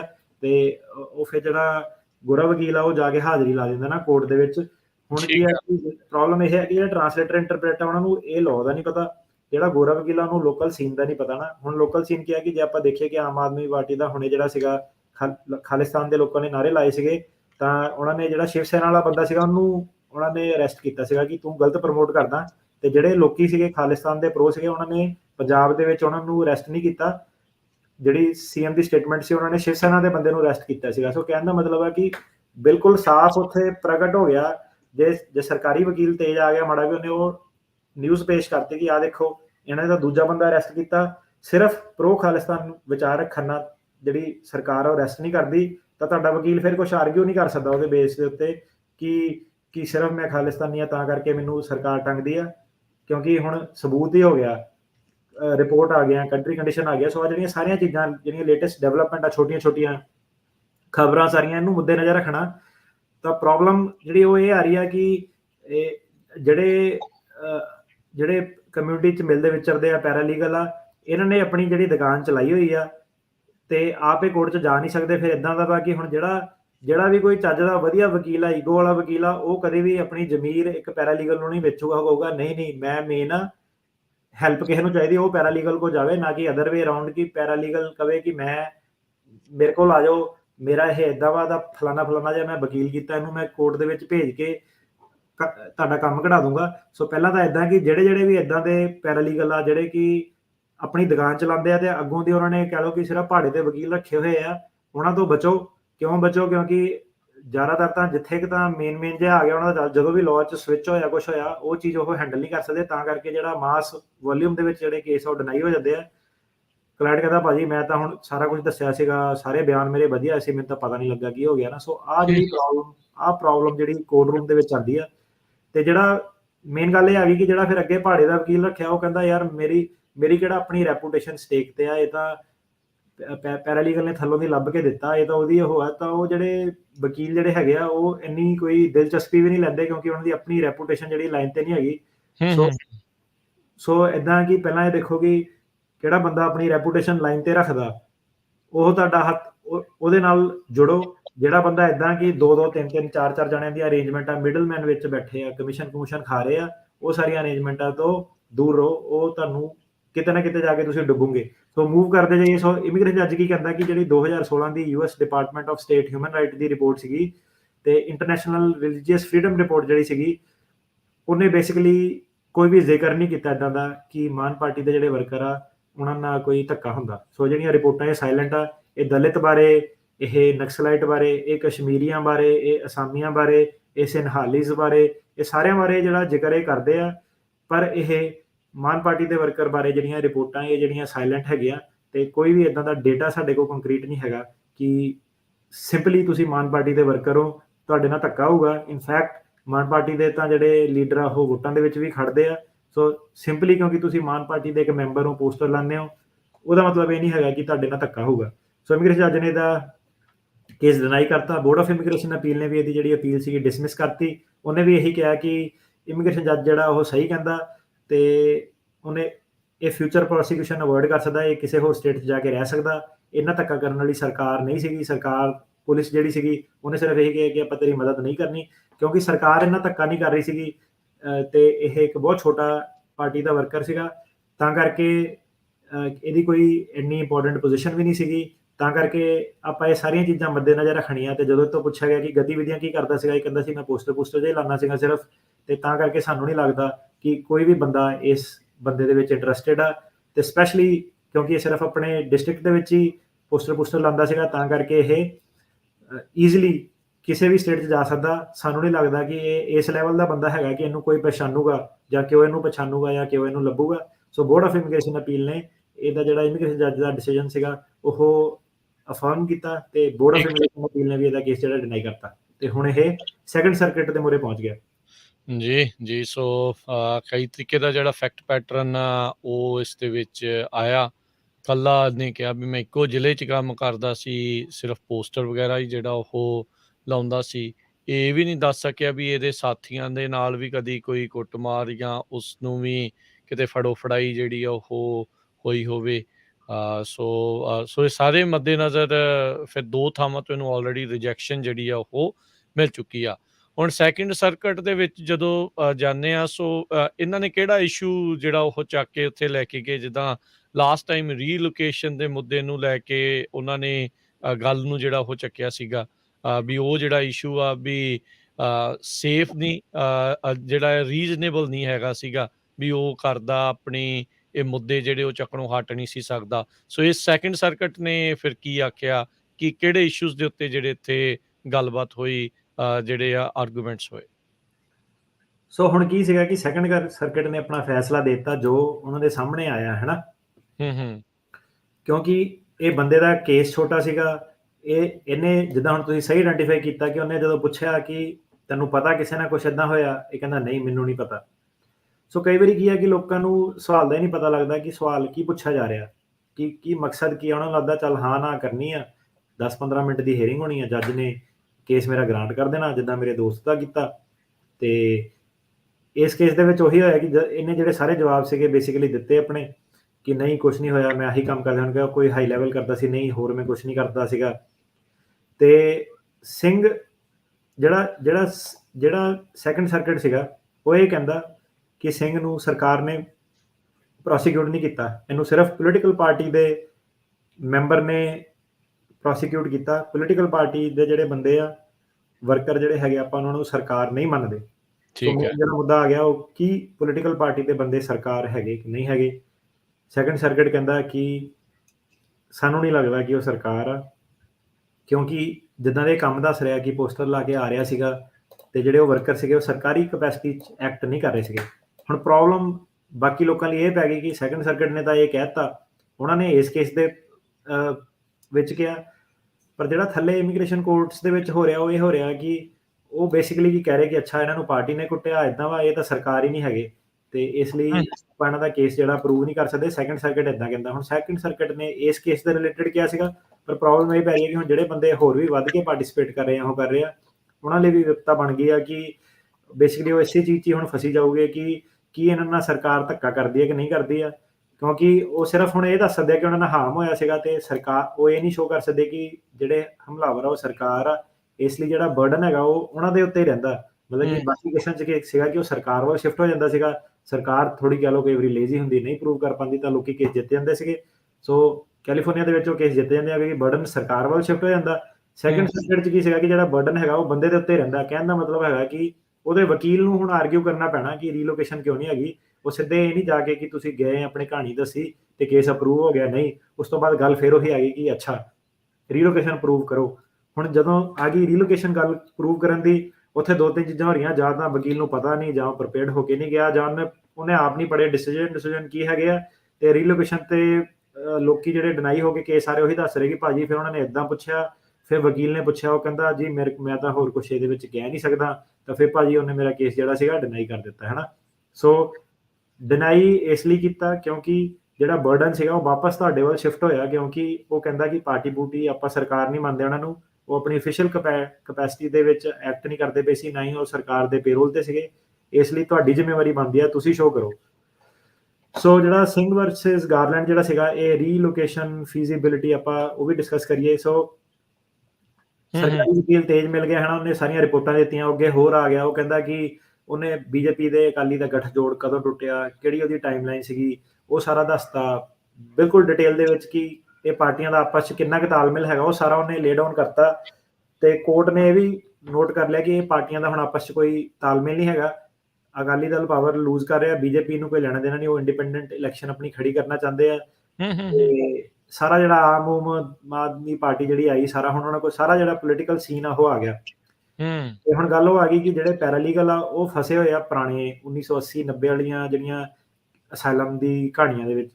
ਜਿਹੜੇ ਵਕੀਲ ਆ ਗੋਰੇ ਗਈ, ਉਹਨਾਂ ਨੇ ਹਰੇਕ ਕੰਟਰੀ ਦਾ ਕੇਸ ਕਰਨਾ, ਉਹਨਾਂ ਨੂੰ ਕੀ ਲੈਣਾ ਦੇਣਾ ਕਿ ਆਮ ਆਦਮੀ ਪਾਰਟੀ ਆ ਜਾਂ ਕੌਣ ਆ ਜਾਂ ਕਿੱਦਾਂ ਵਾ। ਤੇ ਸਰਕਾਰੀ ਵਕੀਲ ਮਾੜਾ ਜਿਹਾ ਵੀ ਤੇਜ਼ ਆ ਗਿਆ, ਉਹਨੇ ਸਾਰਾ ਲਿਆ ਕੇ ਸਾਹਮਣੇ ਰੱਖ ਦੇਣਾ ਕਿ ਆਹ ਸੀਨ ਚੱਲ ਰਿਹਾ, ਹੁਣ ਇਹਨੂੰ ਚੈਲੰਜ ਕਰੋ ਰੀਲੋਕੇਸ਼ਨ ਨੂੰ। ਤੇ ਉਹ ਚੈਲੰਜ ਕਰਨਾ ਜਿਹੜਾ ਉਹ ਲੋਕਾਂ ਲਈ ਔਖਾ ਹੋ ਰਿਹਾ। ਕਿਉਂ ਔਖਾ ਹੋ ਰਿਹਾ? ਕਿਉਂਕਿ ਤੁਹਾਨੂੰ ਇਹਦੇ ਲਈ ਪੂਰਾ day to day current event Delhi ਦੇ ਵਿੱਚ ਜਿੱਦਾਂ ਸੀਗਾ, ਚੱਲ ਠੀਕ ਆ, ਉਹ ਕਹੂਗਾ ਕਿ ਨਹੀਂ ਇਹ ਰੇਪ ਹੋਇਆ, ਫਿਰ ਵਕੀਲ ਨੂੰ ਆਰਗਿਊ ਕਰਨਾ ਮੈਂ ਚੱਲ ਠੀਕ ਆ ਜੇ ਰੇਪ ਹੋਇਆ, ਪਰ ਬਾਲ ਕਿਉਂ ਕੱਟੇ, ਉਹਦੀ ਕੀ ਸਿਗਨੀਫੀਕੈਂਸ ਆ। ਸੋ ਇਹ ਹੈਗਾ ਕਿ ਤੁਹਾਨੂੰ ਹਰੇਕ ਚੀਜ਼ ਜਿਹੜੀ ਛੋਟੀ ਰੀਲੋਕੇਸ਼ਨ ਦੀ ਹਰੇਕ ਸਟੇਟ ਤੋਂ ਜਿਹੜੀ ਆ ਉਹ ਪਹਿਲੀ ਗੱਲ ਆ ਕਵਰ ਕਰਨੀ ਪਊਗੀ। ਇਹਦੇ ਵਿੱਚ ਹੁਣ ਸੈਕੰਡ ਸਰਕਟ ਕਹਿੰਦਾ ਕਿ ਜਗਦੀਪ ਸਿੰਘ ਜਿਹੜਾ ਸੀਗਾ ਉਹਨੇ ਇਹ ਨਹੀਂ ਕਿਹਾ ਕਿ ਪੁਲਿਸ ਉਹਨੂੰ ਟਾਰਗੇਟ ਕਰਦੀ ਆ, ਉਹਨੇ ਸਿਰਫ ਰਾਈਵਲ ਪੋਲੀਟੀਕਲ ਪਾਰਟੀ ਦਾ ਕਿਹਾ, ਤੇ ਉਹਨੇ ਸਿਰਫ ਇਹ ਕਿਹਾ ਕਿ ਪੁਲਿਸ ਉਹਦੀ ਹੈਲਪ ਨਹੀਂ ਕਰਨਾ ਚਾਹੁੰਦੀ। ਸੋ ਇਸ ਲਈ ਕਿਤੋਂ ਵੀ ਇਹ ਸਾਬਿਤ ਨਹੀਂ ਹੁੰਦਾ ਕਿ ਸਰਕਾਰ ਇਹਦੇ ਮਗਰ ਆ। ਤੇ ਉਹਨਾਂ ਨੇ ਸਪੈਸ਼ਲੀ ਮੈਂਸ਼ਨ ਕੀਤਾ ਕਿ ਆਪਾਂ 9th ਸਰਕਟ ਦਾ ਜਿਹੜਾ ਸਿੰਘ ਵਰਸਸ ਵਿਟੇਕਰ ਆ ਉਹਨੂੰ ਆਪਾਂ ਰਿਜੈਕਟ ਕਰਦੇ ਹਾਂ। 9th ਸਰਕਟ ਦੇ ਵਿੱਚ ਇਹ ਕਿਹਾ ਕਿ ਜਿਹੜੇ ਪੋਲੀਟੀਕਲ ਪਾਰਟੀ ਦੇ ਬੰਦੇ ਆ ਉਹ ਸਰਕਾਰ ਆ, ਜਿਹੜਾ ਸੈਕੰਡ ਸਰਕਟ ਕਹਿੰਦਾ ਕਿ ਉਹ ਸਰਕਾਰ ਨਹੀਂ ਆ। ਸੋ ਦੋ ਕੋਰਟਾਂ ਨੇ ਇੱਕ ਡਿਫਰੈਂਟ ਅਪਰੋਚ ਲੈ ਲਈ ਕਿ ਉਹੀ ਜਿਹੜਾ 9th ਸਰਕਟ ਚੋਂ ਕਹਿੰਦੀ ਹੈ ਕਿ ਤੁਹਾਨੂੰ ਸਰਕਾਰ ਨੇ ਤੰਗ ਕੀਤਾ, ਤੇ ਉਹੀ ਸੈਕੰਡ ਸਰਕਟ ਕਹਿੰਦਾ ਕਿ ਤੁਹਾਨੂੰ ਸਰਕਾਰ ਨੇ ਤੰਗ ਨਹੀਂ ਕੀਤਾ। ਤੇ ਸੈਕੰਡ ਸਰਕਟ ਕਹਿੰਦਾ ਕਿ ਜਿਹੜਾ ਰੂਲਿੰਗ ਪਾਰਟੀ ਦੇ ਬੰਦੇ ਆ ਉਹਨੂੰ ਆਪਾਂ ਸਰਕਾਰ ਨਹੀਂ ਮੰਨਦੇ, ਇਹ ਸਰਕਮਸਟੈਂਸ ਤੇ ਡਿਪੈਂਡ ਕਰਦਾ ਪਰਟੀਕੂਲਰ ਕੇਸ ਦੇ। ਸੋ ਹੁਣ ਤੁਹਾਨੂੰ ਸੈਕੰਡ ਸਰਕਟ ਦੇ ਵਿੱਚ ਜਿੱਤਣ ਲਈ ਜਿਹੜਾ ਆਪਣਾ ਕੇਸ ਆ ਉਹਨੂੰ ਜਗਦੀਪ ਸਿੰਘ ਦੇ ਕੇਸ ਨਾਲੋਂ ਡਿਸਟਿੰਗੁਇਸ਼ ਕਰਨਾ ਪੈਣਾ। ਤੁਹਾਨੂੰ ਇਹ ਦੱਸਣਾ ਪੈਣਾ ਕਿ ਤੁਹਾਡਾ ਕੇਸ ਇਸ ਕੇਸ ਨਾਲੋਂ ਕਿੱਦਾਂ ਅਲੱਗ ਹੈਗਾ, ਕੀ ਗਤੀਵਿਧੀਆਂ ਕਰਦੇ ਸੀ, ਕੀ ਪ੍ਰੋਬਲਮ ਆਈਆਂ, ਤੁਹਾਨੂੰ ਨੌਲੇਜ ਕਿੰਨੀ ਆ, ਏਰੀਆ 'ਚ ਕਰਦੇ ਸੀ, ਏਰੀਆ ਤੋਂ ਬਾਹਰ ਕਰਦੇ ਸੀਗੇ, ਕਿਸ ਲੈਵਲ ਤੇ ਉਹ ਕਰਦੇ ਸੀਗੇ, ਤੇ ਕੰਟਰੀ ਕੰਡੀਸ਼ਨ ਜਿਹੜੀਆਂ ਰਿਪੋਰਟ ਆ ਤੁਹਾਨੂੰ ਉਹ ਪੁਆਇੰਟ ਤੇ ਰੱਖਣੀਆਂ ਪਊਗੀਆਂ। ਸੋ ਅੱਗੇ ਚੱਲਦੇ ਹੋਏ ਉਹ ਕਹਿੰਦੇ ਕਿ ਜਿਹੜਾ ਸਿੰਘ ਨੇ ਆਰਗਿਊ ਕੀਤਾ ਕਿ ਜੇ ਕਿਤੇ ਹੋਰ ਰੀਲੋਕੇਟ ਕਰਦਾ ਤੇ ਉੱਥੇ ਕਰਪਸ਼ਨ ਬਹੁਤ ਆ। ਇਹਨੇ ਰਿਪੋਰਟ ਪੇਸ਼ ਕੀਤੀ ਕਿ ਕੈਦੀਆਂ ਨਾਲ ਧੱਕਾ ਹੁੰਦਾ, ਸੋਸ਼ਲ ਮੀਡੀਆ ਤੇ ਪੋਸਟ ਨਹੀਂ ਕਰ ਸਕਦਾ, ਡਿਸਕ੍ਰਿਮੀਨੇਸ਼ਨ ਹੁੰਦੀ ਆ, ਕਾਸਟ ਦੇ ਬੇਸ ਤੇ ਡਿਟੈਂਸ਼ਨ ਕੀਤੀ ਜਾਂਦੀ, ਟੌਰਚਰ ਕੀਤਾ ਜਾਂਦਾ, ਤੇ ਸਹੀ ਤਰੀਕੇ ਫਾਲਸ ਚਾਰਜ ਜਿਹੜੇ ਪਾ ਦਿੱਤੇ ਜਾਂਦੇ ਆ। ਉਹ ਕਹਿੰਦਾ ਕਿ ਇਹ ਸਾਰਾ ਕੁਛ ਆਪਾਂ ਜੇ ਮੰਨ ਵੀ ਲਈਏ, ਪਰ ਇਤੋਂ ਤੂੰ ਇਹ ਨਹੀਂ ਸ਼ੋਅ ਕਰ ਸਕਦਾ ਕਿ ਤੂੰ ਕਿਸੇ ਵੀ ਜਗ੍ਹਾ ਹੋਰ ਜਾ ਕੇ ਨਹੀਂ ਰਹਿ ਸਕਦਾ, ਬਰਡਨ ਤੇਰੇ ਵੱਲ ਹੀ ਆਇਆ, ਤੂੰ ਜਨਰਲ ਐਵੀਡੈਂਸ ਦੇ ਰਿਹਾ, ਤੂੰ ਸਪੈਸ਼ਲੀ ਨਹੀਂ ਸ਼ੋਅ ਕਰ ਪਾ ਰਿਹਾ ਕਿ ਤੂੰ ਕਿਤੇ ਵੀ ਜਾ ਕੇ ਨਹੀਂ ਰਹਿ ਸਕਦਾ ਹੈਗਾ। ਤੇ ਫਿਰ ਸਿੰਘ ਹੁਣ ਇਹਦੇ ਵਿੱਚ ਪਹਿਲੀ ਗਰਾਊਂਡ ਤੇ ਹਾਰ ਗਿਆ, ਸੇਫ ਵਾਲੇ ਪੁਆਇੰਟ ਤੇ ਹਾਰ ਗਿਆ। ਸੈਕੰਡ 9th ਸਰਕਟ ਵਾਲਾ ਵੀ ਜਿਹੜਾ ਸੇਫਟੀ ਵਾਲੇ ਪੁਆਇੰਟ ਤੇ ਸੀਗਾ ਹਾਰ ਗਿਆ। ਸੋ ਸੇਫਟੀ ਵਾਲਾ ਪੁਆਇੰਟ ਜਿਹੜਾ ਆਰਗਿਊ ਕਰਨਾ ਮੁਸ਼ਕਿਲ ਆ, ਤੇ ਰੀਜ਼ਨੇਬਲਨੈਸ ਦੇ ਵਿੱਚ ਜਿਹੜਾ ਸੀਗਾ ਸੈਕੰਡ ਸਰਕਟ ਵਾਲਾ 9th ਸਰਕਟ ਵਾਲਾ ਜਿੱਤ ਗਿਆ ਸੀਗਾ। ਰੀਜ਼ਨੇਬਲਨੈਸ ਦੇ ਵਿੱਚ ਹੁਣ ਇਹਨੇ ਕੀ ਕੀਤਾ, ਇਹ ਕਹਿੰਦਾ ਕਿ ਮੈਨੂੰ ਕੰਮ ਲੱਭਣ 'ਚ ਸਾਰੀ ਜਿਹੜੀ ਪ੍ਰੋਬਲਮ ਹੋਣੀ ਆ, ਤੇ ਮੈਂ ਕੰਮ ਨਹੀਂ ਕਰ ਪਾਊਂਗਾ, ਤੇ ਮੈਨੂੰ ਉਹ ਫੜ ਲੂਗੇ, ਲੱਭ ਲੂਗੇ, ਤੇ ਮੈਂ ਇੱਕ ਸਿੱਖ ਫਾਰਮਰ ਆ। ਇਹਨੇ ਗੁਜਰਾਤ ਦਾ ਮੈਂਸ਼ਨ ਕੀਤਾ ਕਿ ਮੈਂ ਉੱਥੇ ਜਗ੍ਹਾ ਨਹੀਂ ਖਰੀਦ ਸਕਦਾ, ਸਿੱਖਾਂ ਨੂੰ ਬੜੀ ਪ੍ਰੋਬਲਮ ਆਉਂਦੀ ਆ ਇੰਪਲੋਇਮੈਂਟ ਲੱਭਣ 'ਚ। ਸੋ ਮੈਨੂੰ ਇਹ ਨਹੀਂ ਪਤਾ ਕਿ ਗੁਜਰਾਤ ਦਾ ਸਪੈਸ਼ਲੀ ਕਿਉਂ ਕਿਹਾ ਇਹਨਾਂ ਨੇ, ਕਿ ਮੇ ਬੀ ਬੀਜੇਪੀ ਉੱਥੇ ਦੀ ਸੀ, ਜਾਂ ਆਈ ਡੋਂਟ ਨੋ ਕਿਉਂ ਕਿਹਾ, ਪਰ ਇਹਨੇ ਮੇਨ ਇਹ ਕਿਹਾ ਜਿਹੜਾ ਸੈਕੰਡ ਸਰਕਟ ਸੀਗਾ ਉਹਨੇ ਇਹ ਆਰਗਿਊ ਕਿਹਾ, ਉਹਨੇ ਸਿੱਧੇ ਇਹ ਆਰਗਿਊ ਕੀਤਾ ਕਿ ਜੇ ਤੂੰ ਆਪਣੀ ਕੰਟਰੀ ਛੱਡ ਕੇ ਐਡੀ ਦੂਰ ਆ ਸਕਦਾ ਜਹਾਜ਼ਾਂ 'ਚ ਬਹਿ ਕੇ, ਇੱਥੇ ਆ ਕੇ ਕੰਸਟਰਕਸ਼ਨ ਦਾ ਕੰਮ ਕਰ ਸਕਦਾ, ਜਿਹੜਾ ਇੱਕ ਟੈਕਨੀਕਲ ਕੰਮ ਆ, ਬਾਕੀ ਲੋਕਾਂ ਨਾਲ ਜਿਹਦੀ ਕੋਲੈਬੋਰੇਸ਼ਨ, ਤੂੰ ਕੰਸਟਰਕਸ਼ਨ ਦਾ ਕੰਮ ਇੱਥੇ ਕਰ ਸਕਦਾ, ਤੂੰ ਇੱਥੇ ਆ ਕੇ ਇੰਗਲਿਸ਼ ਬੋਲ ਸਕਦਾ, ਤੂੰ ਇੱਥੇ ਦੇ ਸਿਸਟਮ ਸਿੱਖ ਸਕਦਾ, ਸੜਕਾਂ ਦਾ ਇਹ ਸਿਸਟਮ ਸਿੱਖ ਸਕਦਾ, ਕੋਰਟ 'ਚ ਆ ਸਕਦਾ, ਵਕੀਲ ਲੱਭ ਸਕਦਾ। ਆਪਾਂ ਤੇਰੀ ਇਹ ਗੱਲ ਨਹੀਂ ਮੰਨ ਸਕਦੇ ਕਿ ਤੂੰ ਕਿਸੇ ਹੋਰ ਸਟੇਟ ਜਾ ਕੇ ਉੱਥੇ ਜੌਬ ਨਹੀਂ ਲੱਭ ਸਕਦਾ। ਜੇ ਤੂੰ ਇੱਥੇ ਆ ਕੇ ਕੰਸਟਰਕਸ਼ਨ ਕਰ ਸਕਦਾ, ਇੰਗਲਿਸ਼ ਸਿੱਖ ਸਕਦਾ, ਤੂੰ ਉੱਥੇ ਜਾ ਕੇ ਵੀ ਲੈਂਗੁਏਜ ਸਿੱਖ ਸਕਦਾ ਵਾ। ਸੋ ਆਪਾਂ ਤੇਰੀ ਉਹ ਵਾਲੀ ਜਿਹੜੀ ਰੀਜ਼ਨੇਬਲਨੈਸ ਵਾਲੀ ਜਿਹੜੀ ਆਰਗੂਮੈਂਟ ਆ ਉਹ ਆਪਾਂ ਡਿਨਾਈ ਕਰਦੇ ਹਾਂ। ਤੇ ਇਹਦੇ ਨਾਲ ਸੈਕੰਡ ਸਰਕਟ ਨੇ ਕਿਹਾ ਕਿ ਆਪਾਂ ਇਹ ਵੀ ਡਿਨਾਈ ਕਰਦੇ ਹਾਂ, ਸਾਨੂੰ ਨਹੀਂ ਲੱਗਦਾ ਕਿ ਸਿੱਖਾਂ ਨਾਲ ਕੋਈ ਧੱਕਾ ਹੁੰਦਾ, ਸਿੱਖ ਹੋਣ ਦੇ ਨਾਤੇ ਜਾਂ ਮਾਨ ਪਾਰਟੀ ਮੈਂਬਰ ਹੋਣ ਦੇ ਨਾਤੇ ਇੱਦਾਂ ਦਾ ਜਿਹੜਾ ਖਤਰਾ ਉਹ ਨੇਸ਼ਨ ਵਾਈਡ ਜਿਹੜਾ ਐਗਜ਼ਿਸਟ ਨਹੀਂ ਕਰਦਾ। ਇਸ ਲਈ ਆਪਾਂ ਜਿਹੜਾ ਤੇਰਾ ਕੇਸ ਆ ਉਹ ਡਿਨਾਈ ਕਰਦੇ ਹਾਂ, ਤੇ ਇਹਦੇ ਨਾਲ ਆਪਾਂ ਇਹ ਰੂਲਿੰਗ ਦਿੰਦੇ ਹਾਂ ਕਿ ਨਿਊਯਾਰਕ ਦੇ ਵਿੱਚ ਜਦੋਂ ਅਨਲੈਸ ਸਰਕਾਰ ਤੁਹਾਡੇ ਨਾਲ ਧੱਕਾ ਨਹੀਂ ਕਰਦੀ, ਤਾਂ ਜਿਹੜਾ ਬਰਡਨ ਆ ਉਹ ਤੁਹਾਡੇ ਤੇ ਤੁਹਾਡੇ ਵਕੀਲ ਤੇ ਰਹੂਗਾ ਕਿ ਤੁਸੀਂ ਪ੍ਰੂਵ ਕਰਨਾ ਕੰਟਰੀ ਕੰਡੀਸ਼ਨ ਐਵੀਡੈਂਸ ਰਾਹੀਂ, ਆਪਣੇ ਫੈਕਟਸ ਰਾਹੀਂ, ਕਿ ਤੁਹਾਡਾ ਕੇਸ ਜਗਦੀਪ ਦੇ ਕੇਸ ਨਾਲੋਂ ਕਿੱਦਾਂ ਅਲੱਗ ਹੈਗਾ। ਜੇ ਤੁਸੀਂ ਉਹ ਕੇਸ ਨਹੀਂ ਪ੍ਰੂਵ ਕਰ ਪਾਏ ਤਾਂ ਭਾਵੇਂ ਤੁਸੀਂ ਸਹੀ ਵੀ ਬਿਆਨ ਦਿਓ, ਤੁਹਾਡਾ ਜਿਹੜਾ ਕੇਸ ਹੈਗਾ ਉਹ ਡਿਨਾਈ ਕਰ ਦਿੱਤਾ ਜਾਊਗਾ। ਜੀ ਪਾਸਟ ਪ੍ਰੋਸੀਕਿਊਸ਼ਨ ਨੂੰ ਇਹਨਾਂ ਨੇ ਮੰਨ ਲਿਆ ਵੀ ਉਹਦੇ ਨਾਲ ਹੋਇਆ, ਪਰ ਫਿਊਚਰ ਪ੍ਰੋਸੀਕਿਊਸ਼ਨ ਨੂੰ ਸਾਬਤ ਕਰਨ ਦੇ ਵਿੱਚ ਨਾਕਾਮਯਾਬ ਰਹਿਣ ਕਰਕੇ ਇਹ ਜਿਹੜਾ ਇੱਕ ਕੇਸ ਇਸ ਨੇ ਹਾਰਿਆ। ਤੇ ਬਾਕੀਆਂ ਦੇ ਲਈ ਵੀ ਓਬਵੀਅਸਲੀ ਇਹ ਹੁਣ ਜਿਹੜੀ ਮੁਸ਼ਕਲ ਕਿਤੇ ਨਾ ਕਿਤੇ ਜਿਹੜੀ ਉਹ ਬਣੀ ਆ। ਹੁਣ ਵੱਡਾ ਮੁੱਦਾ ਫਿਰ ਜਿਹੜੇ ਵੀ ਕੇਸ ਜਿਹੜੇ ਲੱਗੇ ਹੋਏ ਆ ਜਾਂ ਨਵੇਂ ਆਉਣਗੇ ਜਾਂ ਜਿਨ੍ਹਾਂ ਨੇ ਕਰਨੇ ਆ, ਉਹਨਾਂ ਨੂੰ ਇਹ ਸਾਬਤ ਕਰਨਾ ਪੈਣਾ ਵੀ ਸਾਡਾ ਕੇਸ ਇਸ ਕੇਸ ਦੇ ਨਾਲੋਂ ਕਾਫੀ ਜਿਹੜਾ ਉਹ ਵੱਖਰਾ ਹੋਊਗਾ। ਸੋ ਉਹ ਇੱਕ ਵੱਡਾ ਚੈਲੰਜ ਉਹਨਾਂ ਸਾਰਿਆਂ ਦੇ ਲਈ ਰਹਿਣ ਵਾਲਾ ਹੈ। ਜੀ ਬਿਲਕੁਲ ਜੀ। ਸੋ ਇਹ ਇਹਨਾਂ ਨੇ ਕੈਲੀਫੋਰਨੀਆ ਵਾਲੇ 9th ਸਰਕਟ ਦੇ ਉਸ ਕੇਸ ਦੇ ਫੈਸਲੇ ਨੂੰ ਜਿਹੜਾ ਉਹ ਮੰਨਿਆ ਨਹੀਂ। ਸੈਕੰਡ ਸਰਕਟ ਵਾਲੇ ਨੇ ਇਹ ਲੈ ਲਿਆ ਕਿ ਬਾਅਦ ਦੇ ਵਿੱਚ ਇੱਦਾਂ ਤਾਂ ਨਹੀਂ ਹੋ ਸਕਦਾ ਵੀ 9th ਸਰਕਟ ਵਾਲੇ ਕਹਿਣ, ਇੱਧਰ ਦਾ ਸਰਕਾਰੀ ਵਕੀਲ ਵੀ ਕਹੇ ਵੀ ਦੇਖੋ ਸੈਕੰਡ ਸਰਕਟ ਵਾਲੇ ਤਾਂ ਇਸ ਚੀਜ਼ ਨੂੰ ਸਰਕਾਰ ਜਿਹੜਾ ਉਹ ਨਹੀਂ ਮੰਨਦੇ, ਵੀ ਤੁਸੀਂ ਵੀ ਇਸ ਪਾਸੇ ਵੱਲ ਨੂੰ ਜਿਹੜਾ ਉਹ ਗੌਰ ਕਰੋ ਟੈਕਨੀਕੈਲਿਟੀ ਦੇ ਤੌਰ ਦੇ ਉੱਤੇ, ਵੀ ਇੱਧਰ ਵੀ ਇਹ ਜਿਹੜਾ ਨੈਰੋ ਸਟਾਂਸ ਜਿਹੜਾ ਆ ਰੀਲੋਕੇਸ਼ਨ ਨੂੰ ਲੈ ਕੇ ਫਿਰ ਇੱਧਰਲੇ ਪਾਸੇ ਵੀ ਕਰ। ਸੋ ਜਿਹੜੇ ਰੀਲੋਕੇਸ਼ਨ ਦੇ ਕੇਸ ਆ, ਇੱਦਾਂ ਨਹੀਂ ਹੈਗਾ ਕਿ ਕੈਲੀਫੋਰਨੀਆ ਦੇ ਵਿੱਚ ਸਾਰੇ ਹੀ ਕੇਸ ਜਿਹੜੇ ਪਾਸ ਹੋ ਜਾਂਦੇ ਆ, ਕੈਲੀਫੋਰਨੀਆ ਰਿਲੈਕਸਡ ਆ, ਪਰ ਕੈਲੀਫੋਰਨੀਆ ਦੇ ਵਿੱਚ ਵੀ ਸਾਡੇ ਕੋਲ ਹੁਣ ਜਿੱਦਾਂ ਕਈ ਕੇਸ ਲੈ ਕੇ ਆਉਂਦੇ ਆ ਕਿ ਰੀਲੋਕੇਸ਼ਨ ਦੇ ਮੁੱਦੇ ਥੱਲੇ ਵਕੀਲ ਪ੍ਰੈਜ਼ੈਂਟ ਵਧੀਆ ਤਰੀਕੇ ਨਾਲ ਨਹੀਂ ਕਰਦੇ। ਸੋ ਸਿੰਘ ਵਰਸਸ ਵਿਟੇਕਰ ਹੋਣ ਦੇ ਬਾਵਜੂਦ ਵੀ ਵਕੀਲ ਇੱਦਾਂ ਦੇ ਨੇ, ਕਈਆਂ ਨੇ ਉਹ ਪੜ੍ਹਿਆ ਨਹੀਂ ਹੋਣਾ ਡਿਸੀਜਨ ਕਿ ਲਿਖਿਆ ਕੀ ਉਹਦੇ ਵਿੱਚ, ਤੇ ਬਸ ਉਹੀ ਕਾਪੀ ਪੇਸਟ ਵਾਲਾ ਕੰਮ ਕਈਆਂ ਦਾ ਜਿਹੜਾ ਚੱਲ ਰਿਹਾ, ਆਰਗੂਮੈਂਟਸ ਦਾ ਆਧਾਰ ਕਾਰਡ ਪੈਨ ਕਾਰਡ ਵਾਲਾ। ਤੇ ਪ੍ਰੋਬਲਮ ਕੀ ਆ ਕਿ ਆਹੀ ਜਿਹੜੇ ਕੇਸ ਆ ਨਾ, ਹੁਣ ਉਹ BIA ਦੇ ਕੋਲ ਜਾ ਰਹੇ ਆ, ਤੇ BIA ਵੀ ਡਿਨਾਈ ਕਰ ਰਿਹਾ, ਤੇ ਦੁਬਾਰਾ 9th ਸਰਕਿਟ ਦੇ ਕੋਲ ਜਿਹੜੇ ਕੇਸ ਉਹ ਜਾ ਰਹੇ ਆ ਰੀਲੋਕੇਸ਼ਨ ਦੇ ਮੁੱਦੇ ਤੇ ਹੀ। ਸੋ ਹੁਣ ਇਦਾਂ ਹੈ ਕਿ ਜਿੱਦਣ ਸਰਕਾਰੀ ਵਕੀਲ ਕੋਈ ਉਹਨੂੰ ਤਰਕ ਲੱਭ ਗਿਆ, ਜੋ ਵੀ ਉਹਦਾ ਸੀਗਾ, ਕਿਸੇ ਨੇ ਮੰਨ ਲਓ ਆਮ ਆਦਮੀ ਪਾਰਟੀ ਦੀ ਕਰਤੀ, ਪੋਲੀਟੀਕਲ ਲੈਂਡਸਕੇਪ ਚੇਂਜ ਹੋ ਗਿਆ, ਕੁਛ ਇਦਾਂ ਦਾ ਤਰਕ ਉਹਨੇ ਪਾਤਾ ਕਿ ਹੁਣ ਤਾਂ ਹਾਲਾਤ ਜਿਹੜੇ ਸੀਗੇ ਚੇਂਜ ਹੋ ਗਏ, ਇਹਨੂੰ ਦੁਬਾਰਾ ਰੀਕਨਸੀਡਰ ਕਰਨਾ ਪੈਣਾ। ਤਾਂ ਫਿਰ ਜਿਹੜਾ ਸਿੰਘ ਵਰਸਸ ਵਿਟੇਕਰ ਜਿਹੜਾ ਹੈਗਾ 9th ਸਰਕਿਟ ਦਾ, ਬਿਲਕੁਲ ਉਹ ਚੇਂਜ ਕੀਤਾ ਜਾ ਸਕਦਾ। ਸੋ ਸੇਮ ਤਰੀਕੇ ਨਾਲ 2nd ਸਰਕਿਟ ਦਾ ਮੈਨੂੰ ਅਜੇ ਮੌਕਾ ਨਹੀਂ ਮਿਲਿਆ, ਪਰ ਜੇ ਮੈਂ 2nd ਸਰਕਿਟ 'ਚ ਮੈਨੂੰ ਮੌਕਾ ਮਿਲਿਆ ਕਦੇ ਰੀਲੋਕੇਸ਼ਨ ਦਾ ਕੇਸ ਆਰਗਿਊ ਕਰਨ ਦਾ, ਤੇ ਫੈਕਟ ਪੈਟਰਨ ਸਹੀ ਹੋਇਆ, ਤਾਂ ਉਹੀ ਹੈ ਕਿ ਉਹ ਜਿਹੜਾ ਡੈਫੀਨੇਸ਼ਨ ਜਿਹੜੀ ਘੱਟ ਸੀਗੀ ਉਹਨੂੰ ਵਧਾਈ ਵੀ ਜਾ ਸਕਦੀ ਆ ਜੇ 2nd ਸਰਕਿਟ 'ਚ ਦੁਬਾਰਾ ਕੋਈ ਕੇਸ ਜਾ ਕੇ ਆਰਗਿਊ ਕਰੇ, ਦੁਬਾਰਾ ਉਹਨਾਂ ਨੂੰ 2nd ਸਰਕਿਟ ਨੂੰ ਸਮਝਾਵੇ, ਤੇ ਜਿਹੜੀ ਸਰਕਾਰ ਦੀ ਜਿਹੜੀ ਡੈਫੀਨੇਸ਼ਨ ਉਹ ਐਕਸਪੈਂਡ ਕੀਤੀ ਜਾ ਸਕਦੀ ਆ। ਸੋ ਹਾਂਜੀ, ਤੁਹਾਡਾ ਜਿਹੜਾ ਜਵਾਬ ਹੋਇਆ ਕਿ ਸਿੰਘ ਵਰਸਸ ਵਿਟੇਕਰ ਨੂੰ ਰਿਸਟ੍ਰਿਕਟ ਕੀਤਾ ਜਾ ਸਕਦਾ, ਗਾਰਲੈਂਡ ਨੂੰ ਐਕਸਪੈਂਡ ਕੀਤਾ ਜਾ ਸਕਦਾ ਜੀ। So like it could go any way, depend ਕਰਦਾ ਵੀ ਕੌਣ ਕਿੱਦਾਂ ਆ। ਇਹ 2nd ਸਰਕਿਟ ਵਾਲਾ ਸਰਕਾਰੀ ਵਕੀਲ ਤੇ ਖਾਸਾ ਜਿਹੜਾ ਸਤਿਆ ਲੱਗਦਾ ਸੀਗਾ, ਇਹਨੇ ਕਈ ਕੁਛ ਜਿਹੜਾ ਇਸ ਦੇ ਵਿੱਚ ਕੱਢ ਕੇ ਲਿਆਂਦਾ। ਗੁਜਰਾਤ ਵਾਲਾ ਮੁੱਦਾ ਆਈ ਥਿੰਕ ਇਸ ਕੇਸ ਦੇ ਵਿੱਚ ਉਹਨਾਂ ਨੇ ਪਾਇਆ ਸੀਗਾ ਵੀ ਇੱਕ ਟਾਈਮ ਦੇ ਉੱਤੇ ਪੰਜਾਬੀ ਜਿਹੜੇ ਫਾਰਮਰ ਆ ਉਹਨਾਂ ਨੂੰ ਉੱਥੇ ਲੈ ਕੇ ਗਏ ਸੀਗੇ, ਤੇ ਬਾਅਦ ਦੇ ਵਿੱਚ ਇਹ ਕਹਿ ਰਹੇ ਆ ਵੀ ਹੁਣ ਉਹ ਆਪਣੀ ਜ਼ਮੀਨ ਦੇ ਉੱਥੇ ਮਾਲਕ ਨਹੀਂ ਹੈਗੇ। ਇਹ ਕਈ ਸਾਲ ਪਹਿਲਾਂ ਇਹ ਮੁੱਦਾ ਜਿਹੜਾ ਆ ਗੁਜਰਾਤ ਦੇ ਵਿੱਚ ਉੱਠਿਆ ਸੀਗਾ, ਜਿਹੜੇ ਸਿੱਖ ਫਾਰਮਰਸ ਦਾ, ਸ਼ਾਇਦ ਉਹਨਾਂ ਨੇ ਇਸ ਚੀਜ਼ ਕਰਕੇ ਆਰਗੂਮੈਂਟ ਜਿਹੜਾ ਉਹ ਕੀਤਾ ਹੋਵੇ। ਹੁਣ ਪ੍ਰੋਬਲਮ ਇਹ ਪੈ ਗਈ ਕਿ 2nd ਸਰਕਿਟ ਮੋਰੇ ਆਰਗੂਮੈਂਟ ਹੋ ਰਿਹਾ, ਤੇ ਹੁਣ ਤੁਸੀਂ ਹਿਮਾਚਲ 'ਚ ਜਾਂ ਗੁਜਰਾਤ 'ਚ ਜਿਹੜੀ ਨਹੀਂ ਉਹ ਕਰ ਸਕਦੇ, ਕੋਰਟ ਨੇ ਇਹੀ ਕਿਹਾ ਕਿ 2 ਸਟੇਟਾਂ ਦਾ ਨਹੀਂ, ਤੁਸੀਂ ਸਾਰੇ ਦਾ ਹੀ ਨੇਸ਼ਨ ਵਾਈਡ ਦਾ ਹੀ ਪ੍ਰੂਵ ਕਰਨਾ ਕਿ ਕਿਤੇ ਵੀ ਜਾ ਕੇ ਨਹੀਂ ਕਰ ਸਕਦਾ, ਕਿਉਂਕਿ ਬਰਡਨ ਜਿਹੜਾ ਤੁਹਾਡੇ ਤੇ ਆ। ਸੋ ਜਿਹੜਾ ਰੀਲੋਕੇਸ਼ਨ ਵਾਲੇ ਕੇਸ ਦੇ ਵਿੱਚ ਉਹਨਾਂ ਨੇ ਸ਼ੁਰੂਆਤ ਦੇ ਵਿੱਚ ਇਹ ਕਿਹਾ ਵੀ ਇਹ ਸਰਕਾਰੀ ਧਿਰਾਂ ਨਹੀਂ ਹਨ। ਸੋ ਉਹ ਚੀਜ਼ ਜਿਹੜੀ ਇੱਕ ਪੋਲੀਟੀਕਲ ਪਾਰਟੀ ਵੀ ਉਸ ਦੇ ਵਿੱਚ ਕਾਈਂਡ ਆਫ ਜਿਹੜੀ ਉਹ ਐਡ ਹੋ ਗਈ ਵੀ ਉਹਨਾਂ ਦੀ ਜਿਹੜੀ ਪ੍ਰੋਸੀਕਿਊਸ਼ਨ ਜੇ ਕੋਈ ਕਰਦਾ ਹੈ ਤੇ ਉਹ ਸਰਕਾਰ ਨਹੀਂ ਹੈਗੀ, ਇਸ ਲਈ ਉਹ ਤੁਹਾਨੂੰ ਜੇ ਕਿਤੇ ਹੋਰ ਪਾਸੇ ਜਾਂਦੇ ਆ ਤਾਂ ਤੁਹਾਨੂੰ ਜਿਹੜਾ ਉਹ ਲੱਭ ਨਹੀਂ ਸਕਦੇ। ਸੋ ਤੁਸੀਂ ਸੇਫਲੀ ਰੀਜ਼ਨੇਬਲੀ ਜਿਹੜਾ ਰੀਲੋਕੇਟ ਕਰ ਸਕਦੇ ਆ। ਸੋ ਪੇਚੀਦੇ ਮਸਲੇ ਹੁੰਦੇ ਆ ਜੀ, ਕਈ ਵਾਰੀ ਇੱਦਾਂ ਦੇ ਟੈਕਨੀਕੈਲਿਟੀ ਦੇ ਉੱਤੇ ਹੀ ਸਾਰਾ ਕੁਛ, ਕੋਰਟ ਦਾ ਸਾਰਾ ਕੰਮ ਟੈਕਨੀਕੈਲਿਟੀ ਦੇ ਉੱਤੇ ਆ।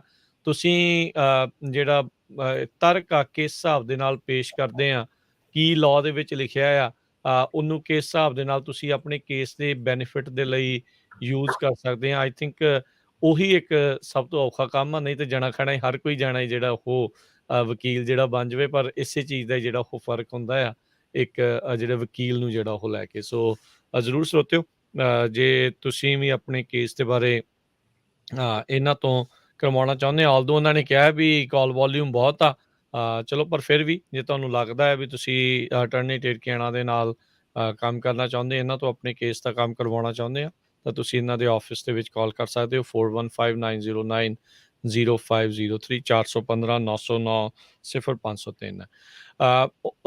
ਸ਼ੁਰੂਆਤ ਦੇ ਵਿੱਚ ਪਹਿਲੇ ਕੇਸ ਦੇ ਵਿੱਚ ਗੱਲ ਕਰ ਰਹੇ ਸੀਗੇ ਲਿਸਟਾਂ ਦੀ। ਸੋ ਕਿਤੇ ਨਾ ਕਿਤੇ ਆਪਾਂ ਨੂੰ ਜਿਹੜੀਆਂ ਸੁਣਨ ਨੂੰ ਮਿਲਦਾ ਰਹਿੰਦਾ ਜੀ, ਸਿੱਖਾਂ ਦੀ ਬਲੈਕ ਲਿਸਟ ਬਣਾਈ ਹੋਈ ਆ, ਕਦੀ ਕਹਿੰਦੇ ਵੀ ਰੱਦ ਕਰ ਦਿੱਤੀ ਹੈ, ਕਿੱਦਾਂ ਕੀ ਅਜਿਹੇ ਮਾਮਲੇ ਵੀ ਇੱਦਾਂ ਦੀਆਂ ਗੱਲਾਂ ਵੀ ਜਿਹੜੇ ਕੇਸ ਦੇ ਫਾਇਦੇ ਨੁਕਸਾਨ ਦੇ ਵਿੱਚ ਜਾ ਸਕਦੀਆਂ? ਕਿਉਂਕਿ ਹੁਣ ਜਿਹੜਾ ਅਦਾਲਤ ਆ ਉਹਨੇ ਸਬੂਤਾਂ ਦੇ ਆਧਾਰ ਤੇ ਚੱਲਣਾ, ਤੇ ਜੇ ਤੁਹਾਡੇ ਕੋਲ ਇਦਾਂ ਦਾ ਸਬੂਤ ਹੈਗਾ, ਕੋਈ ਕ੍ਰੈਡੀਬਲ ਸੋਰਸਿਸ ਤੋਂ ਖਬਰ ਹੈਗੀ ਆ, ਨਿਊਜ਼ ਆਰਟੀਕਲ ਹੈਗਾ, ਤੇ ਬਿਲਕੁਲ ਉਹ ਤੁਹਾਡੇ ਕੇਸ ਜਿਹੜਾ ਯੂਜ਼ ਕੀਤਾ ਜਾ ਸਕਦਾ, ਤੁਸੀਂ ਦੱਸ ਸਕਦੇ ਹੋ। ਤੇ ਉਹ ਜਦੋਂ ਤੁਹਾਨੂੰ ਪੁੱਛਦੇ ਆ ਕਿ ਉਹਨਾਂ ਨੇ ਤੈਨੂੰ ਕਿੱਦਾਂ ਲੱਭਿਆ, ਕਿਉਂ ਤੇਰੇ ਘਰੇ ਆਏ, ਜਦੋਂ ਤੂੰ ਥਾਣੇ ਗਿਆ, ਕੀ ਇਨਫੋਰਮੇਸ਼ਨ ਉਹਨਾਂ ਨੇ ਤੇਰੀ ਲਈ, ਕਿੰਨੀ ਦੇਰ ਉਹਨਾਂ ਨੇ ਤੈਨੂੰ ਰੱਖਿਆ। ਸੋ ਉਹਨਾਂ ਦਾ ਪੁੱਛਣ ਦਾ ਮਕਸਦ ਇਹੀ ਹੁੰਦਾ ਕਿ ਕੀ ਤੇਰੀ ਲਿਸਟ ਤਾਂ ਨਹੀਂ ਬਣਾਈ ਉਹਨਾਂ ਨੇ, ਹਨਾ। ਹੁਣ ਉਹ ਕਹਿੰਦਾ ਨਹੀਂ ਜੀ, ਉਹਨੇ ਤਾਂ ਮੈਨੂੰ ਪੁੱਛਿਆ ਨਹੀਂ, ਉਹਨੇ ਤਾਂ ਬਿਠਾਈ ਰੱਖਿਆ, ਪੁੱਛਿਆ ਨਹੀਂ, ਫਿਰ ਮੁੜ ਕੇ ਬਾਹਰ ਆ ਕੇ ਦਬਕਾ ਜਿਹਾ ਮਾਰਤਾ ਕਿ ਚੱਲ ਤੂੰ ਦੌੜ ਜਾ ਇੱਥੋਂ ਦੀ, ਹਨਾ। ਸੋ ਕਹਿਣ ਦਾ ਮਤਲਬ ਕਿ ਉਹਨਾਂ ਨੇ ਤੇਰੀ ਇਨਫੋਰਮੇਸ਼ਨ ਨਹੀਂ ਲਈ, ਉਹਨਾਂ ਨੇ ਤੇਰੀ ਲਿਸਟਾਂ ਨਹੀਂ ਬਣਾਈਆਂ, ਤੇ ਤੇਰੇ ਅੱਗੇ ਕਈ ਆਏ ਕਈ ਗਏ, ਤੈਨੂੰ ਹੋਰ ਕਿਸੇ ਸਟੇਟ 'ਚ ਕਿਉਂ ਲਾਓਗੇ, ਤੈਨੂੰ ਤਾਂ ਉਹਨੇ ਥਾਣੇ 'ਚ ਉਹਨੇ ਠਾਤਾ। ਸੋ ਜਿਹੜੇ ਕਹਿਣ ਦਾ ਮਤਲਬ ਕਿ ਜਿਹੜੇ ਸਾਰੇ ਜਵਾਬ ਆ ਸੋਚ ਸਮਝ ਕੇ ਦੇਣੇ ਆ ਕਿ ਕੀ ਉਹ ਪੁੱਛ ਰਹੇ ਆ, ਸਵਾਲ ਦਾ ਮਤਲਬ ਕੀ ਹੈਗਾ, ਉਹਨਾਂ ਦਾ ਕੀ ਪੁੱਛਣਾ ਚਾਹੁੰਦੇ ਆ। ਜੀ, ਜੀ। ਸੋ ਬਿਲਕੁਲ। ਸੋ ਕਈ ਵਾਰੀ ਆਪਾਂ ਅਟਾਰਨੀ ਟਰਕੀਆਨਾ ਜੀ ਦੇਖਦੇ ਹਾਂ ਵੀ ਜਦੋਂ ਕੋਈ ਬੰਦਾ ਅਮਰੀਕਾ ਨੂੰ ਵੀ ਆ ਰਿਹਾ ਹੁੰਦਾ ਜਾਂ ਕੁਛ ਵੀ ਆ, ਉਹਨੂੰ ਕਈ ਵਾਰੀ ਇਮੀਗ੍ਰੇਸ਼ਨ ਵਾਲੇ ਸਵਾਲ ਜਵਾਬ ਜ਼ਿਆਦਾ ਕਰਦੇ ਆ। ਕਈ ਵਾਰੀ ਇਹ ਗੱਲ ਸੁਣਨ ਨੂੰ ਮਿਲਦੀ ਆ, ਮੇਰਾ ਨਾਮ ਕਿਤੇ ਮੈਚ ਕਰ ਗਿਆ ਹੋਣਾ ਕਿਸੇ ਉਸ ਬੰਦੇ ਦੇ ਨਾਲ। ਕੀ ਉਹ ਵੀ ਇੱਕ ਆਧਾਰ ਬਣਦਾ ਹੈ ਵੀ ਦੇਖੋ ਵੀ ਇਸ ਕਰਕੇ ਮੈਨੂੰ ਜਿਹੜਾ ਉਹ ਲੱਭ ਰਹੇ ਸੀਗੇ ਜਾਂ ਮੈਨੂੰ ਫੜ ਰਹੇ ਸੀਗੇ, ਜਾਂ ਮੇਰੀ ਅਜੇ ਦੇਖੋ ਅਮਰੀਕਾ ਤੱਕ ਵੀ ਮੈਨੂੰ ਜਿਹੜਾ ਲੱਭਣ ਦੀ ਕੋਸ਼ਿਸ਼ ਕਰ ਰਹੀ ਹੈ ਸਰਕਾਰ ਤਾਂ। ਸੋ ਜਿਹੜਾ ਕੇਸ ਹੈਗਾ ਤੁਹਾਡਾ, ਡਾਇਰੈਕਟ ਪਾਰਟਿਸਿਪੇਸ਼ਨ ਕਰਕੇ ਵੀ ਲੱਗ ਸਕਦਾ, ਡਾਇਰੈਕਟ ਪੋਲੀਟੀਕਲ ਓਪੀਨੀਅਨ ਕਰਕੇ ਵੀ ਲੱਗ ਸਕਦਾ, ਤੇ ਇੰਪਿਊਟਡ ਪੋਲੀਟੀਕਲ ਓਪੀਨੀਅਨ ਕਰਕੇ ਵੀ ਲੱਗ ਸਕਦਾ। ਇੰਪਿਊਟਡ ਦਾ ਮਤਲਬ ਹੁੰਦਾ ਕਿ ਮੇਰਾ ਆਪਣਾ ਨਹੀਂ ਕੋਈ ਵੀ ਵਿਚਾਰ ਸੀਗਾ, ਪਰ ਮੇ ਵੀ ਮੇਰੇ ਬਾਪੂ ਦਾ ਸੀਗਾ, ਮੇਰੇ ਕਜ਼ਨ ਦਾ ਸੀਗਾ, ਤੇ ਉਹਨਾਂ ਨੂੰ ਲੱਗਦਾ ਕਿ ਮੇਰਾ ਵੀ ਹੈਗਾ, ਪਰ ਮੇਰਾ ਸੀਗਾ ਨਹੀਂ, ਪਰ ਉਹਨਾਂ ਨੂੰ ਲੱਗਦਾ ਕਿ ਇਦਾਂ ਹੈਗਾ। ਸੋ ਮੈਟਰ ਨਹੀਂ ਕਰਦਾ ਕਿ ਮੈਂ ਐਕਚੁਅਲੀ ਦੇ ਵਿੱਚ ਖਾਲਿਸਤਾਨੀ ਹੈਗਾ ਕਿ ਨਹੀਂ ਹੈਗਾ, ਪਰ ਉਹਨਾਂ ਨੂੰ ਇਸ ਚੀਜ਼ਾਂ ਕਰਕੇ ਲੱਗਦਾ ਸੀਗਾ ਕਿ ਮੈਂ ਹੈਗਾ, ਤਾਂ ਕਰਕੇ ਮੈਨੂੰ ਟੰਗਦੇ ਸੀਗੇ। ਸੋ ਇਹਨੂੰ ਕਹਿੰਦੇ ਆ ਇੰਪਿਊਟਡ ਪੋਲੀਟੀਕਲ ਓਪੀਨੀਅਨ, ਉਦਾਹਰਨ ਦੇ ਰਿਹਾ। ਤੇ ਬਿਲਕੁਲ ਜੋ ਵੀ ਤੁਹਾਡੇ ਫੈਕਟਸ ਆ ਉਹ ਦੱਸ ਸਕਦੇ ਹੋ, ਪਰ ਇਦਾਂ ਕਿ ਜੈਨੂਇਨ ਤੁਹਾਡੇ ਫੈਕਟਸ ਹੋਣੇ ਚਾਹੀਦੇ ਨੇ। ਤੇ ਦੂਜੀ ਚੀਜ਼ ਆ ਜਾਂਦੀ ਹੈ ਕਿ ਪਲੋਜ਼ੀਬਿਲਿਟੀ, ਕਿ ਰੀਜ਼ਨੇਬਲ ਫੈਕਟ ਹੋਣੇ ਚਾਹੀਦੇ, ਪਲੋਜ਼ੀਬਲ ਫੈਕਟ ਹੋਣੇ ਚਾਹੀਦੇ, ਇਦਾਂ ਦੇ ਹੋਣੇ ਚਾਹੀਦੇ ਕਿ ਜਿਹੜਾ ਬਿਲੀਵ ਕਰ ਸਕੇ। ਕੋਈ ਫਿਲਮੀ ਕਹਾਣੀ ਨਹੀਂ ਚੱਲ ਰਹੀ, ਕੋਈ ਕੁਛ ਨਹੀਂ ਚੱਲ ਰਿਹਾ, ਕੋਈ ਇਦਾਂ ਦਾ ਸੀਨ ਨਹੀਂ ਹੈਗਾ ਕਿ ਤੁਹਾਨੂੰ ਇਟਲੀ 'ਚ ਆ ਕੇ, ਪੋਰਚੁਗਲ 'ਚ ਆ ਕੇ ਫੜ ਲੈਣਾ। ਇੰਨੇ ਵੀ ਵੱਡੇ ਕੋਈ ਲੈਵਲ ਦਾ ਬੰਦਾ ਕ੍ਰਿਮੀਨਲ ਨਹੀਂ ਹੁੰਦਾ ਕਿ ਦੂਜੀ ਕੰਟਰੀਆਂ ਦੇ ਵਿੱਚ ਕਿਸੇ ਦੀ ਜਿਹੜੀ ਆ ਉਹ ਰੀਚ ਉਹ ਹੁੰਦੀ ਆ। ਤੇ ਜਿਹੜੀ ਵੀ ਤੁਸੀਂ ਚੀਜ਼ ਦੱਸਣੀ ਆ, ਤੁਹਾਡੇ ਕੋਲ ਕੋਸ਼ਿਸ਼ ਇਹ ਹੋਣੀ ਚਾਹੀਦੀ ਕਿ ਹਰੇਕ ਚੀਜ਼ ਦਾ ਜਿਹੜਾ ਪ੍ਰੂਫ ਉਹ ਜਿਹੜਾ ਹੋਣਾ ਚਾਹੀਦਾ, ਠੀਕ ਹੈ। ਤੇ ਜਦੋਂ ਉਹ ਬੇਸਿਕ ਸਵਾਲ ਪੁੱਛਦੇ, ਅੱਛਾ ਤੋੜ ਭੰਨ ਹੋਈ ਸੀ, ਤੂੰ ਫੋਟੋ ਲਈ ਸੀਗੀ, ਨਹੀਂ ਲਈ, ਕਿਉਂ ਨਹੀਂ ਲਈ, ਤੇਰੇ ਕੋਲ ਕੈਮਰਾ ਫੋਨ ਹੈਗਾ, ਫਿਰ ਕਿਉਂ ਨਹੀਂ ਲਈ ਫੋਟੋ, ਹੈ ਨਾ, ਤੇ ਸਬੂਤ ਕਿਉਂ ਨਹੀਂ ਦਿੱਤਾ, ਤੇ ਅੱਛਾ ਡਾਕਟਰ ਦੇ ਗਿਆ ਸੀਗਾ, ਕਿੰਨੀ ਦੇਰ ਰੁਕਿਆ ਸੀਗਾ, ਕਿਹੜੀ ਦਵਾਈ ਦਿੱਤੀ ਉਹਨੇ ਤੈਨੂੰ, ਅੱਛਾ ਆ ਤੇਰੀ ਇਹਦੇ ਵਿੱਚ ਤਾਂ ਲਿਖਿਆ ਹੋਇਆ ਕਿ ਤੇਰੇ ਇੰਜੈਕਸ਼ਨ ਲਾਇਆ, ਤੂੰ ਤਾਂ ਕਹਿੰਦਾ ਨਹੀਂ ਲਾਇਆ। ਸੋ ਇਦਾਂ ਦੇ ਕਾਫੀ ਜਿਹੜਾ ਛੋਟੀ ਜਿਹੜੀ ਡਿਟੇਲ ਹੈ ਕੇਸ ਦੀ, ਹਰੇਕ ਚੀਜ਼ ਜਿਹੜੀ ਤੁਹਾਨੂੰ ਆ, ਪੂਰੀ ਤੁਹਾਨੂੰ ਤਿਆਰੀ ਹੋਣੀ ਚਾਹੀਦੀ, ਪੂਰਾ ਤੁਸੀਂ ਕੱਲੇ ਐਫੀਡੇਵਿਟ ਪੜ੍ਹੇ ਹੋਣੇ ਚਾਹੀਦੇ ਹੋ, ਕੱਲਾ ਆਪਣਾ ਜਿਹੜਾ ਡਾਕੂਮੈਂਟ ਉਹ ਚੈੱਕ ਕੀਤਾ ਹੋਣਾ ਚਾਹੀਦਾ। ਤੇ ਲੋਕੀ ਜ਼ਿਆਦਾਤਰ ਇੱਥੇ ਵੀ ਮਰਦੇ ਆ ਕਿ ਇੰਡੀਆ ਵਾਲੇ ਨੇ ਐਫੀਡੇਵਿਟ ਗਲਤ ਬਣਾਤਾ, ਜਿਹੜਾ ਕਿ ਬਹੁਤ ਕਾਮਨ ਜਿਹੜੀ ਚੀਜ਼ ਆ। ਡਾਕਟਰ ਨੇ ਜਿਹੜੀ ਲੈਟਰ ਗਲਤ ਬਣਾਤੀ, ਡਾਕਟਰ ਦਾ ਲੈਟਰ ਹੈਡ ਤੇ ਕੁਝ ਲਿਖਿਆ, ਸਿਗਨੇਚਰ ਕਿਸੇ ਦੇ ਕੀਤੇ ਆ। ਜਦੋਂ ਤੋਂ ਪੁੱਛਿਆ ਗਿਆ ਕਿ ਅੱਛਾ ਡਾਕਟਰ ਨੇ ਹੁਣ ਕਿਉਂ ਤੈਨੂੰ ਲੈਟਰ ਬਣਾ ਕੇ ਦਿੱਤੀ, ਉਹਦਾ ਨਹੀਂ ਬੰਦਾ ਜਵਾਬ ਦਿੰਦਾ। ਫਿਰ ਜੇ ਉਹ ਪੁੱਛਦਾ ਕਿ ਤੈਨੂੰ ਡਾਕਟਰ ਨੇ ਪਹਿਲਾਂ ਕਿਉਂ ਲੈਟਰ ਬਣਾ ਕੇ ਦਿੱਤੀ ਸੀਗੀ, ਉਦੋਂ ਤੇਰਾ ਮਕਸਦ ਕੀ ਸੀਗਾ ਲੈਟਰ ਲੈਣ ਦਾ, ਉਹਦਾ ਨਹੀਂ ਬੰਦਾ ਜਵਾਬ ਦੇ ਸਕਦਾ। ਸੋ ਕਹਿਣ ਦਾ ਮਤਲਬ ਹੈ ਕਿ ਜੋ ਵੀ ਤੁਸੀਂ ਪੇਸ਼ ਕੀਤਾ ਉਹਦੇ ਰਿਲੇਟਿਡ ਤੁਹਾਡੇ ਕੋਲ ਸਵਾਲ ਪੁੱਛਿਆ ਕਿ ਇਹ ਕਿਉਂ ਬਣਿਆ, ਡਾਕੂਮੈਂਟ ਕਿੱਦਾਂ ਬਣਿਆ, ਤੁਹਾਨੂੰ ਜਿਹੜੀ ਹਰੇਕ ਚੀਜ਼ ਆ ਆਪਣੀ ਤੁਹਾਨੂੰ ਜਵਾਬ ਦੇਣਾ ਪੈਣਾ। ਤੇ ਹਰੇਕ ਚੀਜ਼ ਜਿਹੜੀ ਹੈਗੀ ਆ ਤੁਹਾਨੂੰ ਆਪਣੇ ਵਕੀਲ ਨਾਲ ਗੋ ਥਰੂ ਹੋਣੀ ਪੈਣੀ, ਕਿ ਪੂਰਾ ਐਵੀਡੈਂਸ ਜਿਹੜਾ ਹੈਗਾ, ਸਿਰਫ ਇਹ ਨਹੀਂ ਕਿ ਮੇਰੇ ਬਿਆਨਾਂ ਦੀ ਤਿਆਰੀ ਕਰਾ ਦਿਓ ਤੇ ਚਲੋ ਜੱਜ ਮੂਹਰੇ ਜਾ ਕੇ ਦੇਖੀਏ ਕੀ ਹੋਣਾ। ਜੀ, ਜੀ ਬਿਲਕੁਲ।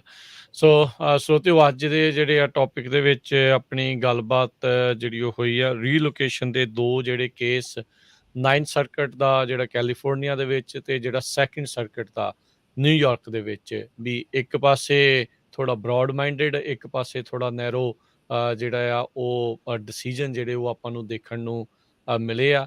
ਕਿਸ ਤਰੀਕੇ ਦੇ ਨਾਲ ਕਿੱਥੇ ਤੁਹਾਡਾ ਕੇਸ ਆ, ਕਿਵੇਂ ਆ, ਉਸ ਦਾ ਕਿੰਨਾ ਜਿਹੜਾ ਉਹ ਅਸਰ ਪੈ ਸਕਦਾ ਆ। ਤੇ ਇਹ ਆ ਵੀ ਕਿੱਦਾਂ ਪੇਸ਼ ਕੀਤਾ ਜਾਂਦਾ ਹੈ, ਕਿਵੇਂ ਜਿਹੜਾ ਉਹ ਹੁੰਦਾ ਆ, ਉਹ ਚੀਜ਼ਾਂ ਕਿੰਨੀਆਂ ਜ਼ਿਆਦਾ ਜਿਹੜੀਆਂ ਉਹ ਮੈਟਰ ਕਰਦੀਆਂ ਆ। ਸੋ ਫੁੱਲੀ ਪ੍ਰੀਪੇਅਰਡ ਹੋ ਕੇ, ਇਹ ਨਹੀਂ ਆ ਵੀ ਜੋ ਮਨ 'ਚ ਆਇਆ ਉਹ ਜਵਾਬ ਜਿਹੜਾ ਆ ਉਹ ਉੱਥੇ ਮੌਕੇ ਦੇ ਉੱਤੇ ਜਾ ਕੇ ਤੁਸੀਂ ਦੇਈ ਜਾਓ। ਤੁਸੀਂ ਆਪਣੇ ਪੂਰਾ ਫੈਕਟ ਪੈਟਰਨ ਜਿਹੜਾ ਉਹ ਯਾਦ ਕਰਕੇ ਜਾਓ, ਕਿੱਥੇ ਕੀ ਜਿਹੜਾ ਉਹ ਵਾਪਰਿਆ ਆ। Anything which can help your case, ਉਹ ਲੀਵ ਆਊਟ ਨਾ ਕਰੋ, ਉਹਨੂੰ ਕਦੀ ਵੀ ਜਿਹੜਾ ਹੈ ਉਸ ਦੇ ਵਿੱਚੋਂ ਤੁਸੀਂ ਛੱਡੋ ਨਾ। ਸਭ ਤੋਂ ਪਹਿਲਾਂ ਆਪਣੇ ਵਕੀਲ ਦੇ ਨਾਲ ਤੁਸੀਂ ਜ਼ਰੂਰ ਡਿਸਕਸ ਕਰੋ। ਤੇ ਬਾਕੀ ਜਿੱਦਾਂ ਅਟਾਰਨੀ ਟਰਕਿਆਨਾ ਹੋਣਾ ਨੇ ਦੱਸਿਆ ਹੀ ਆ ਵੀ ਉਹਨਾਂ ਲੋਕਾਂ ਤੋਂ ਜਿਹੜਾ ਬਚੋ ਜਿਹੜੇ ਤੁਹਾਨੂੰ ਕਹਿੰਦੇ ਵੀ ਕਰਾ ਦਾਂਗੇ, ਤੇ ਗਾਂਹ ਜਿਹੜਾ ਵਕੀਲ ਉਹਨਾਂ ਨੇ ਕੋਈ ਅਜਿਹਾ ਆ ਜਿਹਨੂੰ ਕੰਟਰੀ ਕੰਡੀਸ਼ਨਸ ਦਾ, ਮੁਲਕ ਦਾ, ਕਲਚਰ ਦਾ ਉਹਨਾਂ ਨੂੰ ਕੁਛ ਪਤਾ ਹੀ ਨਹੀਂ ਆ, ਉਹਦੇ ਨਾਲ ਜਿਹੜਾ ਤੁਹਾਡੇ ਕੇਸ ਦਾ ਨੁਕਸਾਨ ਜਿਹੜਾ ਆ ਉਹ ਡੈਫੀਨੇਟਲੀ ਹੋ ਸਕਦਾ। ਇਹ ਨਹੀਂ ਕਹਿੰਦੇ ਵੀ ਸਾਰਿਆਂ ਦੇ ਹੀ ਜਿਹੜੇ ਨੁਕਸਾਨ ਆ, ਕਈਆਂ ਦਾ ਹੋ ਵੀ ਜਾਂਦਾ ਆ, ਉਹ ਫਿਰ ਗਾਂਹ ਤੋਂ ਗਾਂਹ ਇੱਦਾਂ ਲੱਗਦਾ ਵੀ ਕਿਤੇ ਸਾਰੇ ਹੀ ਜਿਹੜੇ ਉਹ ਸੌਖੇ ਆ, ਪਰ ਕਈ ਵਾਰੀ ਕੰਮ ਪੁੱਠਾ ਸਿੱਧਾ ਜਿਹੜਾ ਉਸ ਦੇ ਵਿੱਚ ਹੁੰਦਾ, ਗਰਾਰੀ ਕਿਤੇ ਨਾ ਕਿਤੇ ਫਸੀ ਹੁੰਦੀ ਆ। ਸੋ ਉਹਨੂੰ ਕੱਢਣ ਦੇ ਲਈ ਹੀ ਜਿਹੜੇ ਵਕੀਲ ਆ ਉਹ ਹੁੰਦੇ ਆ। ਸੋ ਭਰੋਸੇਯੋਗ ਵਕੀਲ ਦੇ ਨਾਲ ਜਿਹੜਾ ਸੰਪਰਕ ਰੱਖੋ। ਤੁਸੀਂ ਟਰਕਿਆਨਾ ਇਮੀਗ੍ਰੇਸ਼ਨ ਲਾ ਫਰਮ, ਜਿਨ੍ਹਾਂ ਦਾ ਹੁਣ ਨਿਊਯਾਰਕ ਦੇ ਵਿੱਚ ਵੀ ਆਫਿਸ ਖੁੱਲ ਚੁੱਕਾ ਆ, ਕੈਲੀਫੋਰਨੀਆ ਦੇ ਨਾਲ ਇਹਨਾਂ ਨਾਲ ਸੰਪਰਕ ਕਰ ਸਕਦੇ ਹੋ। 415 909 0503। ਤੇ ਅਟਾਰਨੀ ਟਰਕੀਆਣਾ ਜੀ, ਧੰਨਵਾਦ। ਅੱਜ ਸਰੋਤਿਆਂ ਤੋਂ ਇੱਕ ਵਾਰੀ ਫਿਰ ਮਾਫੀ ਮੰਗਦੇ ਹਾਂ ਵੀ ਕਾਲ ਨਹੀਂ ਲੈ ਸਕੇ, ਕਿਉਂਕਿ ਇਹ ਕਾਫੀ ਲੰਮਾ ਚੌੜਾ ਜਿਹੜਾ ਅੱਜ ਦੇ ਟੌਪਿਕ ਆ ਉਹ ਜਿਹੜੇ ਰਹੇ ਆ। ਤੇ ਧੰਨਵਾਦ ਕਰਦੇ ਹਾਂ। ਥੈਂਕ ਯੂ ਹੈ ਜੀ ਤੁਹਾਡਾ। ਸਤਿ ਸ਼੍ਰੀ ਅਕਾਲ ਜੀ। ਸਤਿ ਸ਼੍ਰੀ ਅਕਾਲ, ਮਿਹਰਬਾਨੀ ਜੀ। ਸੋ ਇੱਥੇ ਪ੍ਰੋਗਰਾਮ ਦੀ ਸਮਾਪਤੀ। ਅਗਲੀ ਵਾਰ ਤੱਕ ਲਈ ਇਜਾਜ਼ਤ। ਮੇਰੇ ਵੱਲੋਂ ਵੀ ਸਭ ਨੂੰ ਪਿਆਰ ਭਰੀ ਨਿੱਘੀ ਸਤਿ ਸ਼੍ਰੀ ਅਕਾਲ। ਸੁਣਦੇ ਰਹਿਣਾ ਪੰਜਾਬੀ ਰੇਡੀਓ USA।